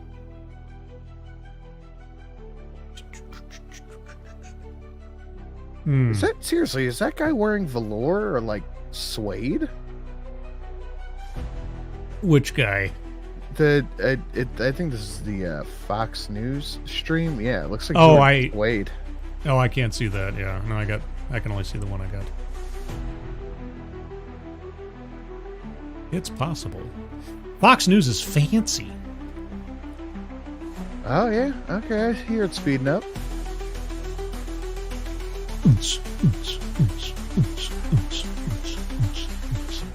Need to get out my glow sticks. Yeah, need my glow sticks and my baby pacifier. This sounds like exactly what Burning Man sounds like literally all day, every day. Actually, it's not Burning Man I'd want to attend. I want to attend Wasteland Weekend, where it's like Mad Max role-playing for like a weekend. I saw that, yeah. Yeah, Wasteland Weekend looks great, except that I have absolutely no car knowledge, and the desert, I am a creature of rain and fog. I would not manage the desert very well. You know what? The desert really ain't bad, dude. Yeah. But it looks great. I would love to role play as end of the world Mad Max stuff, because they take their LARPing really seriously over there, little shops and things, and play a role, you being a bounty hunter and all types of stuff for a week. It looks so awesome. That one is pretty cool. Well, let's see. Let's give a F5 on the 270 to win. What are these cats saying? They've got 280 for Trump. Sure. Let's see. What else we got going on? AP still Google isn't... still has not called Pennsylvania. Literally everybody but Google. Yeah, AP still hasn't called Pennsylvania. I think the last call they made was Georgia, and that was like an hour ago, and everybody knew that Georgia was going his way. That's where Google's getting their stuff from, is AP. Okay, yeah, everybody's going for AP here. Michigan. CNN. Yeah, CNN is affirmed now. Donald Trump will win Pennsylvania. Michigan has 71% to Trump, with about 200, almost 300,000 in favor. CNN is still not declaring Trump the winner. They're just saying that he's won Pennsylvania, so he's closer to 270. So they're still not counting a couple of things so far. Wisconsin with 125 in favor of Trump. Arizona with 30. My tweet is becoming so popular. I said, "We have been unburdened by a has-been." I crafted that in my head about 4 days ago. I thought, if Trump wins, that's what I'm going to tweet out. And as soon as it did, yep, there we go. We have been unburdened. That is fucking hilarious. It's almost the Onion tweeted out something a couple minutes earlier than me. They just used the same quote as Kamala, but I did my little variation. I like that. Unburdened by what has been. Right. Oof. Did you see Kamala's not coming out to talk? Oh yeah, no, she's pulling a Hillary. She's just like, I'm not even gonna show up. Everybody emptied out of Howard University, her coronation at her alma mater. Oh my God. I'll be surprised if she doesn't become a honorary professor or get a board seat or something at Howard after she's out of office. I figure that's her next stop, or at least on the speaking tour, writing a book for the rest of her life or whatever. That's interesting. The Hill just tweeted out a Jon Stewart interview. Election results aren't everything. Oh God, John, if Kamala had won, you'd be bouncing off the walls happy. Oh, give me a break. Give me a break. Zach says, get in, bitches. Do you think Puerto Rico voted for Trump? Probably, actually. That'd be so funny. There are probably people in Puerto Rico. This is a fucking trash pile. Wait, I do live under a trash pile. Wait a second. They're probably kicked something out of their way. Look at this shit. I want to live like this. Trump saved me. I was not confident going into tonight. No, I wasn't either. I like I said, I thought that the anyone but Trump and and one of the things that really still sticks in my craw, let's say, about Trump's performance, and I realize all the other things you could say about him, but when he was on that debate stage with Kamala and he was so easily baited by criticisms of his rally numbers and everything else, like, oh, dude, come on. I mean, if I had concerns about Kamala having to go up against any other world leader in a serious conversation or pressured circumstance, and her just kowtowing to make everybody happy or not knowing what to say, that Trump could be so easily swayed into doing something by the worst kind of psychology. It's just like, oh, come on. But yeah, otherwise, I wasn't sure. I wasn't sure that all the hubbub I was hearing about, oh yeah, it's going to be a Trump landslide. Like, I feel like I'm in the tank. I feel like I'm in a bubble or something. You know what I think really swayed it was going on Rogan and the fucking squirrel.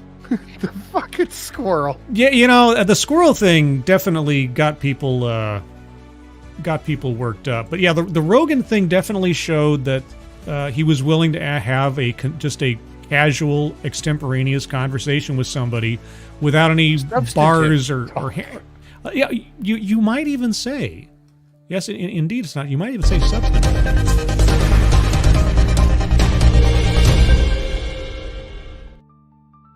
Anyone who watches the second channel would know that I don't know what triggered it, but I'm messaging Scribe and all caps. What's the word? What's the bear that's word? right. That's right. What's the bear word? Yeah, it was like 3 or 4 days ago. Sinatra's like, what's the bear word? I need to know the bear word. I was like, what? But he remembered it before I said it, and I sent him the stinger in case he needed that too. I mean, it was just the topic, but yeah. That's the second time I played that tonight, actually, because in an article I was reading earlier, that word came up, and so I had to play that. In fact, there's only one stinger out of my little litany there I haven't played tonight.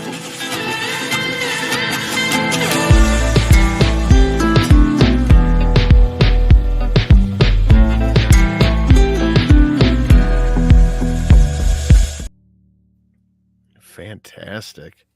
I got that one. I got a tailed feature one. I should have. I don't know what to do for a monkey though. I don't know what. I don't have a monkey. Dude, I heard you make that joke with Satsu earlier. I about fell out of my fucking. Oh man, yeah. Well, I did. Oh, here he is. Is this it? This is it. All right, let's get the sound up. I'll turn off the music. I'm gonna pull you up over here. Oh, wait. I can't play the copyrighted music, guys. Sorry. I got to wait for the music to stop. Yeah, we'll leave that. I got to wait the music to stop. So let me turn off my soundtrack here real quick. Got to wait for the music to stop. Let me wait until he starts talking, guys. I apologize. I don't want to get the you know it's really funny, people coming into the stream, because I did monetize this beforehand. People kept telling me, before I got on here, they played a Kamala Harris ad. And I thought to myself, hey, the Kamala Harris campaign is subsidizing my stream by a couple of cents. All right, let's see if he starts talking. Shit, yeah, Aaron looks like a fucking scout. Who are you talking to? That is Scribe. His channel's listed down below. Yeah, Barron is an absolute beanstalk. 6'9", something like that. Yeah, he's probably still not done growing yet. Look at that guy. Good grief. Dana White. Oh yeah. Well, he there was a picture earlier of Trump in deep conversation with Elon Musk and Dana White. I'm like, is there going to be a department of UFC? I fucking hope so. It's like Department of Mutual Combat. It's one government agency I could get behind. One thing that I was really kind of shaky about was the fact that RFK was still on the ballot in so many places. That he was him not simply, here. he was simply his presence was simply gonna split the vote. Oh nope, still going. Sorry, gotta wait till he talks, guys. I'd put it on otherwise, but I don't want to risk it. They got Kellyanne Conway up on stage. Wow. Be surprised. Look at this. Let's see. There's the Trump family. Everybody in their cameras. Oh my gosh. Yeah. Just like Kamala, they're all making calls to voters right now. They are. Did you see that photo? No, what happened? Oh, so there was this. Kamala Harris was play acting like she was calling a voter, and then she turned her phone to the side, and everybody could see she just had her camera on. She wasn't actually talking to anybody. God. Oh, it's bad. It was bad. Okay. AP finally called PA for Trump. Okay, well then, yeah, it's done. AP, that's probably why. Come on, Trump, start talking. I want to go to bed soon. I know he's going to go on for like an hour and a half. Yeah, I could. I'm so fucking hungry, dude. But yeah. All right, here we go. Start. Much. Wow.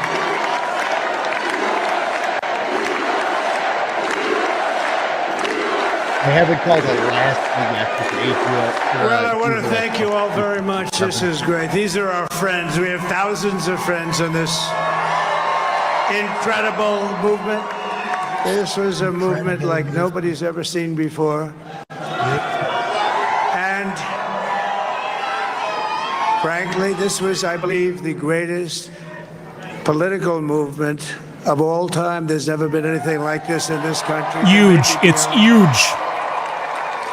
And now it's going to reach a new level of importance because we're going to help our country heal. We're going to help our country heal. We have a country that needs help.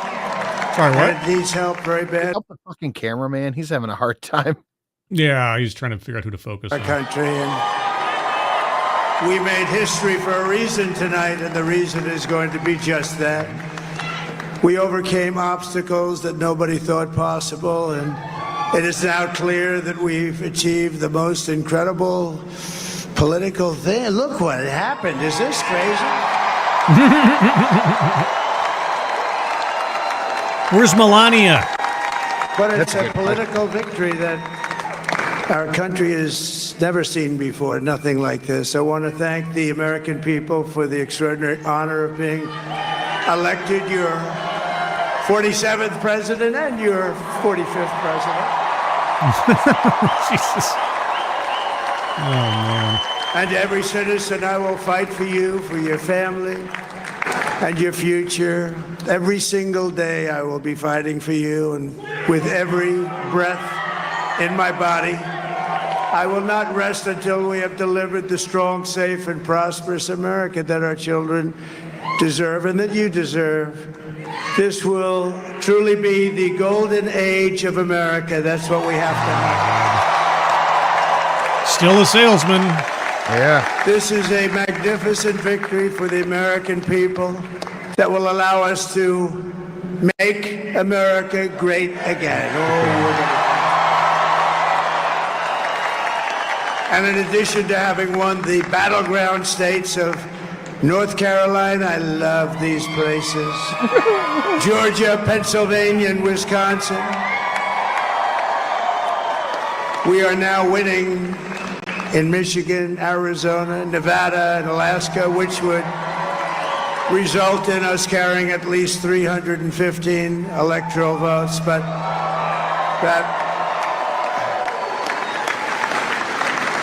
it's much easier doing what the networks did or whoever called it, because there was no other path.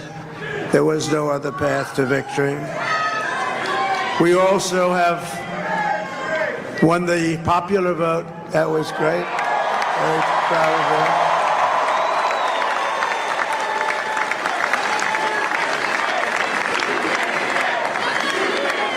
Thank you.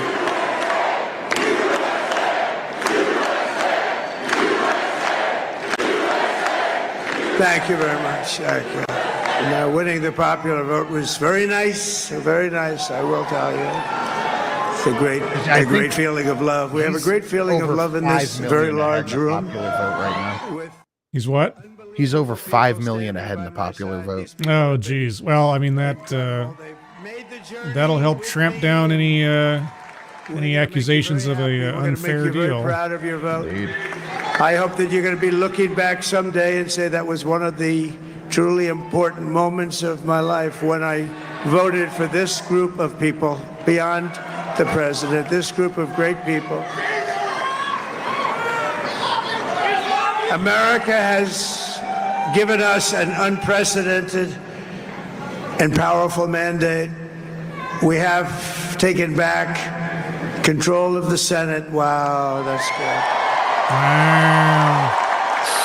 Wow. And the Senate races in Montana, Nevada, Texas, Ohio, Michigan, Wisconsin, the great Commonwealth of Pennsylvania, were all won by the MAGA movement. They helped so much. And in those cases, every one of them, we worked with the senators. They were tough races, and I mean, the number of victories in the Senate was absolutely incredible. And we did tele-rallies. She's got like some kind of like undercut bra or something, like plastic caps. Yeah, it looks like some fucking almost Saiyan armor from Dragon Ball. Yeah, those shoulder pads. Yeah, it looks like an extra costume from Ice Pirates. Yeah, you should and not it also have worn looks that. like we'll be keeping control of the House of Representatives. What, did they take the House too? It's a close one on the House. Is it? Oh, I thought the Democrats did. I think he's doing a terrific job. Okay, the House is at 190 for the GOP to 168 for the Dems. Really? Oh, Yeah, I thought they didn't have the House. Oh man, if they sweep it all, jeez. Yeah, that's a wrap. I mean, not to say that there's not plenty of opposition to Trump even amongst Republicans, but he's gonna have a hell of a lot easier time getting stuff done. Oh yeah. You better make the most of those first 2 years before the midterms. Oh, there's Melania. Okay. Oh, no, she's done a great job. Works very hard. Oh, real quick, over in the chat. Thank you, Keeverdam. Just tagged you in. You tagged me in a tweet. Oh my gosh, what did you tweet me or tag me in? Let's see. Breaking reporters saying the Vice President Kamala Harris has just called Donald Trump to concede and congratulate him. Uh-oh! Oh, man, I hope somebody recorded that call. Jared, Kimberly, Michael, thank you all. What a help. What a great...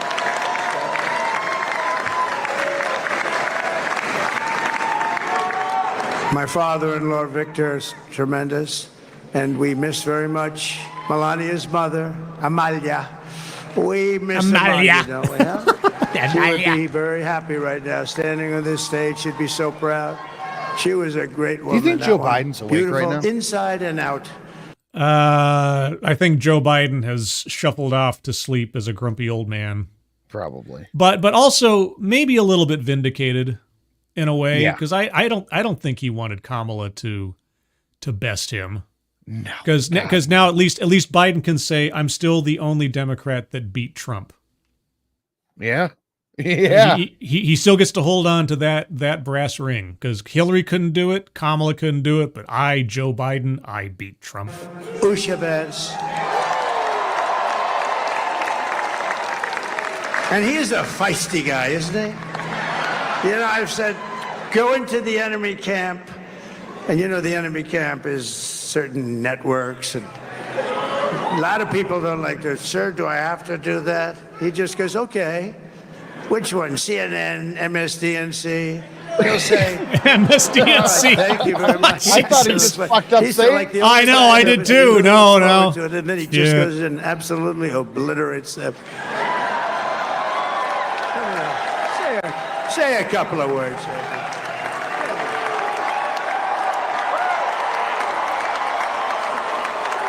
Okay, we'll let JD talk for a minute, and then I got to go to bed soon. Yeah.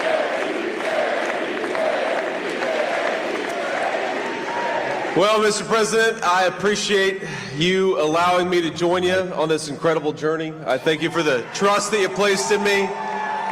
And I think that we just witnessed the greatest political comeback in the history of the United States of America. I think so. It's historic. And under President Trump's leadership, we're never going to stop fighting for you, for your dreams, for the future of your children. And after the greatest political comeback in American history, we're going to lead the greatest economic comeback in American history under Donald Trump's leadership.